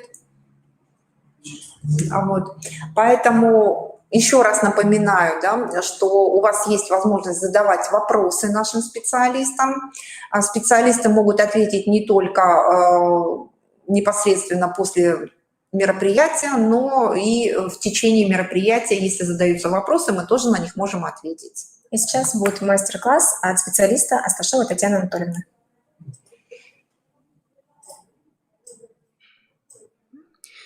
Здравствуйте, дорогие друзья! Сегодня я хочу представить вам свой мастер-класс «Возможности сказкотерапии в воспитании детей». Я психолог, педагог, логопед, сертифицированный сказкотерапевт. Итак, начнем. С чего же начинается воспитание детей? Напомню, что в комплексной сказкотерапии слово «воспитание» нашло очень простую расшифровку – ось питания. То есть питание в самую ось, в сердцевину своего ребенка. Чем вы его напитаете, с тем сердца он и пойдет дальше по жизни. И только родители или лица их заменяющие имеют возможность напитать самую ось ребенка. Поэтому и травмы детства имеют такую силу, ведь они вошли в самую ось, еще не окрепшую и открытую. С другой стороны, ось, напитанная любовью с самого детства, становится опорой ребенку на всю его последующую жизнь. Воспитание мальчика и девочки значительно отличается, и об этом мы сегодня поговорим. Оно одинаково наполнено любовью, но при этом важно начать воспитание с осознанной установки. И установка в сказкотерапии выражена в очень простых формулах. Каких же?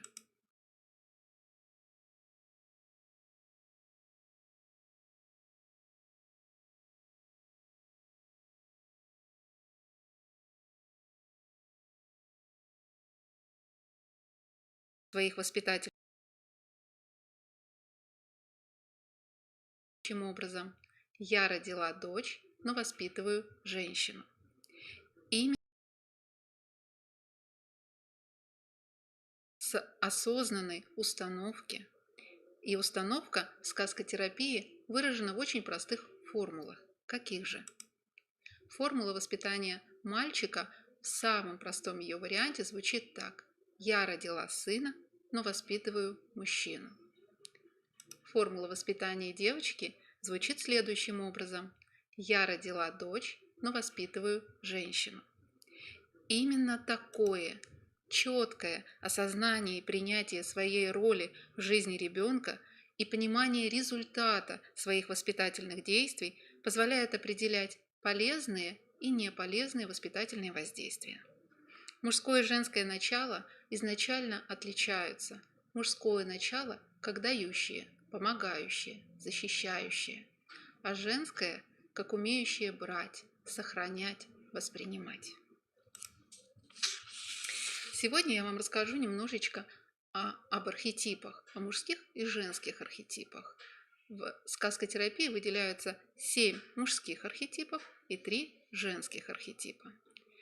Сейчас я прошу вас проанализировать в процессе знакомства с архетипами, какие из них ярко выражены в ребенке, а какие не очень заметны. Итак, проанализируем характер мальчика. 7 мужских архетипов представлены перед вами. Каким же образом они заложены в характере ребенка? Первый архетип – архетип слуги. Он определяет способность мальчика служить народу, семье, стране, то есть принимать свое назначение, способность принимать свои особенности, соглашаться с мнением других людей в том случае, если они правы, уметь молчать, когда это необходимо, уметь выполнять приказы в ситуации, когда нет времени думать. Это все дает возможность архетип слуги. Второй архетип – так называемый купец. Он учит получать выгоду в разных делах, быть смелым, сметливым, готовым к риску, уметь просчитывать варианты, сметливым и расчетливым. Архетип философа закладывает умение и желание постигать науки, новые знания, открытия, способность к логическим рассуждениям, умению делать выводы, аналитически мыслить. Архетип воина воспитывает в ребенке способность защищать и себя, и близких, свою территорию, отстаивать свои границы, уметь вступать в конфликт и разрешать их, быть смелым и храбрым, иметь силу воли. Архетип крестьянина дает ребенку трудолюбие, умение доводить начатое до конечного результата, умение делать что-то своими руками, мастерить, то есть освоить в последующем определенное ремесло или профессию, как мы говорим сегодня. Архетип монаха дает возможность ребенку созерцать, принимать несправедливость мира, принимать людей такими, какие они есть, способность отказывать себе в чем-либо, если так сложилась ситуация, умение занять себя в ситуации уединения. И 7-й архетип, так называемый архетип монарха. Он дает возможность ребенку контролировать себя и ситуацию. Он помогает сформировать лидерские и организаторские качества, способность к эффективной коммуникации, к пониманию и иерархии в отношениях. Все эти качества делают личность мальчика полноценной, не упуская из виду ни одну из его сторон. Вы могли заметить, что какие-то архетипы выражены в характере вашего ребенка особенно ярко, а какие-то, наоборот, могут быть почти незаметными. Может быть и так, что один из архетипов приобретает не очень красивую форму в поведении ребенка. Например, расчетливость и смекалка могут быть использованы им в недобрых целях. Важно вовремя замечать эти перегибы и не взращивать такие качества. Для этого очень полезно читать и анализировать сказки, приводить примеры, учить ребенка анализировать свои качества, помогать ему воспитывать характер. Все это заложено в методе комплексной сказкотерапии. Теперь обратимся к женским архетипам. Их всего 3, но они комплексно отражают все грани характера девочки. Первый архетип – архетип возлюбленный. Это способность делать выбор на своем пути, опираясь на свои собственные внутренние потребности, способность вдохновлять окружающих и даже мужчин на подвиги, проявлять вовне свою женственность, искренность эмоций. Это способность к легкости, к творчеству, к открытиям и радости, и умение приносить эту радость в жизнь других людей. Архетип матери представлен в девочке способностью заботиться о себе и о других, способностью принимать и поддерживать, помогать, защищать, когда это необходимо, воспитывать. Архетип хранительницы заложен в способности постигать разные науки, хранить и передавать знания и умения, постигать и передавать традиции, их приумножать, умение создавать и быть на страже семейного уюта и благополучия, эмоционального благополучия в доме, мира и спокойствия. Важно, что всему этому девочку учит ее мать. Она является примером той женщины, которой станет девочка в будущем. Очень важно обращать внимание на то, что девочка чаще слышит не то, что мы говорим, а то, как мы говорим, то есть интонационную окрашенность наших высказываний. Совместный анализ развитых и непроявленных вовне архетипических начал в ребенке позволяют обратить внимание родителей на те моменты воспитания, которые они упускают. В сказкотерапии это очень понятно и конкретно. Анализируя архетипы в характере своего ребенка, мы сразу видим, где мы поработали успешно, а где еще стоит поработать. Сейчас очень часто родители приумножают одни стороны личности ребенка и совсем забывают о других. Иногда мы видим очень интеллектуально развитого ребенка, но порой он довольно замкнут. Или наоборот, громкий, эмоциональный ребенок, но не волевой. И таких перегибов очень много. Сказкотерапия содержит в себе кладовую жизненной мудрости, где очень легко, понятно, мудро, емко и лаконично зашифрованы все жизненные уроки. Она позволяет раскрывать шифры, видеть глубину и смысл текстов, использовать все возможности, заложенные в сказке. Всего доброго, спасибо вам большое. Спасибо всем за внимание, спасибо за участие. Если, повторюсь еще раз, если у кого-то возникают какие-либо вопросы, вы можете задавать их в чате, либо по контактным данным, которые предоставлены на экране, вы их видите, сайт нашего консультационного центра, страничка ВКонтакте и номера телефонов. Еще раз спасибо всем за внимание. Всего всем доброго.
see, we already have a director of the institute.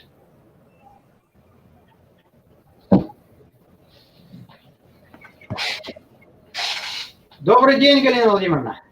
Добрый день, Андрей Витальевич. Добрый день, Good morning, Marcella.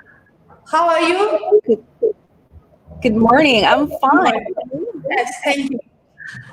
Уважаемые коллеги, мы приветствуем участников кейса «Мир интерактивных технологий и языковая среда».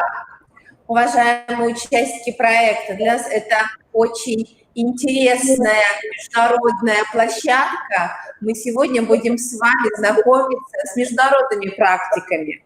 Уважаемые коллеги, к нам присоединяются наши партнеры, профессиональные коллеги из университета имени Сэма Хьюстона, штат Техас, и далее подключаются коллеги из стран СНГ.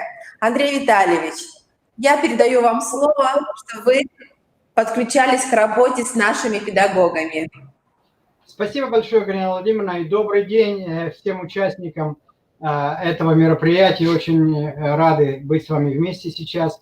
Доктор Марсела Монтенегро, она недавно защитила свою докторскую диссертацию в нашем университете. Много лет преподавала английский язык в Республике Коста-Рика, то есть у нее есть практический опыт, достаточно серьезный. И кроме того, она сделала блестящее научное исследование. И сейчас она вот поделится кое-какими мыслями с вами. Я передаю ей слово, я буду переводить. Marcella, everything is ready. You can start, please. Okay. So good morning again. As Dr. Kaptelov said, I am Marcela Montenegro, recent doctor, and it is a pleasure to be here. Thank you for having me here. So today I will go ahead, Dr. Kaptelov. Доброе утро снова, но у нас утро. И как я уже сказал, сегодня презентация будет посвящена технологическим ресурсам для обучения иностранного языка в период пандемии COVID-19. Что могло бы сработать? So today I will share a little bit about different technological resources that you can use to teach remotely, especially in this moment of COVID-19.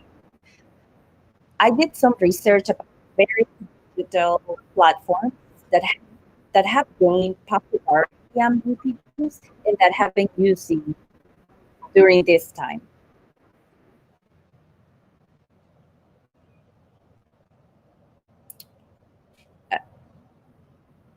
Dr. Kaptelov, can I translate?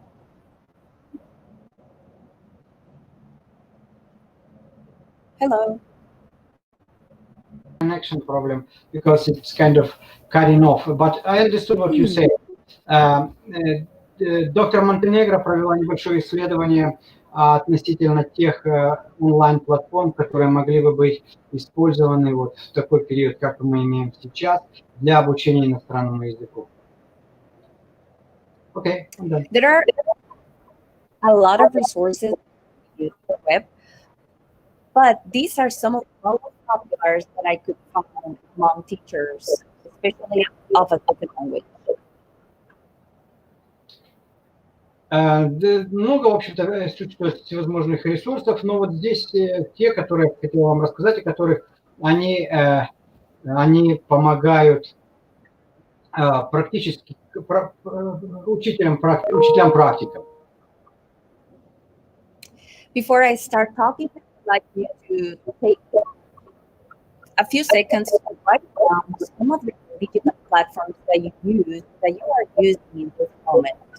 So I'm going to give you 20 seconds, probably right in the chat.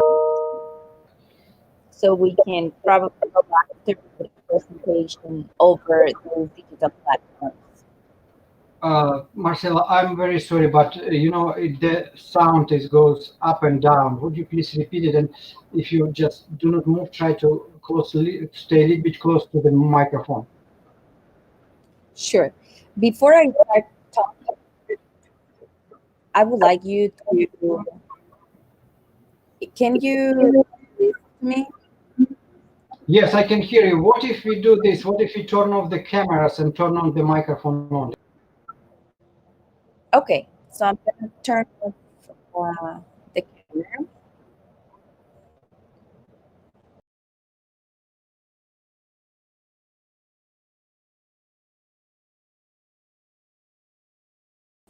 Hello.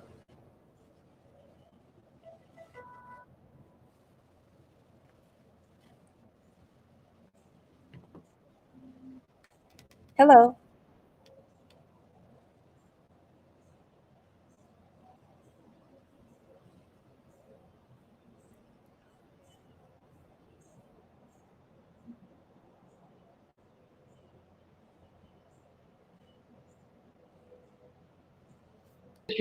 You cannot hear me.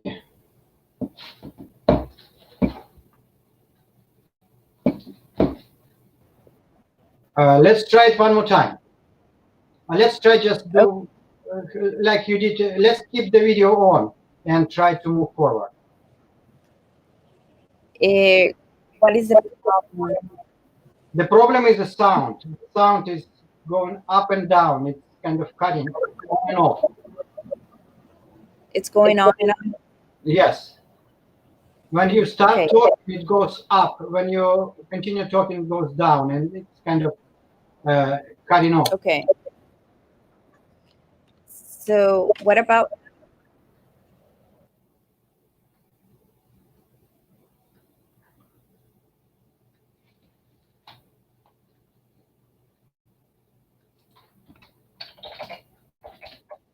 You hear me better? Yes, I can hear you right now.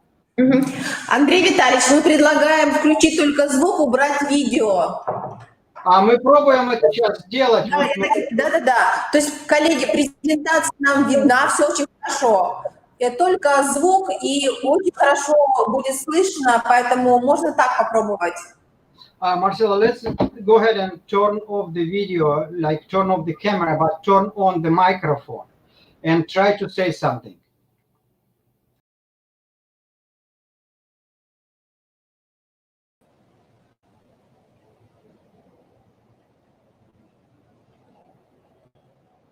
Hello.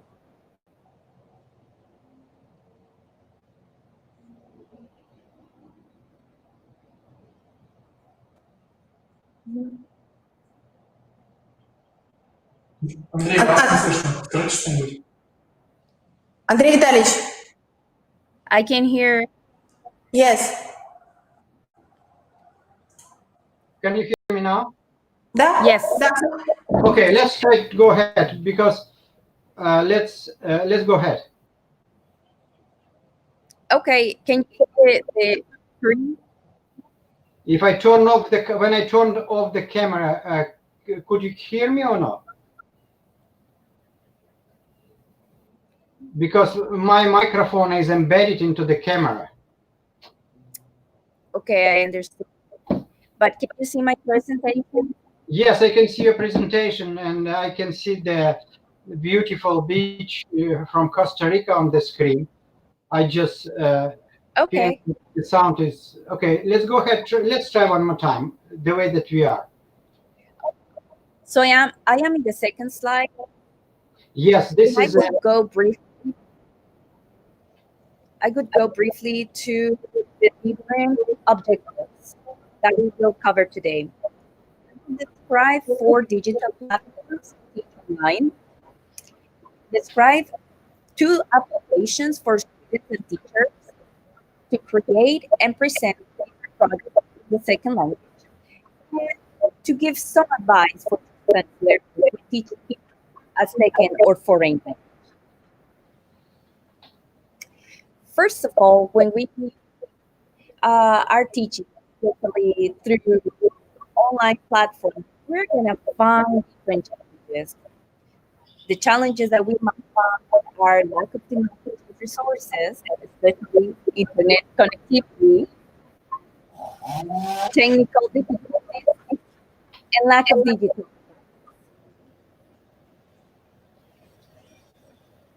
Dr. Yes, прежде всего, говоря о трансформации очного обучения, когда учащиеся и преподаватель находятся лицом к лицу.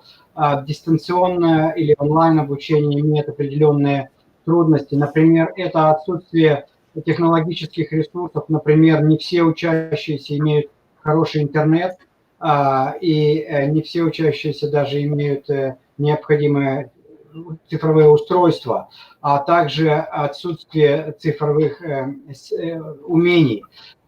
Кроме того, многие просто не имеют интереса так вот учиться онлайн.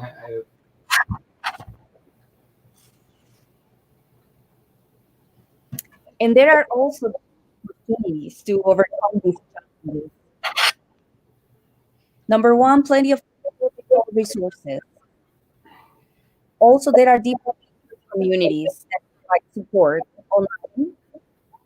And it is also an opportunity to provide creativity, promote creativity, and reinvent our teaching practice. Но кроме этого, конечно, есть определенные возможности для того, чтобы обойти вот такие перечисленные затруднения. Например, технологические ресурсы существуют, и их можно, так сказать, применять. Есть сообщество учителей, которые могут поддержать в тех или иных ситуациях. И также сейчас это время, когда необходимо продвинуть творчество и несколько пересмотреть процесс учения, преподавания. So what? I will show you all different online platforms. The first one is Classcraft. Classcraft is a platform where you can gamify your content. You can use the target language content that you are at this moment and upload it to the digital platform. In this digital platform, you can incorporate positive behavior. So in this case, you need to upload different learning tasks, and the students can receive different points based on their performance. Одна из платформ, которая предлагается, это Classcraft. Ну вот, честно говоря, не услышал дальше. Сейчас я попробую немножко по-другому сделать. Я позвоню Марселе и буду переводить ее речь с телефона. For Classcraft, Marcela, would you please pick up your phone, and I believe that it will be better for me to hear when you're talking on the phone, because the sound is still up and down, and you will be able to turn your video. Okay.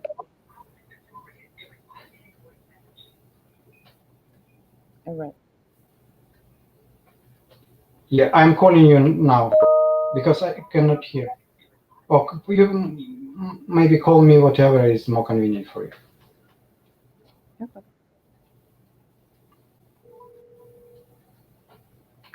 Hello? Yes, Yeah, can you hear me now? I can hear you now. Yes, you can turn off your microphone right now. Okay. And we can go ahead and I can translate it. And if you... Okay, can you hear me? Okay, what if you turn on your camera and turn off your microphone?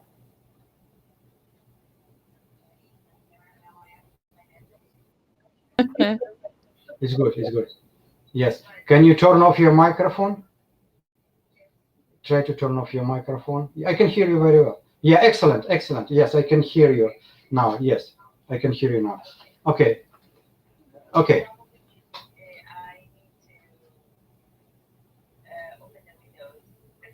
It's okay, it's okay. Yeah, let's go ahead and talk about Classcraft. Значит, сейчас вроде бы звук у нас установился, и доктор Монтенегро продолжает рассказывать о платформе Classcraft, извиняюсь.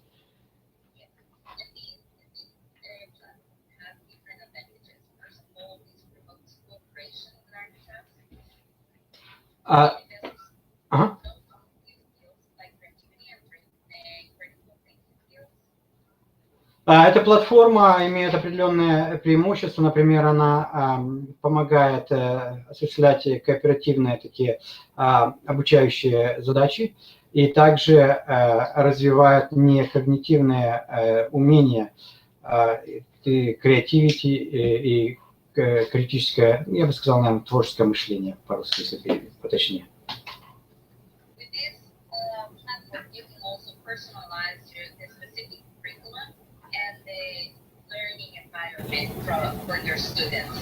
С помощью этой платформы возможно сделать более персональное специфическое содержание и более, так сказать, персональный процесс обучения.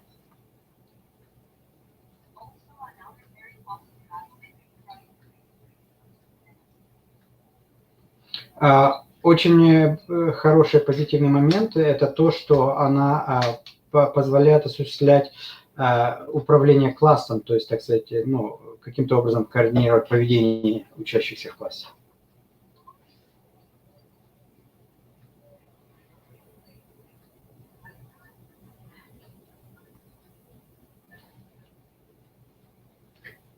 Ну, а disadvantages – это то, что должен быть достаточно сильный интернет, и необходимо затратить определенное время для того, чтобы понять, как использовать эту платформу.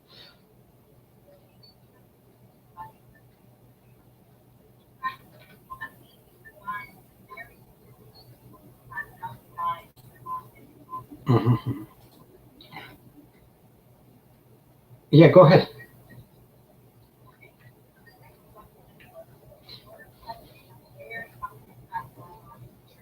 Еще одна онлайн-платформа, которая называется Edmodo.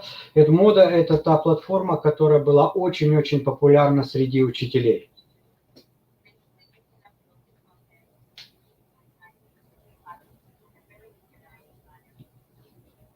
В общем-то, вы можете загрузить полное содержание и задания на эту платформу как, ну, как организатор, как, так сказать, учитель.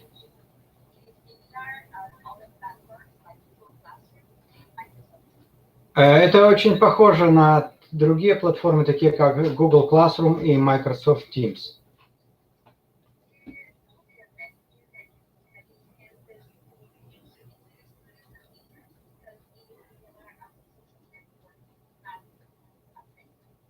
Эта платформа улучшает коммуникацию между учениками и учителями.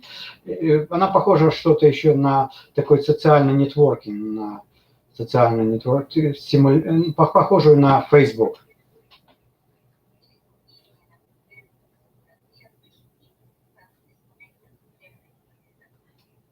Это удобно, и это, в общем-то, достаточно дружественная платформа.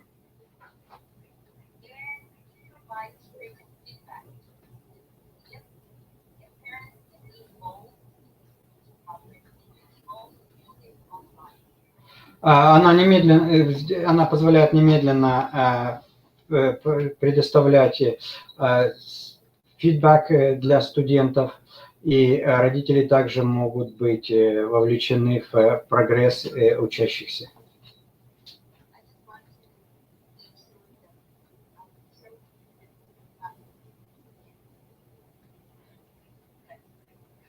Я просто хочу вам показать разные платформы, где вы можете, что вы можете выбрать для себя, для того, чтобы преподавать различные уроки.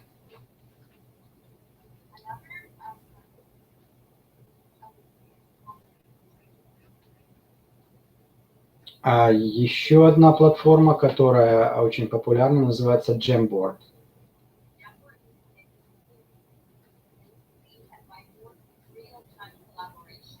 Она непосредственно соединяется с Google, и, в общем-то, это платформа, которая в реальном времени позволяет взаимодействие, она чем-то похожа на Smartboard.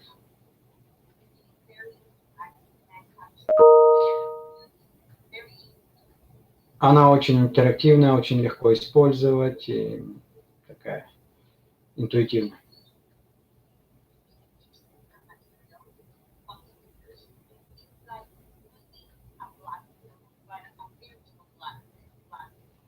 Вы можете использовать ее точно так же, как, например, использовать либо виртуальную классную доску.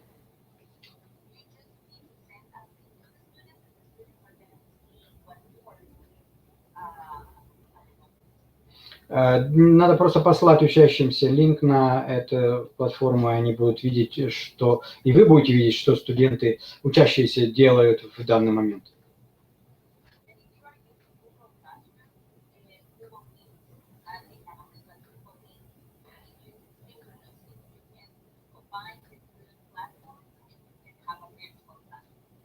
Вы можете одновременно использовать Google Classroom и как бы совместно с этой платформой использовать и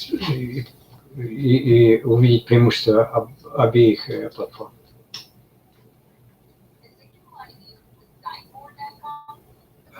Еще одна — это Ziteboard.com.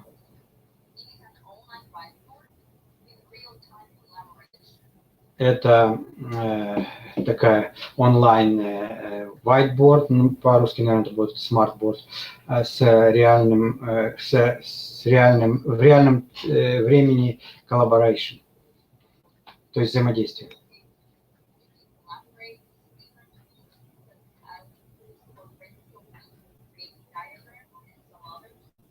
Вы можете взаимодействовать, сотрудничать, используя различные инструменты, брейнсторминг, создавать диаграммы и так далее.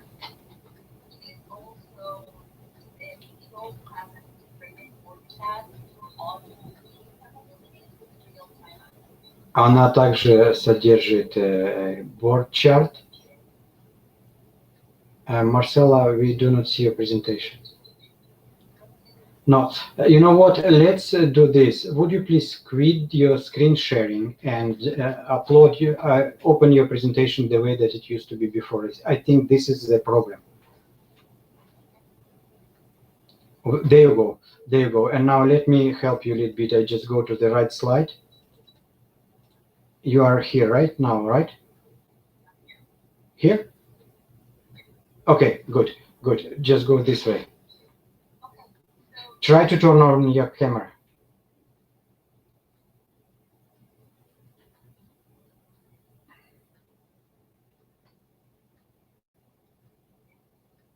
Okay.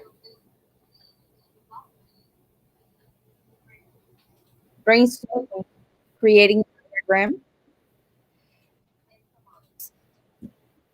Да, вы можете сотрудничать, используя различные инструменты, брейнсторминг, создавать диаграммы и другие, ну а также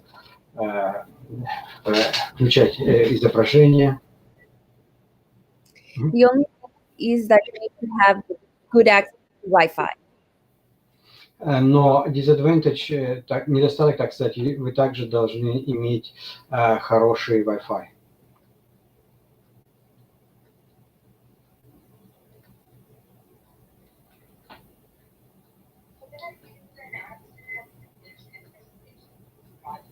Но следующая часть моего выступления – это относительно application для того, чтобы создавать и представлять различные проекты.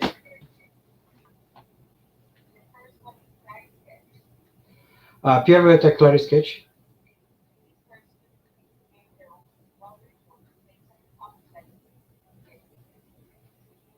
С помощью этой программы учащиеся могут создавать их собственный устный, вербальный какой-то репорт, базирующий на определенном топике, на определенной теме.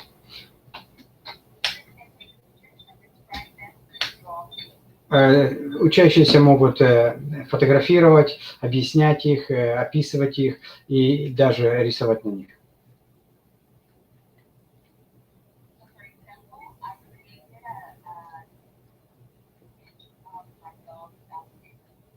Ну вот, например, здесь я сделала такой эскизик моей собаки Саски.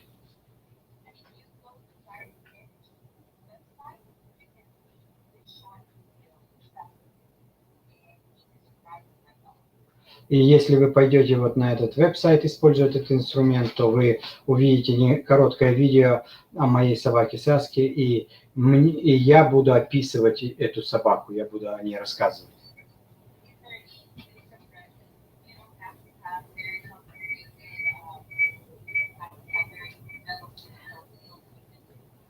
Это достаточно дружественная программа, никаких определенных там цифровых специальных умений не нужно.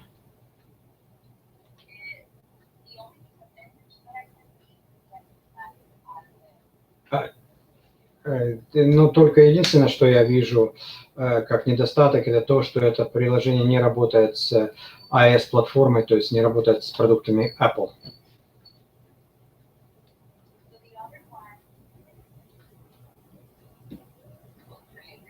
Еще один – это Book Creator.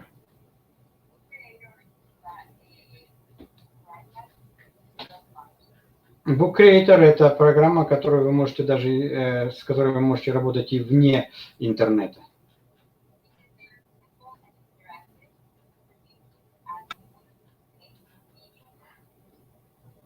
Очень простая, очень такая интерактивная, где вы можете работать с голосом, с текстом, с видео, картинками и более того.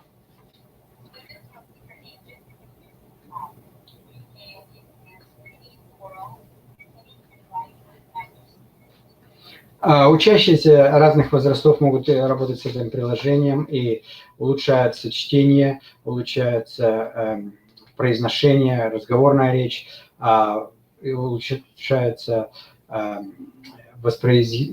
понимание речи на слух, а также письменные умения.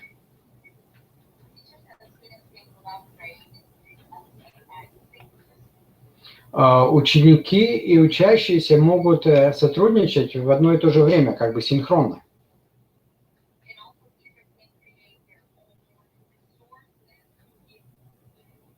И также учителя сами могут создать какие-то собственные ресурсы, которые они дадут учащимся.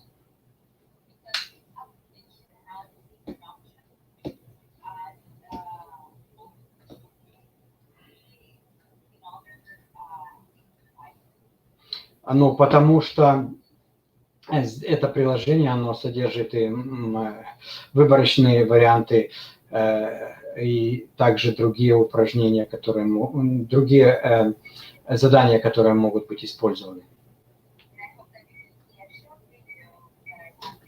И я надеюсь, что вы увидите мое короткое видео, которое я сделала. Are you going to do this video? Oh, no. Но видео сейчас она пока не будет делать, потому что уже времени не хватает.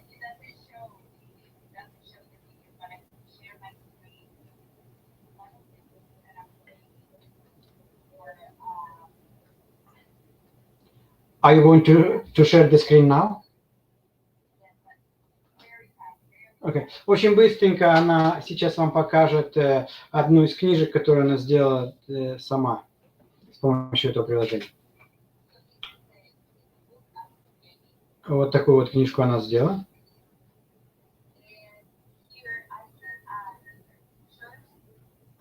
Она некоторые картинки туда поставила про своего отца.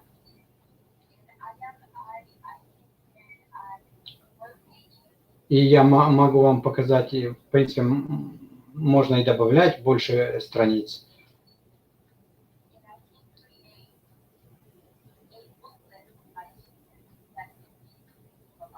Я могу также делать такие небольшие буклеты для моих учащихся, которые будут направлены именно индивидуально, в зависимости от их индивидуальных особенностей.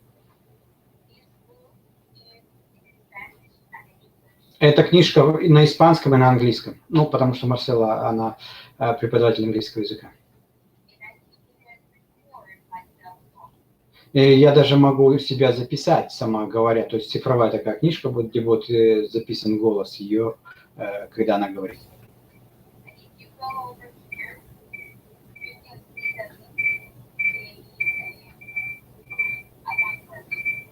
Ну и если вот вы пойдете, посмотрите в самой программе, то вы увидите, что здесь есть такая библиотека.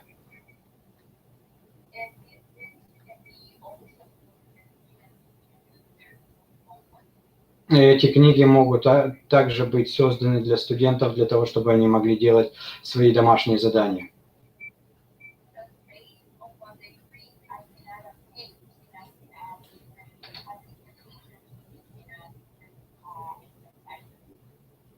Я могу добавлять многие странички и разные творческие такие элементы в книгу.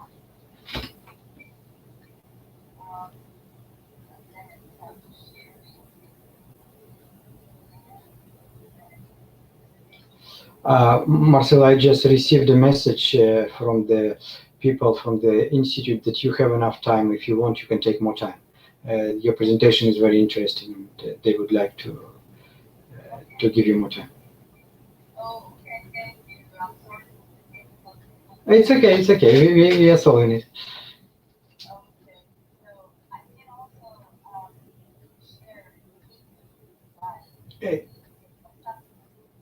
Let's do it at the end.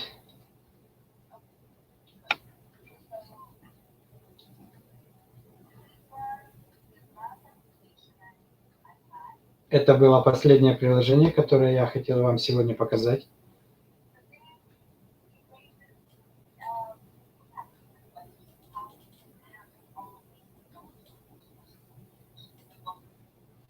У нас множество вопросов сейчас возникло в это время. Как же мы можем, так сказать, использовать все наши технологические ресурсы для того, чтобы обучать онлайн, на расстоянии?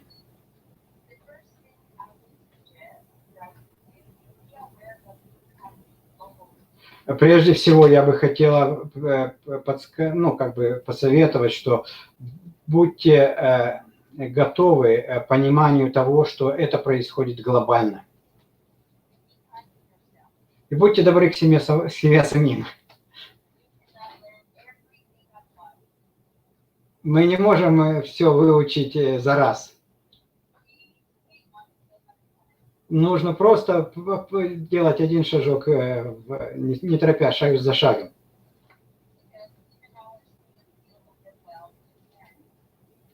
Потому что даже когда наши учащиеся и родители чувствуют чересчур перегрузку,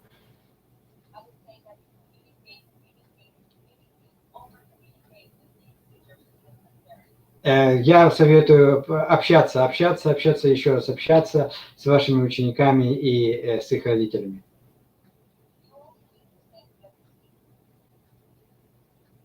Вам также советую устанавливать реалистические задачи и цели.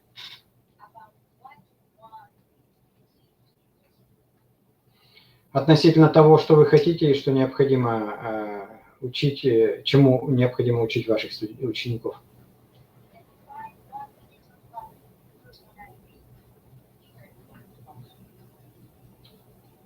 И независимо от того, какую вы цифровую платформу будете использовать для того, чтобы преподавать,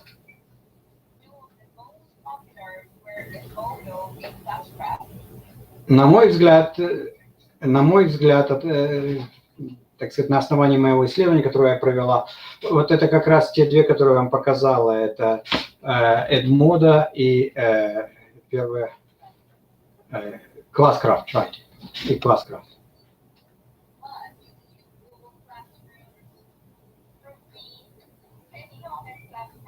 Но вы можете использовать и Google Classroom, и вот то, что мы сейчас используем, ProfMe и множество других, которые вы знаете, которые существуют. Excuse me? The last sentence? Мне кажется, ProfMe это очень неплохая платформа, кстати, тоже.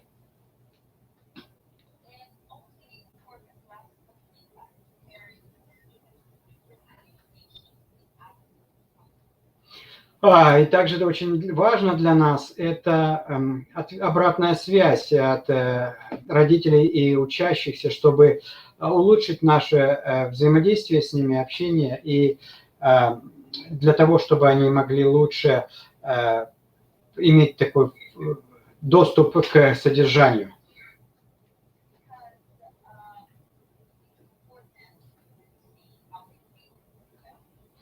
Потому что на самом деле очень важно знать, как они, то есть студенты и имеется в виду учащиеся и родители чувствуют себя тоже.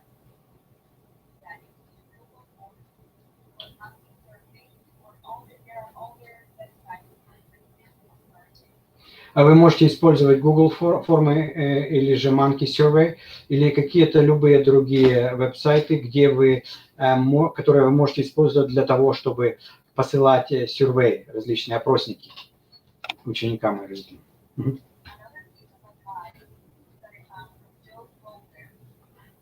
Еще один маленький кусочек моего совета, он от Джо Боллера.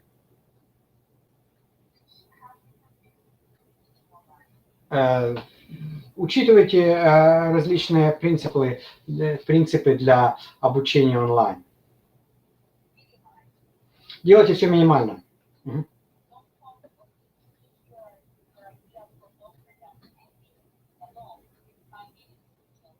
Не говорите и не, так сказать, не рассказывайте о своих идеях дольше, чем 10 минут для взрослых и 5 минут для детей.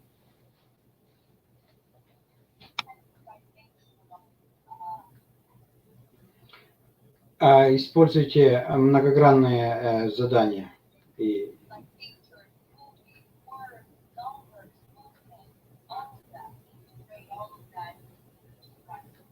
Но такие, например, как картинки, видео, слова, номера, перемещения, все, что может быть использовано.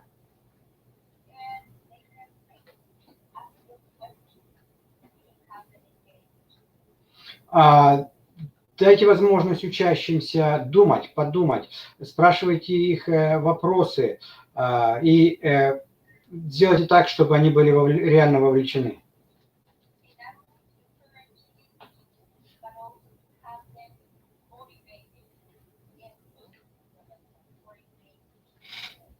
И не только заставлять их думать, но также сделать их мотивированным, так сказать, зацепленным на этот урок и вовлеченными в ваш урок.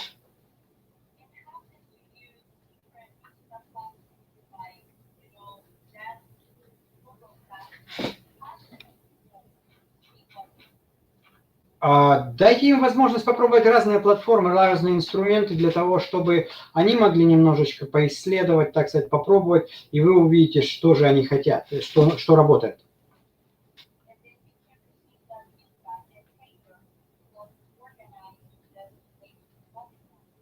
И тогда вы уже сможете сделать свои уроки, базируясь на том, что им нравится.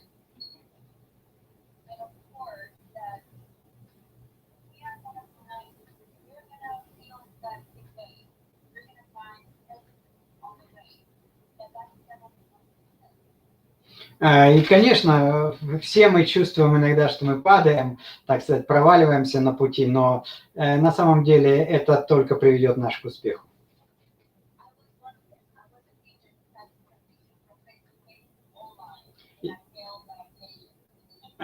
Я была одна из тех, я преподавала сначала в очном формате, а потом вынуждена была резко перестроиться онлайн, и мне казалось, что я проваливаюсь. Но I had a very good community of people. Но у меня были очень хорошие люди рядом со мной.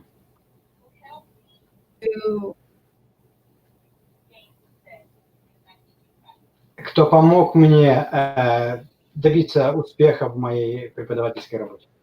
So we have to be others. Таким образом, мы должны обязательно поддерживать друг друга. Thank you for your technical difficulties. Большое спасибо за ваше терпение, за ваше внимание. Извините за технические неполадки. Здесь я вам даю ресурсы, о которых она говорила. Thank you very much. It is very interesting. Мы благодарим за подключение, очень интересные практики. Коллеги задают вопросы. Андрей Витальевич благодарят за интересный материал. И очень надеемся, конечно, что в дальнейшем наши педагоги смогут включаться именно в такие международные практики и, конечно, их применять. Мы очень рады, что у нас есть возможность еще раз осознать, что мы работаем в едином образовательном пространстве. Большое спасибо, коллеги, уважаемые участники площадки. У вас есть возможность поблагодарить, задать вопросы. Но я вот вижу, что благодарят, говорят спасибо. Поэтому, Андрей Витальевич, пожалуйста, передайте слова благодарности Марчелли за возможность узнать именно такие профессиональные компетенции, которые она сегодня продемонстрировала именно как практику. Спасибо. Thank you very much, Marcelo. Thank you so very much. We see once again that we are working together, and we are hoping that we will work together online in the future, or maybe it's better to meet. And you can see that there are some text messages coming from our colleagues, from the educators, and it's a really professional presentation, very, very helpful. Thank you, and probably somebody wants to ask questions to you. We'll see them down where the chat is. Thank you. Today English? Могут они это написать на английском? Они пишут на английском. Да, да. Yeah, I can translate it for you if they will write questions in Russian, or some of them I can see writing in English and they write it very nice. I probably can make more mistakes than they do. Коллеги, уважаемые участники площадки, мы благодарны, что вы передаете свое мнение и через английский используете. Это очень важно. Спасибо, коллеги, за поддержку нашего международного партнерства. Андрей Витальевич, мы завершаем нашу совместную работу. Я очень благодарна, что ваша команда работала с нами на протяжении всех 4 дней. У нас сегодня стоит закрытие семинара, и мы, конечно, надеемся, что в следующем году наше международное партнерство должно.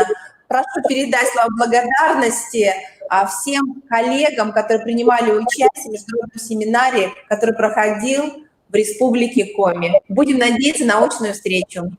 Большое спасибо. Было здорово с вами повидаться еще раз. Я надеюсь, что все это безобразие пройдет и пройдет достаточно скоро.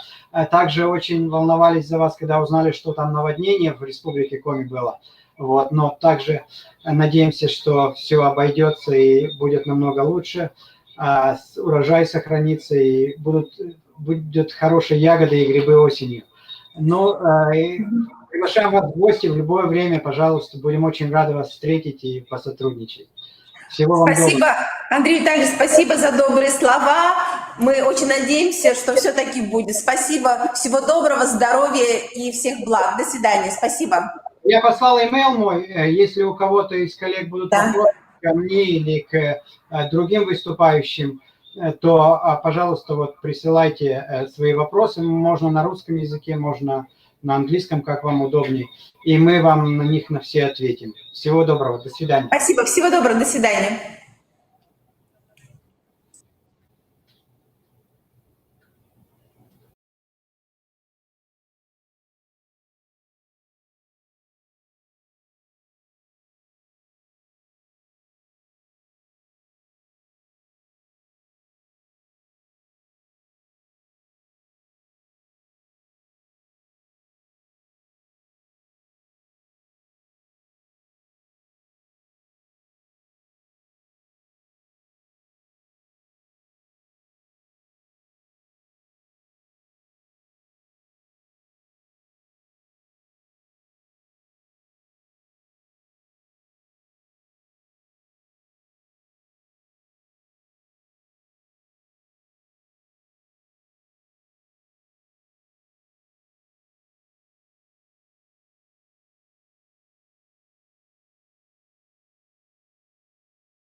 Добрый день, уважаемые коллеги. Мы продолжаем последний уже завершающий 4-й день нашего международного методического семинара и приветствуем вас на круглом столе «Лидерство и наставничество в образовании». Мы обсудим российские и зарубежные опыты и перспективы и поговорим о целевой модели наставничества. А с нами сегодня работают Мария Юрьевна Чередилина, генеральный директор ОНО Центра методической поддержки наставничества «Мое будущее», Галина Владимировна Китай-Городская, ректор нашего института. К сожалению, профессор Эджингтон Уильям не смог с нами сегодня присутствовать, но тем не менее он передал нам свои материалы, и мы с ними сегодня поработаем. Уважаемые коллеги, мы бы хотели начать с такого небольшого интерактива. Один из приемов технологии развития критического мышления. Верно ли что? У нас есть несколько утверждений, и мы бы хотели сегодня обсудить эти позиции. Итак, первая позиция. Согласны ли вы с тем, что лидер и наставник – это части одного целого? В чате, пожалуйста, поставьте единичку и знак плюс или минус. Если вы согласны, то ставите плюс. Если не согласны, то ставите минус. Так, у нас начали появляться уже какие-то знаки. Уважаемые коллеги, нас с вами тут 40 с чем-то участников, 42 на данную минуту уже. Угу.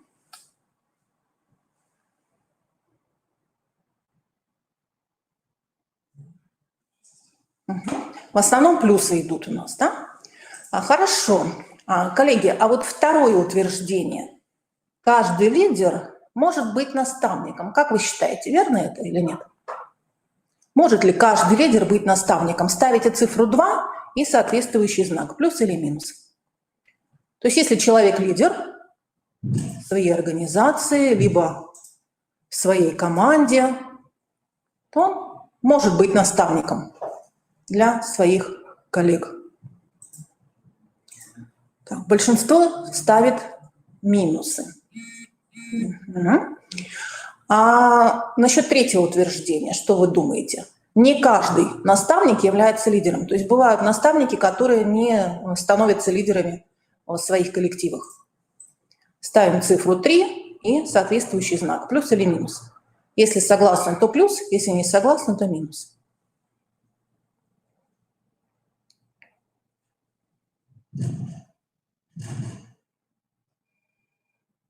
Угу. Так, есть и плюсы, и минусы. Угу. Хорошо. А с четвертым утверждением, согласны вы или нет? Наставничество – это инструмент лидерства. Ставим цифру 4 и значок плюс или минус. Наставничество – это инструмент лидерства. Так, появились плюсы. Угу. Угу. Хорошо. Вот на эти темы сегодня мы порассуждаем с нашими уважаемыми спикерами. Начать нашу работу мы хотим с положений, представленных Лоис Захари. Это очень известный международный эксперт по наставничеству. Сегодня ее называют одним из 100 лучших лидеров. И ее цитаты, ее произведения, да, печатаются в таких известных изданиях, как New York Times, Forbes, Wall Street Journal и других. Она известна своими бестселлерами «Руководство для наставника», «Руководство для подопечных», «Создание культуры наставничества» и другие. И вот на данном слайде представлены 8 требований для руководителей, желающих обеспечить успех наставничества в своих организациях. Нам видится, что действительно эти требования жизнеспособны, и мы с вами тоже можем этих требований придерживаться. Ну, во-первых, руководители должны серьезно и системно относиться к наставничеству, поддерживать и стимулировать его внутри организации, согласовывать программу наставничества с видением организации, целями ее деятельности. И при этом делать наставничество доступным для каждого сотрудника. Во-вторых, руководители должны демонстрировать свою личную приверженность наставничеству.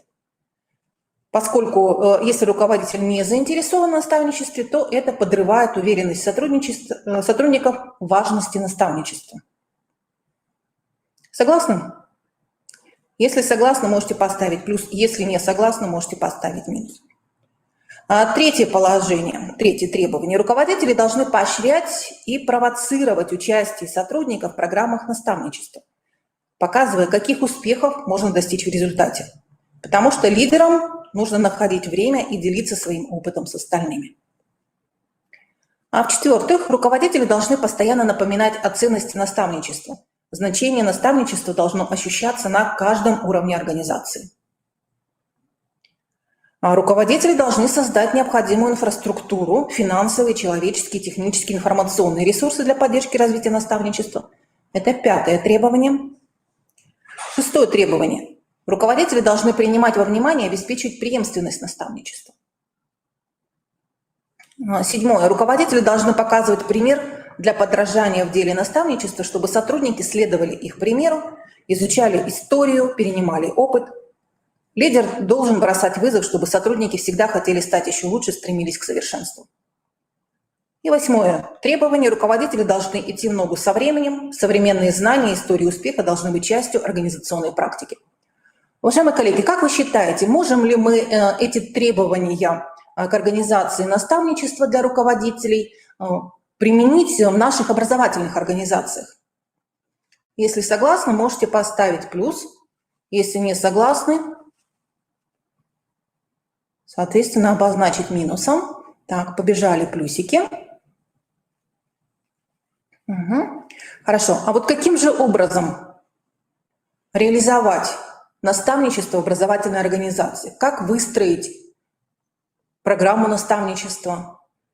Какие этапы необходимо соблюдать для того, чтобы внедрять практику наставничества в образовательной организации? Ответы на многие из этих вопросов сегодня мы получим в выступлении Марии Юрьевны Чередилиной, кандидата педагогических наук, генерального директора автономной некоммерческой организации Центра методической поддержки наставничества МЛ «Будущее», члена Совета Союза наставников по повышению производительности труда, члена Европейского совета по коучингу и наставничеству, лидеру инноваций в образовании. Мария Юрьевна, мы рады вас приветствовать. Передаем вам слово. Спасибо, Марина Анатольевна. Приветствую вас, уважаемые участники международного семинара, уважаемые организаторы. Мне действительно очень приятно работать с вами сегодня здесь. Ну и поскольку время уже достаточно вечернее, то хотелось бы, чтобы наш разговор больше походил на такую дружеский, профессиональную беседу, да, чем на какой-то очень строгий, очень умный семинар. Чем я могу быть вам полезна относительно темы наставничества и лидерства? Ну, во-первых, действительно как-то так получилось, что в моей судьбе сейчас эти темы очень перекликаются. У меня есть некие официальные статусы, связанные вот с обеими этими тематиками. Я лидер инноваций в образовании в 2017 году. И в этом году попробовала себя в конкурсе «Лидеры России», где я вошла в число полуфиналистов по Центральному федеральному округу. Со своей стороны сказала бы, что, наверное, не бывает лидеров, которые не являются наставниками, хотя вижу, что у вас есть и другое мнение. Ну, и опять же, наставничество – это титульный вид деятельности для моей некоммерческой организации. Сегодня для вас я хотела бы поговорить об особенностях запуска системных региональных проектов наставничества, и мы с вами рассмотрим две основные модели такого запуска. Хорошо? Давайте мы их назовем сейчас. У вас, наверное, сразу родятся некоторые ассоциации. Скажу, что эти термины я для вас специально создала, вот, так сказать, согласно техническому заданию этого семинара, впервые выступаю именно вот с такой темой.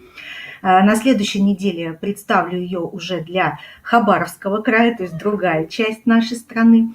Ну и, пожалуйста, ваши ассоциации, да, каскадная модель, что вы себе представляете, какие возникают у вас в воображении картинки, когда вы слышите этот термин, и синхронно-параллельно. Что это может быть по-вашему? И объясню, почему я об этом говорю, что мне, собственно, дает право об этом говорить. С 2016 года команда, в которой я участвовала, а затем уже моя собственная команда, являлась поставщиком агентства стратегических инициатив и в том числе участником системного проекта «Наставники не рядом, а вместе». Наверняка об этом проекте вы слышали, правда, коллеги? Поставьте плюсики, кто знает, что такой проект был в России. Угу. Спасибо, Любовь Ивановна.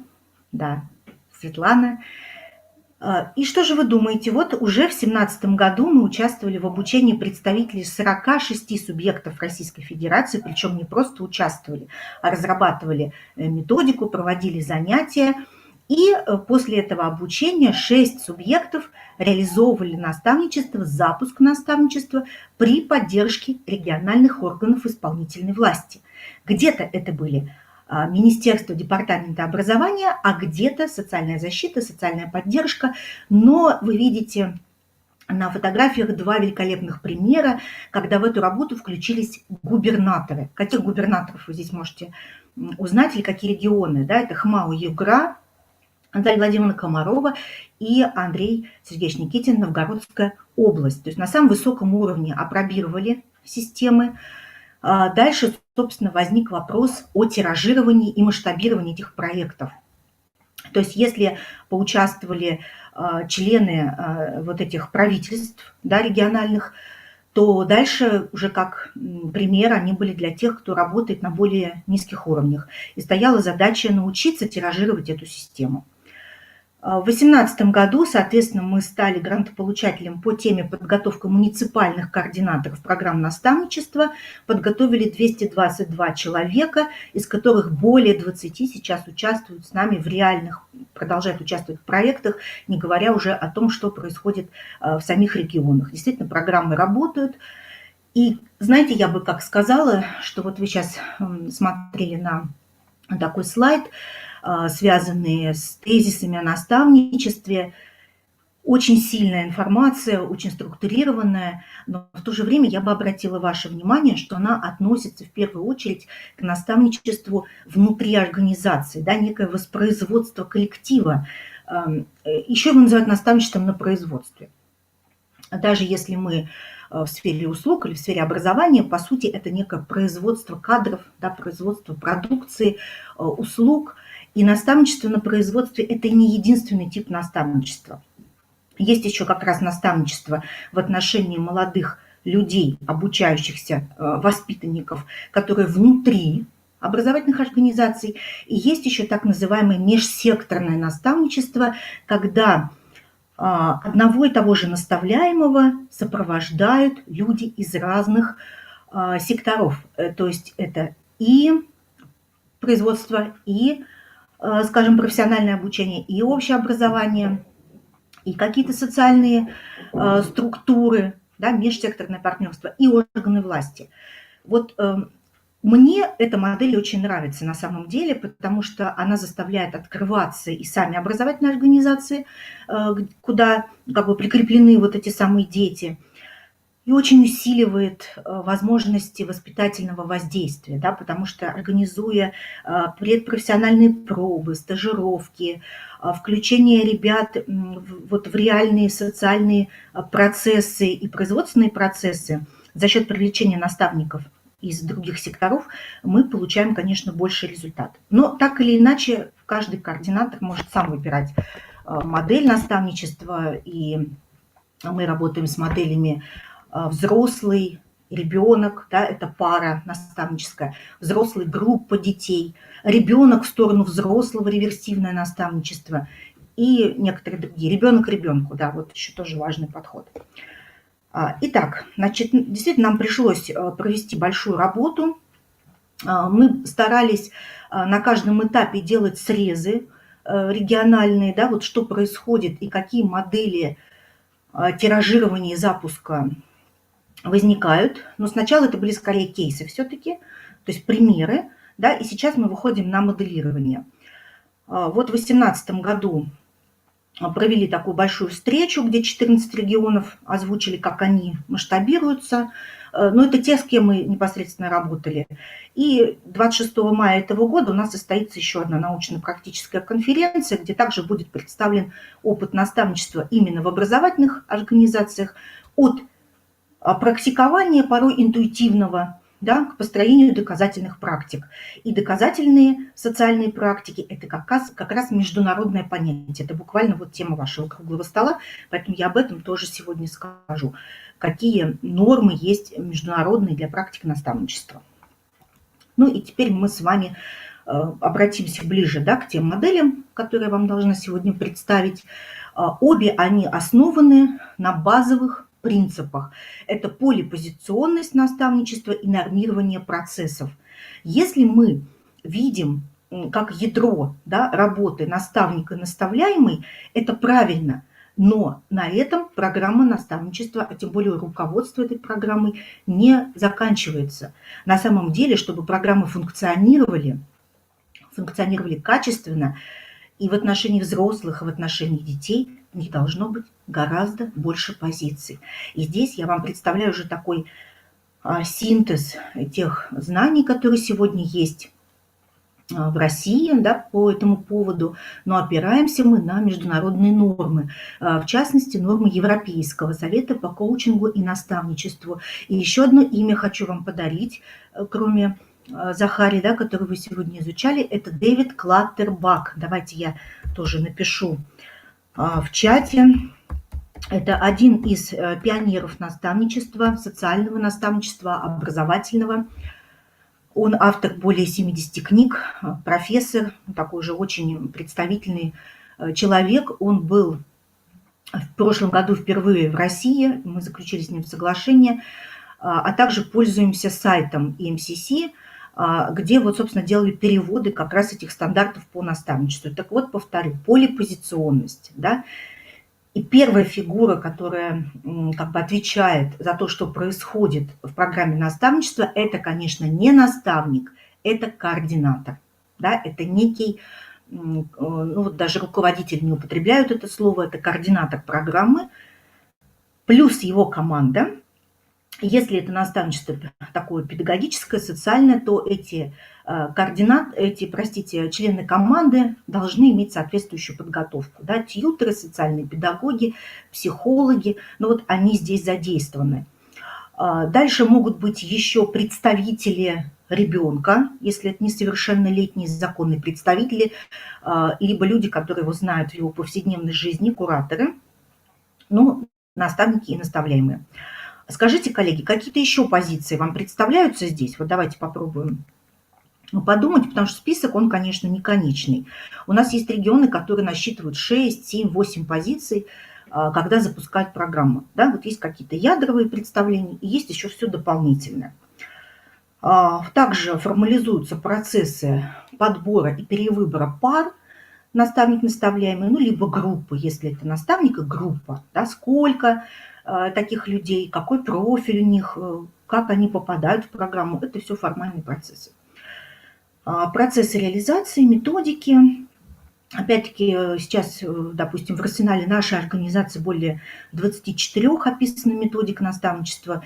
Прекрасная целевая модель, которая появилась зимой, дает вам множество вариантов действий, да, мониторинговые процессы. Ну, вот процессы мониторинга и оценки тоже как раз международное такое требование, и я думаю, оно вам понятно. Поставьте, пожалуйста, плюсики, если все понятно, либо задайте вопросы. Коллеги, пожалуйста, спасибо. Ну и переходим к каскадной модели. Напишите, кстати, ваши ассоциации, да, со словом «каскадная», что вы себе представляете, потому что я картинку выбрала сегодня в интернете, разместила, сейчас на слайде она будет. Как вы себе представляете? Да, ну и, кстати говоря, вот как бы вы ни запускали программу, да, в каком варианте, в каскадном или синхронно-параллельном, вот для подготовки координаторов есть несколько таких модулей, которые, ну, я считаю, обязательны. Да, это методология, это общие вопросы, это стандарты доказательных социальных практик, это представление о моделях и методиках, моделей базовых, там, ну, 3, 4, 5 можно насчитать. пользуетесь ли вы целевой моделью, да, или какими-то другими источниками, их ограниченное количество. А методик их могут быть десятки. Методик могут быть десятки. Дальше мы берем вот эту педагогическую составляющую.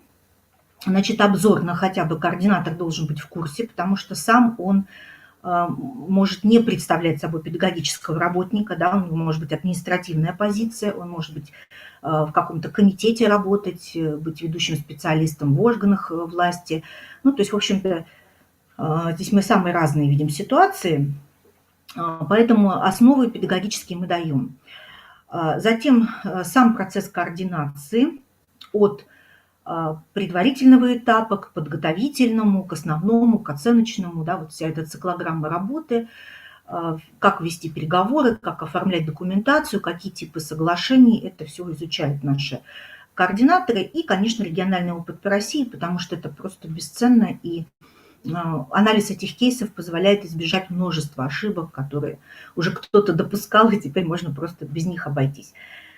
Значит, эта программа у нас проходит на базе в дистанционном формате, но привязана к лицензированной организации Институт современного образования города Калининграда. Ну, собственно, здесь очень простое объяснение. В прошлом году именно в Калининградской области было больше всего подготовлено координаторов, муниципальных координаторов программ наставничества по нашим методикам. 20 с лишним, 24 человека, по-моему. То есть каждый муниципалитет получил такого координатора. Ближайшая программа у нас вот через 3 недельки уже стартует. Значит, ну давайте, каскадная модель, не решились, да, написать какой-то свой образ, но у меня это образ такого водопада, да. Да, вот, одно направление другим, следующий этап после завершения, спасибо огромное, Светлана, успели, может быть, задержка связи идет небольшая. Каскадная модель, она на что ориентирована? Что мы начинаем выстраивать систему с головы, да, с координатора. Нам нужно подготовить координаторов, потом подготовить вот этих самых педагогов-тьюторов, но именно относительно наставничества. У них может быть базовое педагогическое образование или какая-то социальная поддержка, но у них должен быть модуль именно про наставничество. Да? Изучить надо тоже методологию, подход, их функции. Пожалуйста. Потом мы должны известить организации, где находятся дети, особенно если это межсекторное партнерство, подготовить кураторов уже потихонечку, чтобы они начинали детей подбирать под программу. Наставники и наставляемые. Значит, что здесь важно? Вот когда мы в 17 году начинали работать с координаторами, мы начинали с 3 аудиторных дней. Но это был такой, вот знаете, минимум, и вот регионы, вы видели, да, 46 регионов обучилось, а запустились, ну, от 6 до 12, там, смотря в каком году подсчитывать. То есть не очень большой процент, скажем так. Я думаю, что как раз не хватило обучения, то есть не хватило вот этой информации, но и мы тогда были не готовы учить в полном объеме. И это все было достаточно быстро сделано. Вот. Поэтому вот сейчас мы уже понимаем, что да, это 2-3 месяца работы дистанционной, тогда человек все осваивает. Но какой бы вы ни выбрали формат, вы справитесь, да, то есть вы должны определиться, вот какой минимум подготовки координатора. Дальше есть тьюторы. Соответственно, тоже либо это повышение квалификации, то есть, точнее, это повышение квалификации, ну, в некотором объеме. Вот. Наставники тоже очень по-разному. Для краткосрочных программ это может быть вот однодневный семинар, полдня буквально. Для долгосрочных, если вы, например, возьмете программу международную «Старшие братья, старшие сестры», там 36 часов у наставника, то школа наставника может иметь разную продолжительность. Опять же, я сейчас беру только стартовый модуль, коллеги. Потому что наставник, он, когда уже взялся работать, он потом еще проходит до обучения супервизии, да?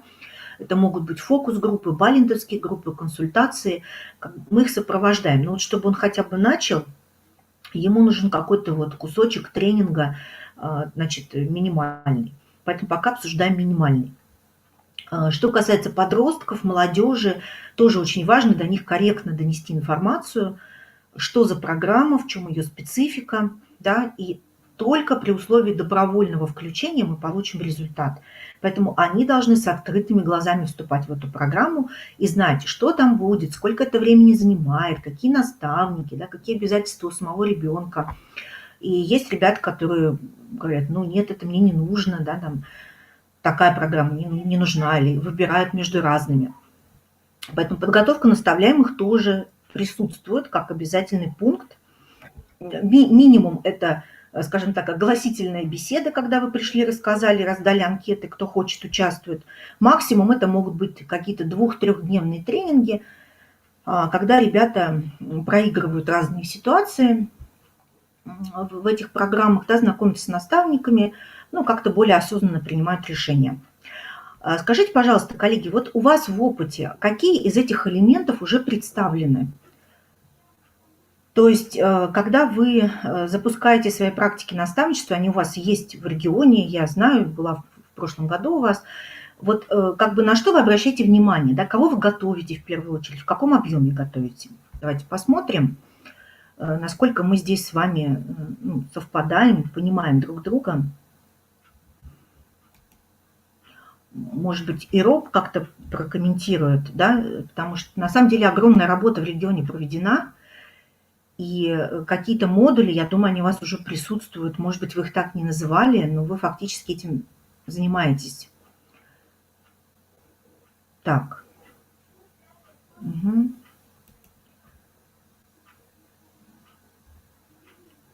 Давайте я чуть подожду, пока появится. Значит, у нас, ну, опять-таки, это все уже отчуждаемое, да, есть сценарий и так далее. Если интересно, я могу, кстати, прислать вот этот модуль по подготовке наставников, 6-часовой модуль, практически там описание игр, описание информации основной, которая дается, структуры. Если вам нужно, то можете, например, воспользоваться этой методичкой. Да, спасибо, пришлем. Значит, вторая, да, модель синхронно-параллельная. Сразу скажу, что она у нас возникла позже, и мы ее рекомендуем тем регионам, где уже прошли хотя бы первые циклы программ наставничества. То есть если вот те запуски, да, каскадные, они такие пилотные, вот всех подготовили, люди начали работать. Потом накапливается критическая масса людей, которые уже прошли через программы.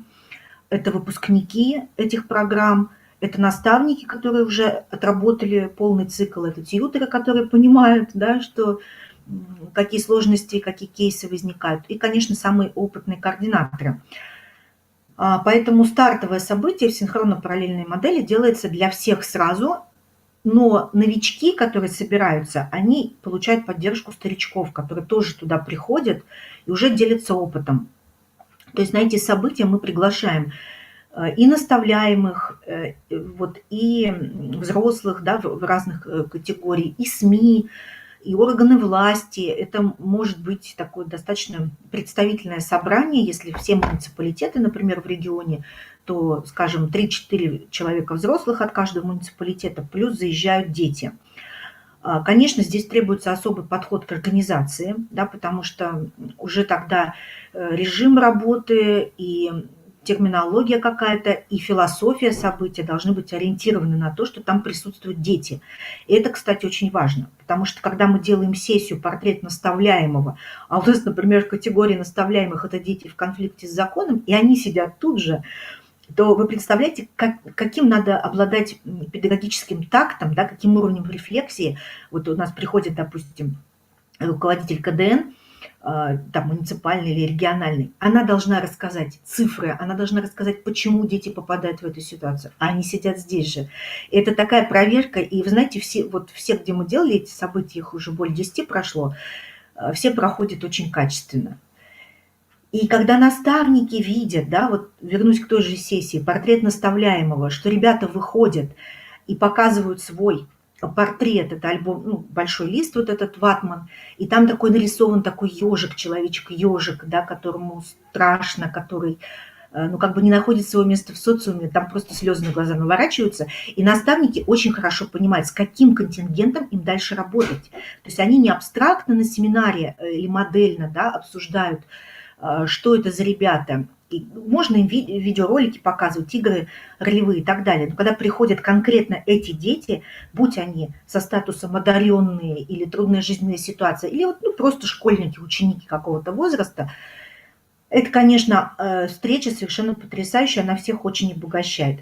Как вы думаете, сколько такое стартовое событие должно длиться, чтобы оно дало результат, все успели познакомиться, пройти какие-то тренинговые форматы. Туда же можно включить праздничные элементы, например, сертификацию участников прошлых наборов, да, то есть представление кейсов, поздравления, значит, подарки. Ну, обычно это не материальные какие-то, а такие тоже, скажем, грамоты, да, наставникам, которые участвовали на предыдущих этапах. Вот сколько бы вы дали времени для такого стартового события, для всех разных форматов? Пожалуйста, какие гипотезы? Потому что мы это проектировали очень долго, и нам хотелось, чтобы было хорошо. Есть тоже описание, есть навигатор базовый, и регионы работают неделя. Угу, спасибо. 2-3 часа. Угу. Да, ну на самом деле, конечно, опять-таки условия у всех разные. Очень здорово, что у нас появляются такие разные ответы. Мы выбрали 2-дневный формат.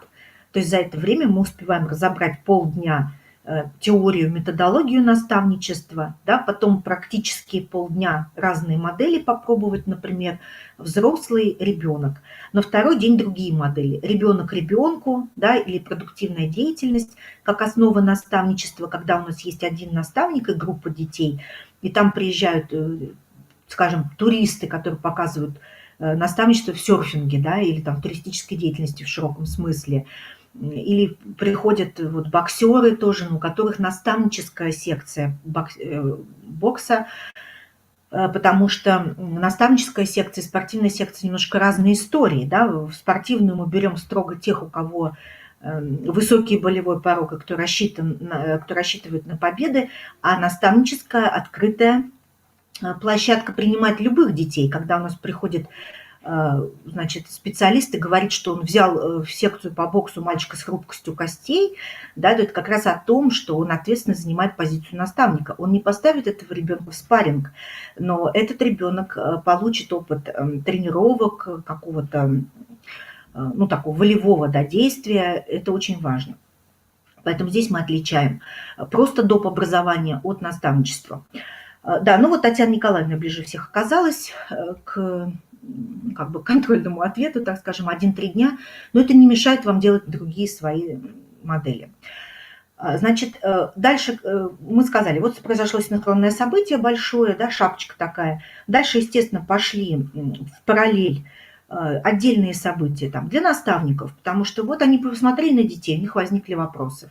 Через неделю встретились с тьюторами и спросили, а что же все-таки делать? Да, у меня вот такие вопросы возникли. И это, может быть, при детях нельзя было обсуждать. Хорошо. Какие-то потом уже более мелкие совместные события. Куда-то поехали, что-то провели, да, там есть у нас годовые праздники, Новый год, 8 марта и так далее.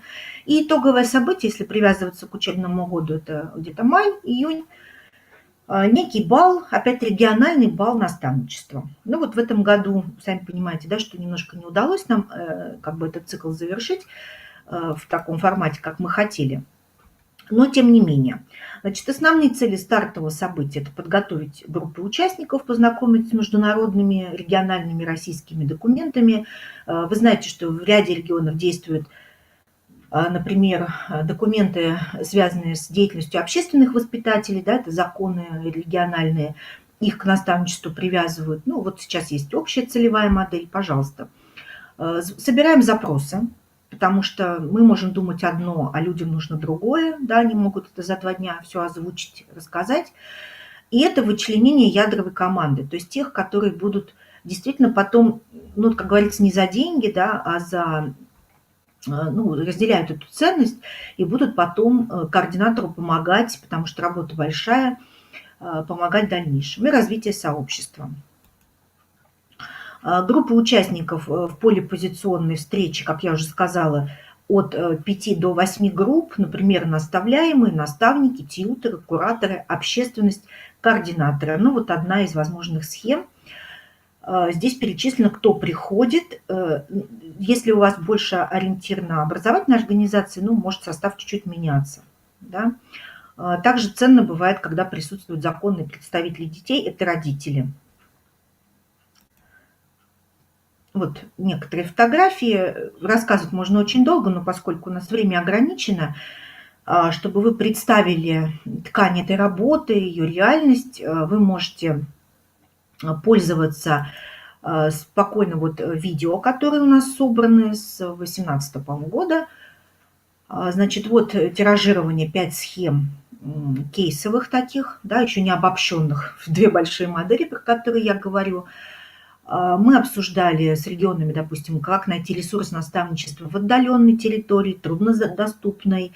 Но здесь имелось в виду вот на селе, но сейчас в условиях как бы ограничительных мероприятий, да, вообще многие проблемы актуализировались. То есть вообще как запустить программу, если дефицит ресурсов? Нет наставников, нет поддержки администрации и так далее, и так далее. Результаты работы школы наставника тьютера в Ярославле – это скорее каскадная модель и полипозиционно-региональная школа наставничества, подробный разбор 2-дневной программы. Калининградская область участвовала в выступлении. Гагина Маргарита Борисовна, руководитель одного из подразделений РАИВа. Поэтому там очень серьезное такое представительство. Как я уже говорила, она подробно рассказывает в этом видео среди других спикеров о том, что дает это региону и как это работает. Вот, наверное, на этом я хотела бы сейчас остановиться. Я буду рада вопросам, если они есть. И в заключение дарю вам вот такую замечательную летнюю картинку. Я ее взяла тоже сегодня из интернета, но там указано, что это Иван-чай из Республики Коми. Поэтому желаю вам всем продуктивного, интересного лета, успехов, здоровья и, конечно, сохранения профессионального интереса в любых условиях. Мария Юрьевна, мы благодарим вас за такое содержательное выступление. Уважаемые коллеги, если у вас есть вопросы к Марии Юрьевне, можете задавать их во вкладочке «Вопросы». Мария Юрьевна, наверное, будет с нами до конца нашего круглого стола и, возможно, в конце еще раз подключится для того, чтобы на ваши вопросы ответить. Ну и если мы вернемся к нашим вот этим предположениям, да, Мария Юрьевна с нами будет, каждый лидер может быть наставником. Мария Юрьевна свое мнение высказала. Галина Владимировна, а ваше мнение какое? Да, спасибо, Мария Анатольевна. Добрый день, уважаемые коллеги. Я рада приветствовать участников проекта «Эффективная школа». Мы с вами осознаем, что целевая модель наставничества для нас сегодня является драйвером повышения качества образования в республиканской системе образования, и поэтому нам, конечно, необходимо понять, мы осознаем ли, что наше лидерское сообщество, например, наши школы-лидеры, которые принимают участие в нашем проекте, они являются наставниками. И здесь я бы хотела, конечно же, все-таки обратиться к той целевой модели наставничества, которая сегодня внедряется в Республике Коми. А с другой стороны, мы понимаем, что в Республике Коми практики применения модели наставничества, они очень разнообразны. В нашей республике на протяжении последних 5 лет реализуется модель наставничества в рамках проекта «Молодые педагоги». Интересные наработки, образовательные практики мы применяем именно в контексте повышения качества образования для именно школ, которые участвуют в проекте «Эффективная школа». И вот в этом проекте мы работаем по модели наставничества, и у нас модель, она действительно сегодня связана с некоторыми международными практиками, когда у нас школьная команда, школы-лидера, принимает позицию наставника для школы участника проекта. И школа-участник проекта – это наставляемый. Поэтому, коллеги, есть там, конечно, что обсуждать, есть над чем еще задуматься, но мы сегодня хотим вам представить тот материал, который необходимо осознать с точки зрения принятого решения на уровне Министерства образования, науки и молодежной политики Республики Коми. В апреле 2019 года действительно мы включались в федеральные проекты, и, Мария Юрьевна, мы благодарны вам, что вы работали с нашими организациями среднего профессионального образования. Но прошел уже год, и в течение последних месяцев на уровне Республики Коми началась работа по внедрению целевой модели наставничества. Уважаемые коллеги, представители нашей республики, нам необходимо сейчас вспомнить приказ Министерства образования, науки и молодежной политики Республики Коми от 30 апреля о том, что в Республике Коми начинается внедрение именно целевой модели наставничества. Да, можно. Да, целевой модели наставничества. Данная целевая модель, она рассматривается именно как федеральная установка, но очень правильно Мария Юрьевна отметила, что, конечно, нам необходимо при внедрении целевой модели наставничества участвовать именно в тех процессах, которые для нас уже являются понятными, известными с точки зрения тех региональных инициатив и того регионального контекста, который для нас важен. Поэтому в контексте наших стратегических сессий, уважаемые коллеги, мы с вами говорили о том, что мы будем включать целевую модель наставничества в наши региональные проекты, такие как «Современная школа», «Учитель будущего», «Молодые профессионалы». И вот именно в этом контексте, уважаемые коллеги, я хотела бы продолжить с вами именно диалог и беседу. Итак, основные смысловые контексты, которые мы с вами обсуждаем в рамках проекта «Эффективная школа». Коллеги, я еще раз внимание обращаю. Мы работаем сегодня с участниками проекта по поддержке школ с низкими образовательными результатами. Данный проект включен в региональный проект «Современная школа». И, конечно же, две основные смысловые линии. Первое – это повышение уровня профессиональной компетенции наших педагогов через известную нам модель, которая тоже представлена в целевой модели. Это учитель-учитель. И я напомню, что внутри данной модели различные роли. Это, конечно же, как Марина Анатольевна провокационно меня и спрашивала, наставник – это лидер, если мы говорим о педагоге, либо в данном случае наставник воспринимается нами только как человек с опытом. Коллеги, мы такой вопрос задавали нашим молодым педагогам. И у нас традиционно работает, конечно, такая ролевая модель учитель, опытный учитель и молодой учитель. Коллеги, поделитесь информацией, какие модели вы используете в своей организации в рамках именно модели учитель-учитель. Я буду продолжать, вы, я думаю, что информацию в чате представите. И внутри данной модели, начиная с этого года, мы постараемся отработать еще одну модель. Это учитель, который понимает, осознает, а может быть не осознает свои профессиональные затруднения, и учитель, который может стать наставником именно для данного педагога. Итак, посмотрите, это другая ролевая позиция. Итак, учитель, да, вот вы пишете, конечно, для нас традиционно опытный учитель, молодой учитель. Но нам необходимо с вами, именно как с участниками проекта, выстроить именно эти ролевые позиции. Педагог с профессиональными затруднениями, дефицитами и педагог, наставник. И вот здесь, коллеги, конечно, для нас очень интересен опыт и Марии Юрьевны по формированию тех педагогических практик, которые позволяют, первое, выстроить систему взаимодействия между педагогами. Это могут быть два опытных педагога, но я привожу пример.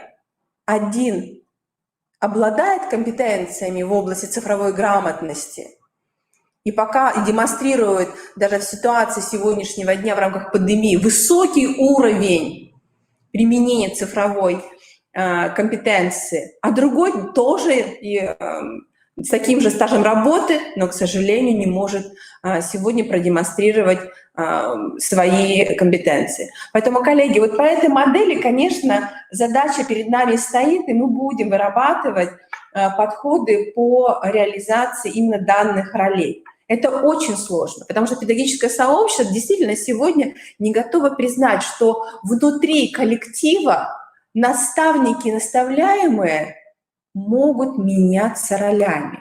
И для нас это на самом деле интересная и методологическая позиция, которую мы будем определять. Конечно, с точки зрения наставничества, если мы говорим именно о самих понятийных рядах, наставничество – это универсальная технология передачи личностного, жизненного, профессионального опыта, знаний, формирования навыков. И очень важно, даже у нас уже круглый стол, в рамках очного, конечно, заседания мы бы с вами немножко по-другому построили, но, конечно, хотелось бы с вами обсудить и понять, может ли внутри организации, здесь мне интересна даже позиция Марии Юрьевны, вот именно роли меняться у наших педагогов. Он может быть в одном случае наставником, в другом случае наставляемым. Вот такие провокационные вопросы даже нам задавали в рамках нашей стратегической сессии. Коллеги, и у нас ответа не было, потому что действительно мы к этому должны быть готовыми взять на себя роль наставника. И опытный учитель сегодня, коллеги, готов быть наставляемым? Как вы думаете? Готовы ли вы принять на себя эту позицию, что у меня будет наставник с таким же стажем работы, с таким же жизненным опытом, но с другим профессиональным опытом? Поэтому, коллеги, здесь надо обсудить, и даже интересно, на самом деле, да, вот спасибо, Мария Юрьевна, конечно, вот эта смена ролей – это важный показатель в оценке наставника, да, это очень интересно. Передача опыта по ситуации, реверсинг, да, коллеги, поэтому, конечно, вот здесь очень важно уметь на себя принять эту роль именно по модели учитель-учитель. Конечно, уважаемые коллеги, нам очень важно сегодня, когда мы говорим именно о модели наставничества, соотнести свою цель с тем результатом, который требуется на уровне Российской Федерации. Я сразу хочу вас предупредить, что сегодня на уровне Республики Коми выстраивается технология назначения кураторов в рамках каждого муниципального образования и государственной образовательной организации. Коллеги, меня интересует даже наше информационное поле. Знаете ли вы о том, что сегодня на уровне Республики Коми уже сформирован реестр кураторов по внедрению целевой модели, что от каждой организации, государственной и муниципальной, уже, коллеги, назначены кураторы, которые будут отвечать за результативность внедрения целевой модели. Мы вчера данную базу передали в министерство. То есть от каждого управления образования такая информация поступила. Коллеги, вы представители образовательных организаций. Знаете ли вы, кто стал, кто стал куратором внедрения целевой модели? Отлично, спасибо. Информационное поле работает. И профессионально, я думаю, что это очень важно, что вы знаете. Очень хорошо, спасибо. И, конечно, вот когда мы говорим, даже мы видим, что уже куратор вместе с нами работает, очень хорошо, мы рады. Итак, уважаемые коллеги, конечно, ожидаемые результаты. Спасибо, коллеги, за активность, спасибо, что вы с нами. Буду сразу анонсировать несколько семинаров, которые будут проходить в дистанционном режиме летом. Часть семинаров, мы надеемся, мы проведем и очно, но уже осенью. Коллеги, очень рады, что все мы знаем. Отлично. Итак, когда мы говорим об ожидаемых результатах для участников, внимание хочу обратить на 5-ю позицию, которая представлена на слайде. Мы на протяжении 3 дней международного семинара постоянно с вами обсуждали, что сегодня мы находимся в процессе педагогической трансформации. Профессиональные компетенции педагога, они действительно сегодня находятся на стадии формирования и осознания, какими сегодня компетенциями должен обладать педагог 21 века. Конечно, мы говорим и о hard skills, и о soft skills. мы говорим именно о компетенциях универсальных.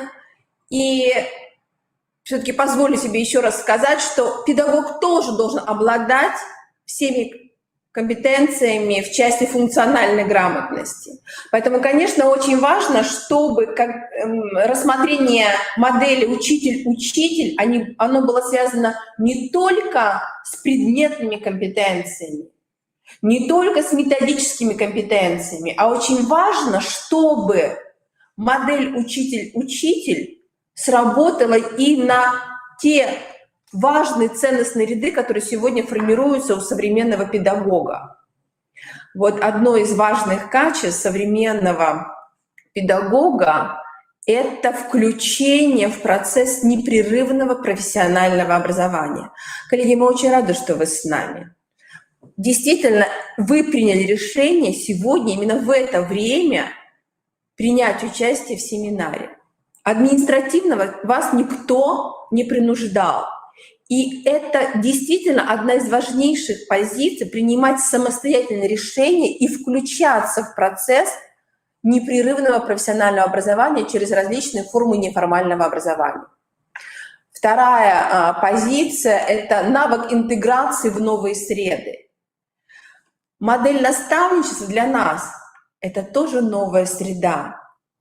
Обозначение школы лидера в рамках, да, это приказ Министерства образования, но школа-лидер сегодня, она должна нарастить тот потенциал, который позволит ей стать школой, которая наставляет школу участника проекта.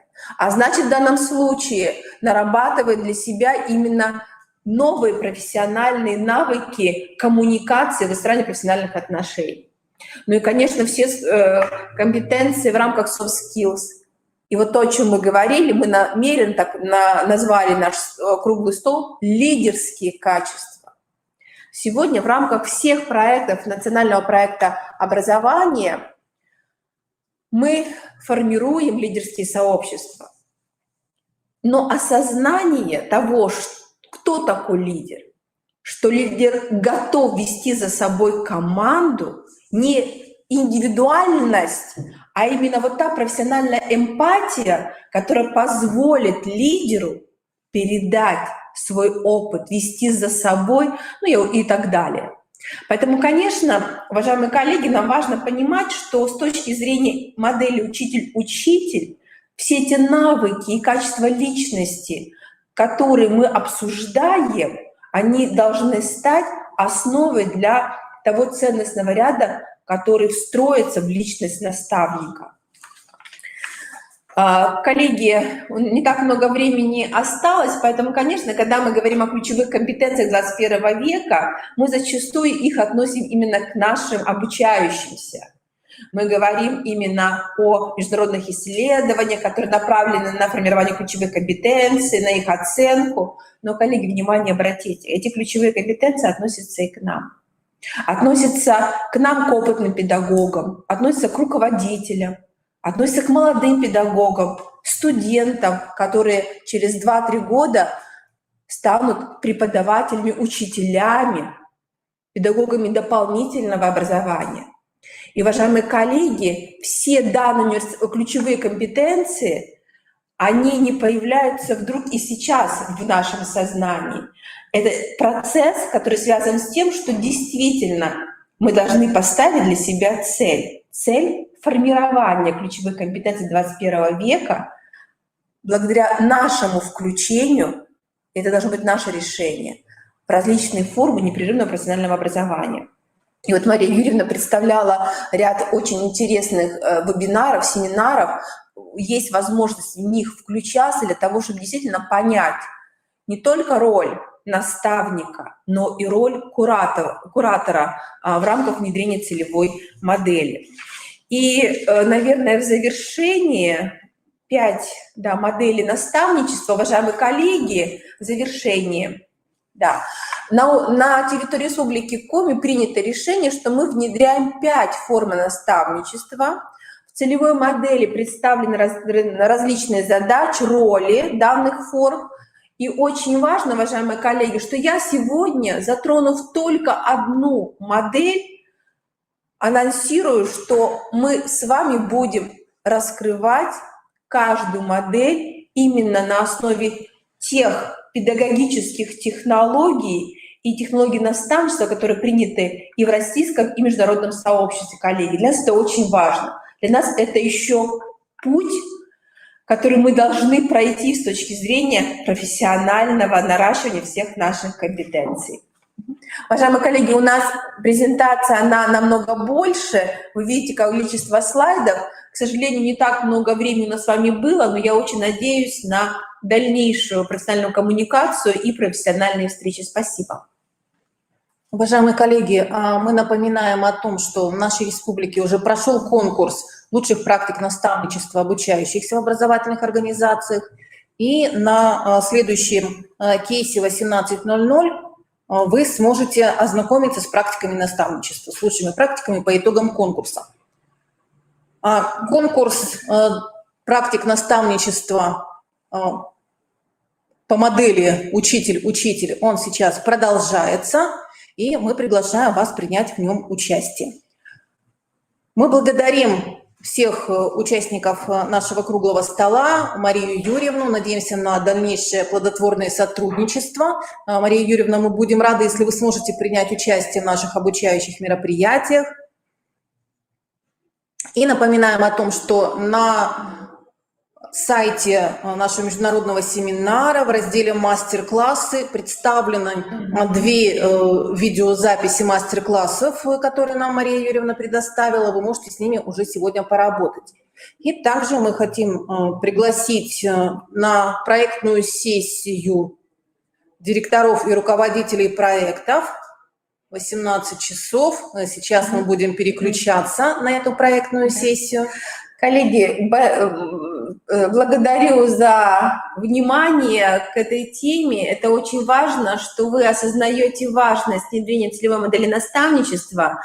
Наш институт, Республиканский институт развития образования, является оператором внедрения целевой модели. И в этой связи, конечно, мы обращаемся к вам.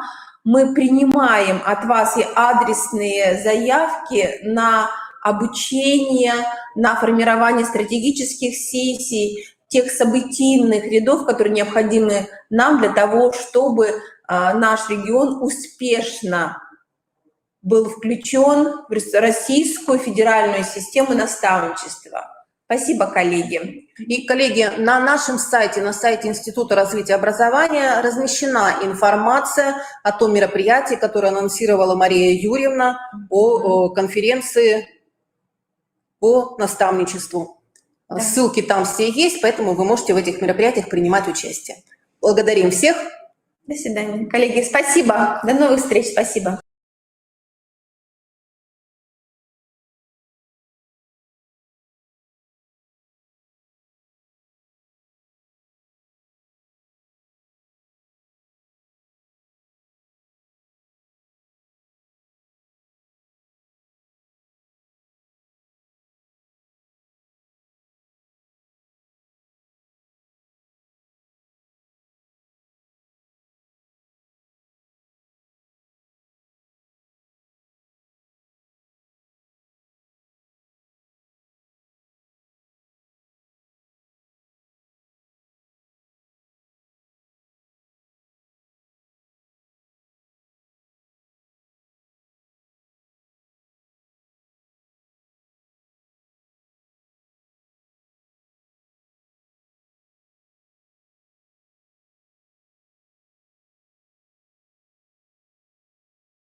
участники проекта «Эффективная школа». Мы рады вас приветствовать на проектной сессии, которая посвящена грантовому конкурсу модели перевода школ в эффективный режим функционирования. Уважаемые коллеги, для нас этот конкурс является традиционным. Мы его ежегодно проводим в рамках нашего проекта. Коллеги, нам, конечно, очень важно сейчас понять, кто работает вместе с нами. Я предполагаю, что на площадке с нами работают и школы-лидеры, и школы-участники проекта, а также координаторы данного проекта на уровне муниципальных образований. Я надеюсь, что именно такой командой вы принимаете участие в нашей проектной сессии. Итак, проектная сессия связана, конечно же, с той информацией, которую мы хотим до вас донести. Мы намеренно не сделали данную площадку информационной, мы хотим с вами вместе обсудить очень важные положения конкурса и донести до вас каждый смысл, каждую позицию в данном конкурсе. Итак, уважаемые коллеги, давайте обратим внимание на цель нашего конкурса. Итак, в контексте нашей модели, о которой я говорила в первый день, я хочу вам напомнить, что модель нашей республики, она связана с тем, что у нас работают школы-лидеры и школы-участники проекта. То есть формирование школьных команд, формирование муниципальных команд для нас является идеологическим принципом нашего проекта. Поэтому, конечно, когда мы говорим о грантовом конкурсе, мы должны осознавать, кто принимает и какой результат мы ожидаем от данного конкурса. Конечно, мы предполагаем, что именно этот конкурс будет стимулировать командную работу не только внутри организации, а между школами-лидерами и школами-участниками проекта. Конечно, несколько лет назад, это было 3 года назад, мы говорили о партнерских отношениях. Теперь же мы говорим, что на уровне муниципального образования формируется муниципальная команда, в которую входят школы-лидеры и школы-участники проекта. Поэтому именно такую командную работу мы от вас ожидаем с точки зрения результата.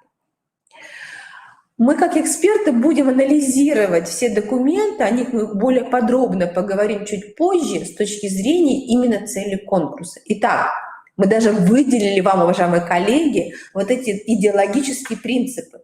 Итак, должна быть представлена командная работа. Вторая цель очень важная, что должны быть представлены программы перевода школ, функционирующих в неблагоприятных условиях, демонстрирующих низкие образовательные результаты в эффективный режим функционирования. Программы перевода. И здесь мы будем говорить с вами не только о школьных программах, не только о наличии договоров о совместной деятельности. Здесь мы будем говорить о наличии муниципальной программы поддержки школ. Ну и, конечно, третья цель конкурса. Мы должны понять, каким образом проведена работа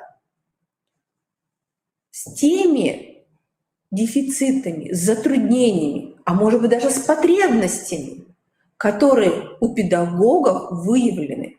Поэтому, коллеги, я внимание обращаю, чтобы прийти к результату, надо понять, осознать и привести цель именно к тому результату, который будет оценен. Командная работа, перевод школ в эффективный режим функционирования посредством представленных программ, которые уже будут реализовываться, прошу прощения, и работа с выявленными ресурсными и профессиональными дефицитами. Далее, уважаемые коллеги, задачи данного конкурса, конечно, не связаны с наименованием конкурса.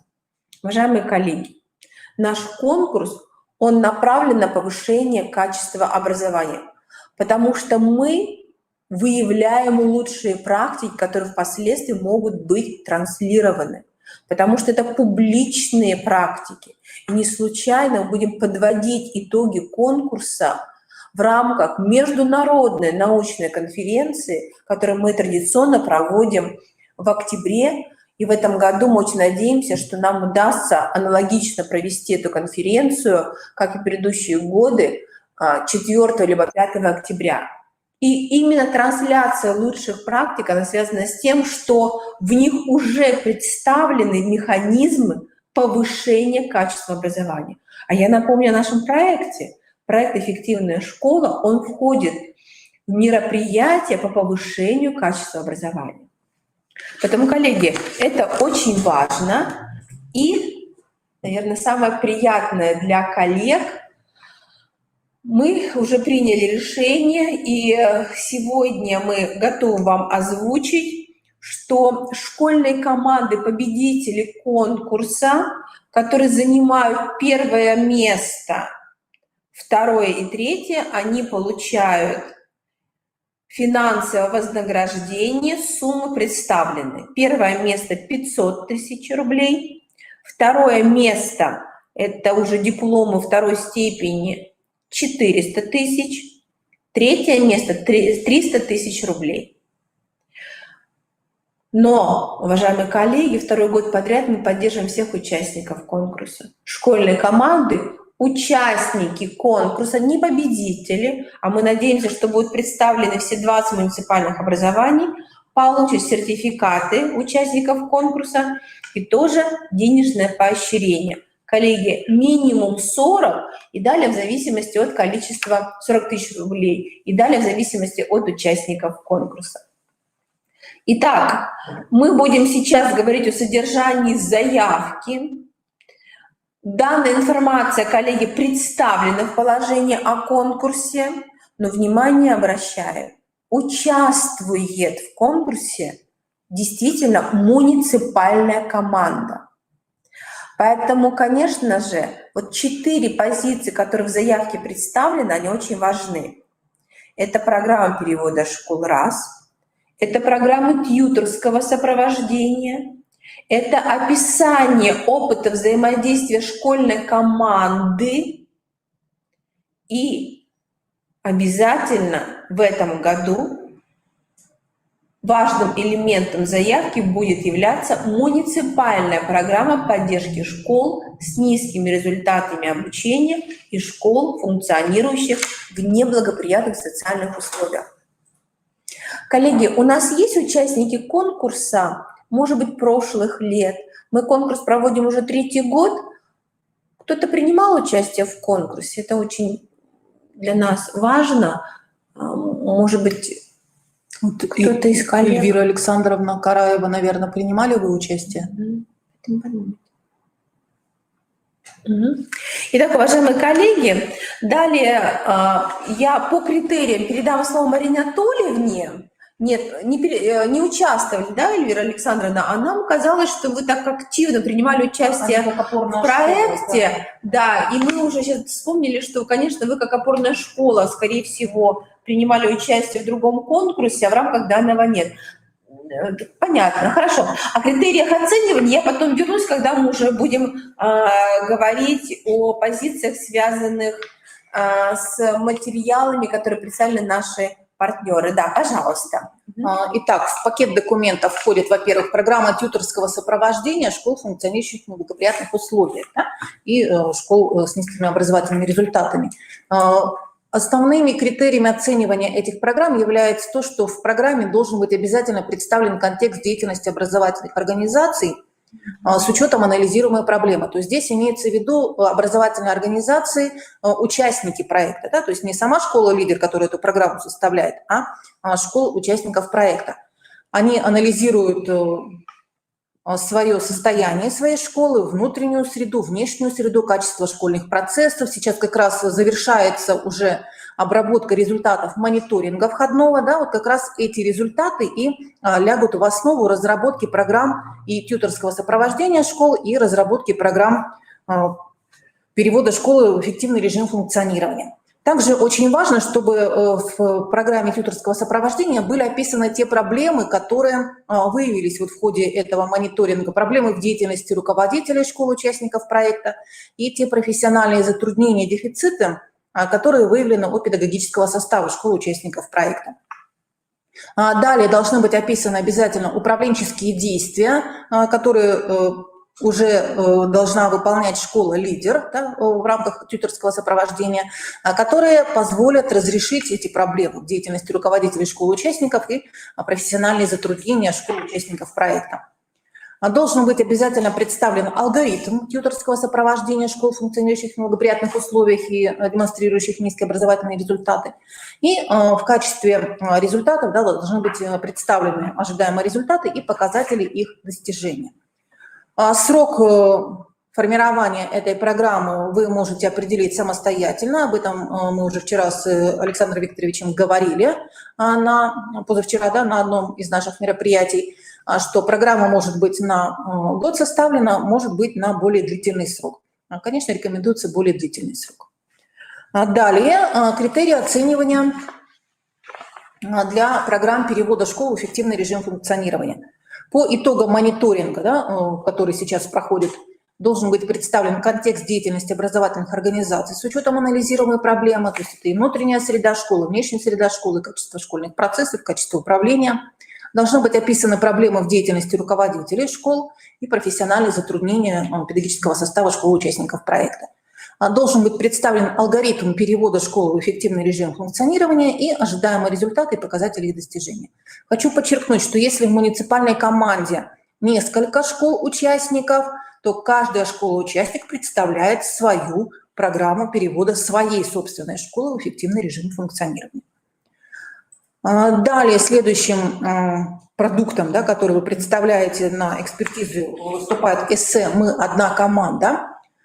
Здесь оценивается оригинальность представленного материала, отображение командной работы в школьной команде и стиль изложения. Да, то есть должен быть живой, образный, профессиональный язык без излишней научности. И тот материал, который представлен в эссе, он действительно должен демонстрировать тот опыт взаимодействия в команде, который приводит к достижению поставленных целей. Примерные сроки проведения конкурса здесь обозначены. Положение у нас сейчас на стадии согласования.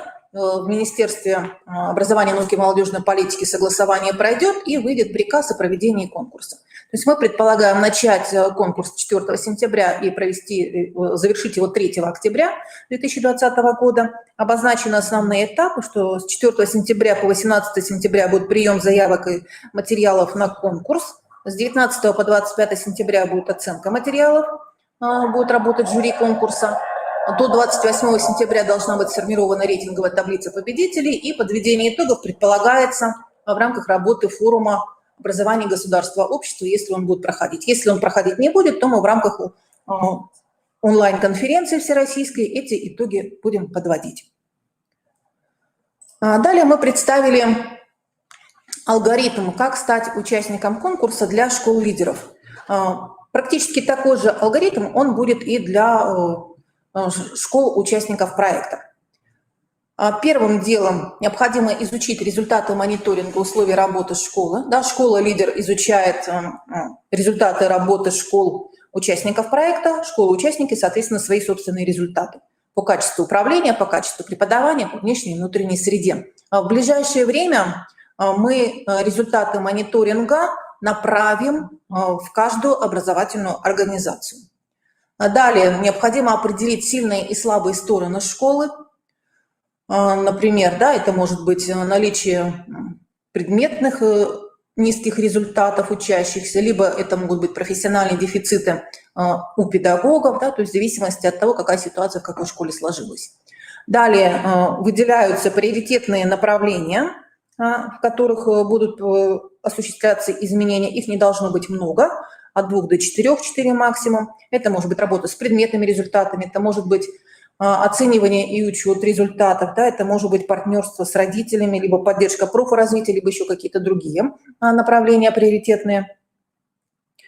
Формулируется цель программы тьюторского сопровождения и, соответственно, для школ-участников цель программы перевода школы в эффективный режим функционирования. Формулируются задачи, да, которые цель конкретизируют, и действия по их достижению. А следующим шагом идет определение критериев успеха результатов, да, которые должны быть выражены и качественно, и количественно. Составляется детализированный план реализации приоритетов с учетом ресурсов школ-лидеров. Это для программы тьюторского сопровождения, либо с учетом внутренних ресурсов для школ-участников проекта. И оформляется непосредственно сама программа тьюторского сопровождения, либо программа перевода школы в эффективный режим функционирования. Мы хотим напомнить, что материалы, которые помогут вам в составлении этих программ, представлены на портале «Мобильный методист». И представляем алгоритм для школьных команд, как стать участником конкурса. Да, необходимо согласовать цель, задачи, результаты программ перевода школы в эффективный режим работы у каждой школы участника и программы тьюторского сопровождения, которую школа-лидер представляет. Очень важный момент – это необходимо заключить внутри школьной команды договоры о сотрудничестве. Школа-лидер заключает договор со школой-участником проекта. Приступаем к реализации программ. Описываем свое взаимодействие в формате «СМ мы одна команда», получаем рекомендацию для подачи материалов на конкурс от муниципального органа управления образованием и вместе с муниципальной программой перевода школы в эффективный режим функционирования направляем материалы к нам в экспертную комиссию. Материалы загружаются на сайт конкурсов. Ссылочка общая есть, и там на сайте конкурса в соответствующее место надо будет это загрузить. Но это еще не все. Очень важно, чтобы на платформе «Мобильный методист» появились ваши муниципальные сообщества. Сейчас здесь продемонстрировано муниципальное сообщество прошлого года. В архиве вы можете с ними ознакомиться, подсмотреть, да, примеры, как это может быть выстроено. Там, кстати, лежат и программы тьюторского сопровождения школ участников проекта прошлого года и программы перевода школы в эффективный режим функционирования школ участников прошлого года. Да, эти материалы тоже вы можете с ними ознакомиться для того, чтобы грамотно составить свои программы. Каждое муниципальное сообщество уже новое заведено. Внутри каждая школа, участник, школа-лидер должны представить свою визитную карточку, информацию о своей образовательной организации, и там же вы выкладываете свои программы. Программа тьюторского сопровождения, программа перевода школы в эффективный режим функционирования. Мы, экспертная комиссия, будет осуществлять оценку не только тех материалов, которые вы загрузите на сайт конкурсов, но и те материалы, которые представлены на платформе «Мобильный методист». Проект партнерского соглашения также представлен на платформе «Мобильный методист». Вы можете его взять за основу и, конечно, вы можете вносить в него свои изменения. И, коллеги, мы хотим сообщить вам о дополнительных возможностях для повышения своего профессионального мастерства. Наш федеральный оператор ОНО ДПО просвещения столицы предлагает вам всем руководителям школ проекта пройти повышение квалификации по программе «Современные инструменты управления образовательной организацией по обеспечению качества образования в школах с низкими результатами обучения, в школах, функционирующих в неблагоприятных социальных условиях». Письмо уже было направлено во все муниципалитеты, во все образовательные организации, участники проекта «Эффективная школа». Здесь представлена ссылочка для регистрации. Регистрация идет до 29 мая. Мы были бы вам благодарны, если бы вы нам сообщили о том, что вы на данные курсы зарегистрировались, чтобы мы были в курсе, что вы обучение проходите. Обучение будет проходить на платформе дистанционного обучения с 1 по 30 июня. Объем программы 24 часа, обучение бесплатное. И все учебные материалы, методические материалы будут организованы на соответствующем разделе интернет-ресурса. Вот мы видим, что кто-то уже у нас зарегистрировался. Эльвира Александровна отмечает, что обязательно будет участвовать в этом конкурсе, в грантовом конкурсе. Спасибо большое за ваше решение. И так, коллеги, пожалуйста, используйте возможности для обучения. Участника проекта. На предыдущем. Да, коллеги, подключаюсь. Уважаемые коллеги, мы, конечно, проанонсировали программы нашего партнера, но я хочу внимание обратить. Обязательным условием участия в проекте является, что каждая команда должна принять участие в программах повышения квалификации, которые представлены будут Институтом развития образования, то есть нами. Уважаемые коллеги, это те обязательства, которые мы взяли перед Российской Федерацией. Поэтому, конечно, коллеги, мы очень рады, что есть курсы, на которых принимают участие ваши коллеги, но я внимание обращаю.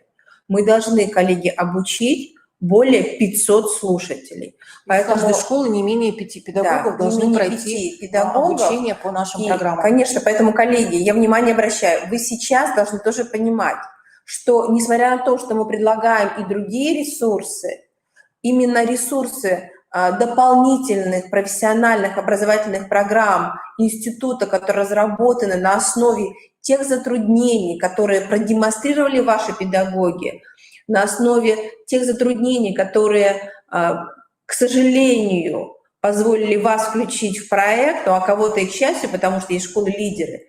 Именно эти программы, они адресные. И у нас работала команда разработчиков, и не только нашего института, но и представители наших республиканских экспертных сообществ. Поэтому, уважаемые коллеги, несмотря на наличие этих курсов, начиная с середины июня у нас будет работать летняя дистанционная школа. Я очень надеюсь, что сейчас мы сможем продемонстрировать именно, или, коллеги, вы сами посмотрите нашу интерактивную модель. Вот это надо сделать обязательно. Курсы просвещения – это как еще дополнительный для вас ресурс, коллеги. И вторая позиция – это именно повышение предметной компетенции. Курсы по математике, по русскому языку, по истории, они будут представлены. Коллеги, это самое важное для нас сейчас, потому что именно по этим результатам, коллеги, оценили наши школы, и мы вошли в этот список, уважаемые коллеги. Мы приглашаем прежде всего школы участников проектов, именно на курсы, которые мы будем реализовывать. Курсы «Оно столица», они все-таки общего характера, они не для педагогов, они больше даже для методического сообщества, где представлены принципы работы со школами низкими результатами. Поэтому на это внимание, пожалуйста, обратите. И настройте педагогов на обязательную включенность в программы повышения квалификации. Это очень важно. И я бы хотела внимание обратить на слайд, как стать участником конкурса. Коллеги, мы будем завершать, и для нас очень важно... Да, мы читаем еще вопросы, поэтому пытаемся на них ответить. Коллеги, очень важно, что вы понимали, что проект, в котором вы участвуете, это проект, который должен иметь результат. Вы уже включены в командную работу. Мы все с вами работаем в команде Республики Коми. Наша цель – повышение качества образования. И, конечно, от вас очень много зависит, от вашей профессиональной позиции, от готовности каждого руководителя, каждого педагога сегодня демонстрировать тот профессиональный уровень компетенций, который позволит повышать уровни образовательных результатов наших обучающихся. И наш семинар, конечно же, это еще одна площадка, на которой мы демонстрировали, на которой мы вместе с федеральными и международными экспертами делились той информацией, которая необходима для вас, уважаемые директора. Мы понимаем, что проектные сессии для директоров, они были разные по содержанию. Но самое для нас значимое, коллеги, что вы сегодня работаете вместе с нами. И мы будем продолжать, коллеги, сопровождать директоров общеобразовательных организаций и школ-лидеров, и школ-участников проекта. Это семинар, на котором мы только поставили задачи, на котором мы только продемонстрировали некоторые практики. Коллеги, работа начинается уже в ваших организациях. И уже есть, мы с коллегами обсуждали, уже есть предложение о том, чтобы выходить, и это все бесплатно, безвозмездно, в образовательные организации и сопровождать формирование адресных программ, работать адресно с педагогами. Именно этому, уважаемые коллеги, и посвящен, и на это настроен весь наш проект. Поэтому я очень надеюсь, что, коллеги, вы будете, как директора, работать с педагогами. И, конечно же, первую нашу стратегическую сессию еще раз пересмотрите. Поймите, какие задачи стоят перед нами и через какие задачи мы можем прийти именно к нашему результату. Поэтому конкурс — это механизм, конечно же, поддержки. И мы очень надеемся, что конкурсные материалы, они будут являться для нас результатом вашей работы. И программы, коллеги, формируются не на уровне директора, а на уровне именно школьной команды. В конкурсе должна принять участие школьная команда, которая осознает цель, которая понимает, что действительно мы работаем над программой, которая станет реальностью, программой перехода школ в эффективный режим функционирования. Коллеги, спасибо, мы завершаем. Я очень рада, что наша проектная сессия была для вас, мне кажется, полезной. Мы будем продолжать, мы попытаемся осенью продолжить серию проектных сессий и будем позволять себе встречаться с вами, наверное, вот в такое, может быть, вечернее время. Не знаю, удобно вам или нет, но в этом году мы выбрали вот формат проектной сессии для директоров в вечернее время. Коллеги, может быть, обратную связь я получу? Удобно ли вам данное время? 18 часов, 19 часов? Именно директорам. Удобно, либо все-таки другой выбрать режим для вас временных проектных сессий? Потому очень удобно. Да, спасибо. Мы тоже так думаем. Да, спасибо, коллеги. Спасибо. Да, мы предполагаем, что именно с директорами мы будем работать, скорее всего, вот именно в это время, где-то в 6. Спасибо, коллеги. Я надеюсь, вам приемлем и формат дистанционного режима, и платформа ProfMe тоже для вас стала удобной системой взаимодействия.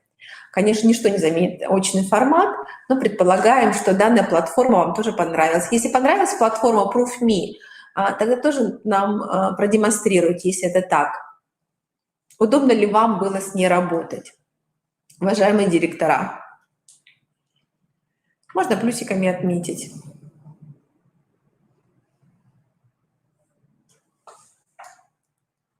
Это платформа, через которую вы заходили, ProfMe, на которой вы сейчас работаете.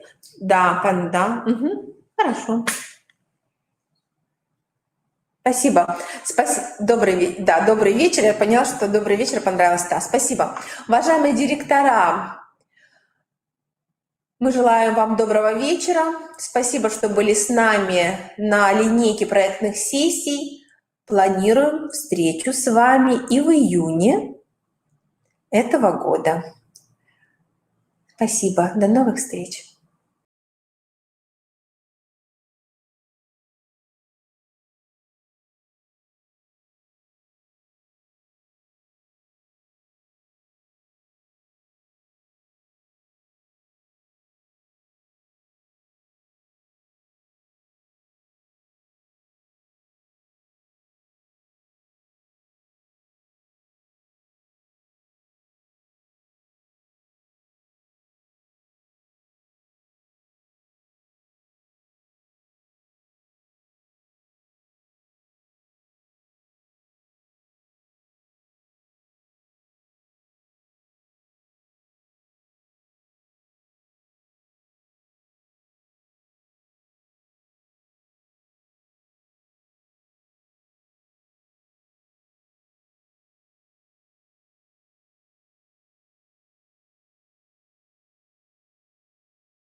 Добрый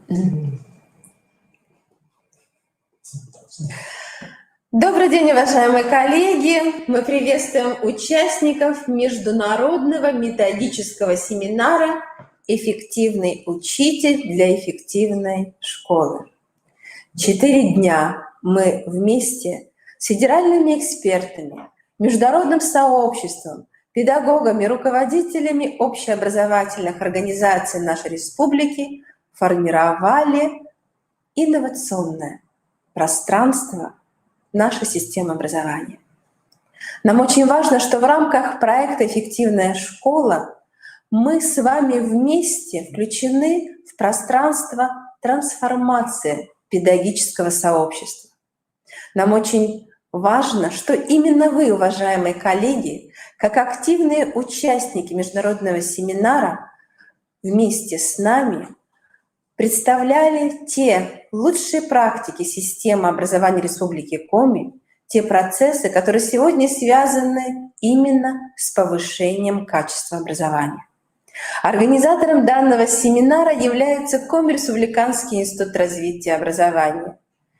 Та программа, которая представлена сегодня, она является актуальной и значимой для всех субъектов образовательных отношений.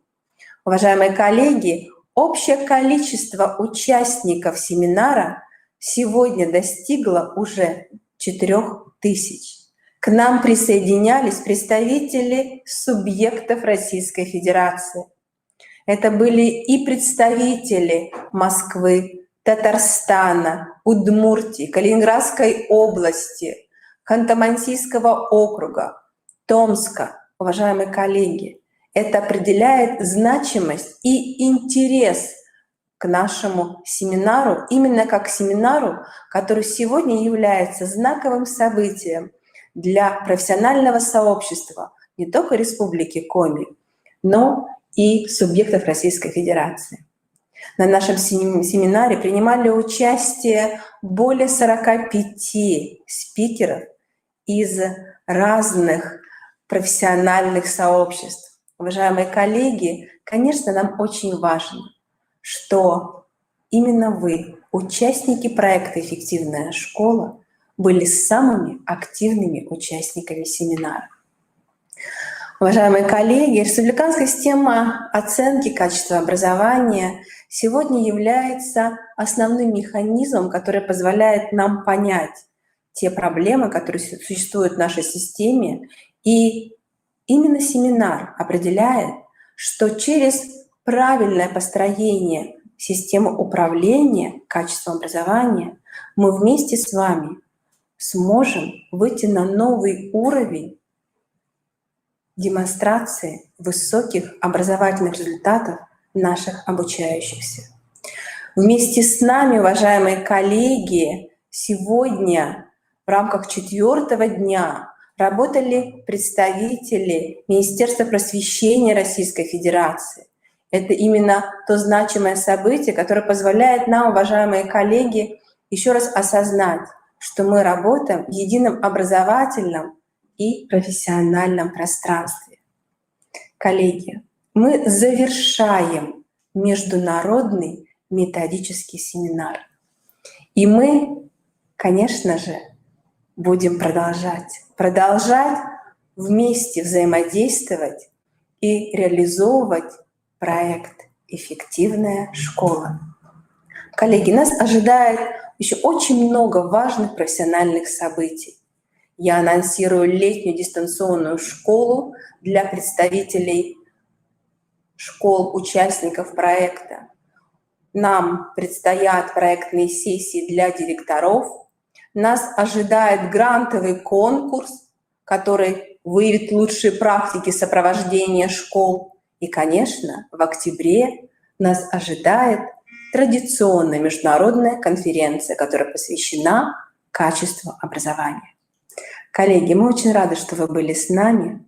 Я передаю слова благодарности от министра образования, науки и молодежной политики Республики Коми Владимировны Якимовой за тот интерес и за профессионализм, который демонстрирует сегодня и наш коллектив, и педагоги, и руководители школ Республики Коми. Благодарим вас за именно это единство, которое позволяет нам сегодня вместе работать в рамках такого знакового события.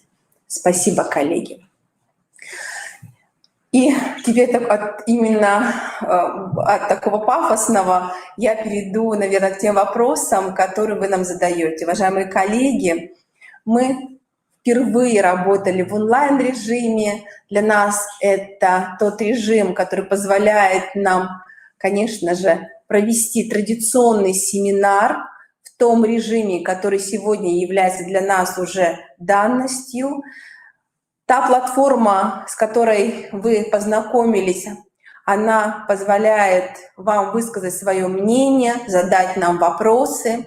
Сайт нашего семинара будет продолжать функционировать. Вы можете оставить, уважаемые коллеги, на нашем сайте свои отзывы, свои экспертные вопросы.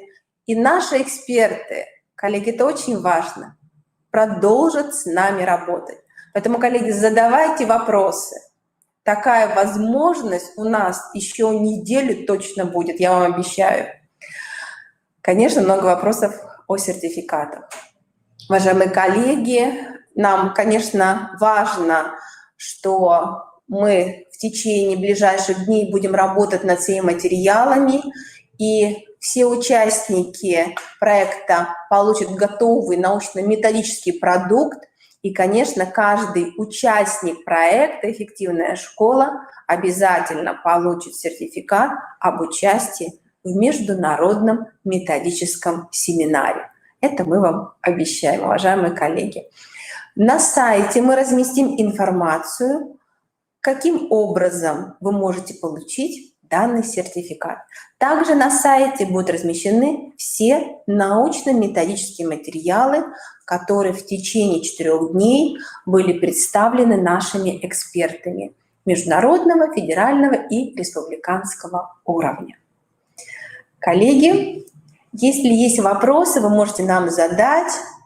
Мы всегда в завершении, для нас это традиция, мы всегда друг другу аплодируем. Поэтому, коллеги, я хочу поаплодировать вам за ваше именно профессиональное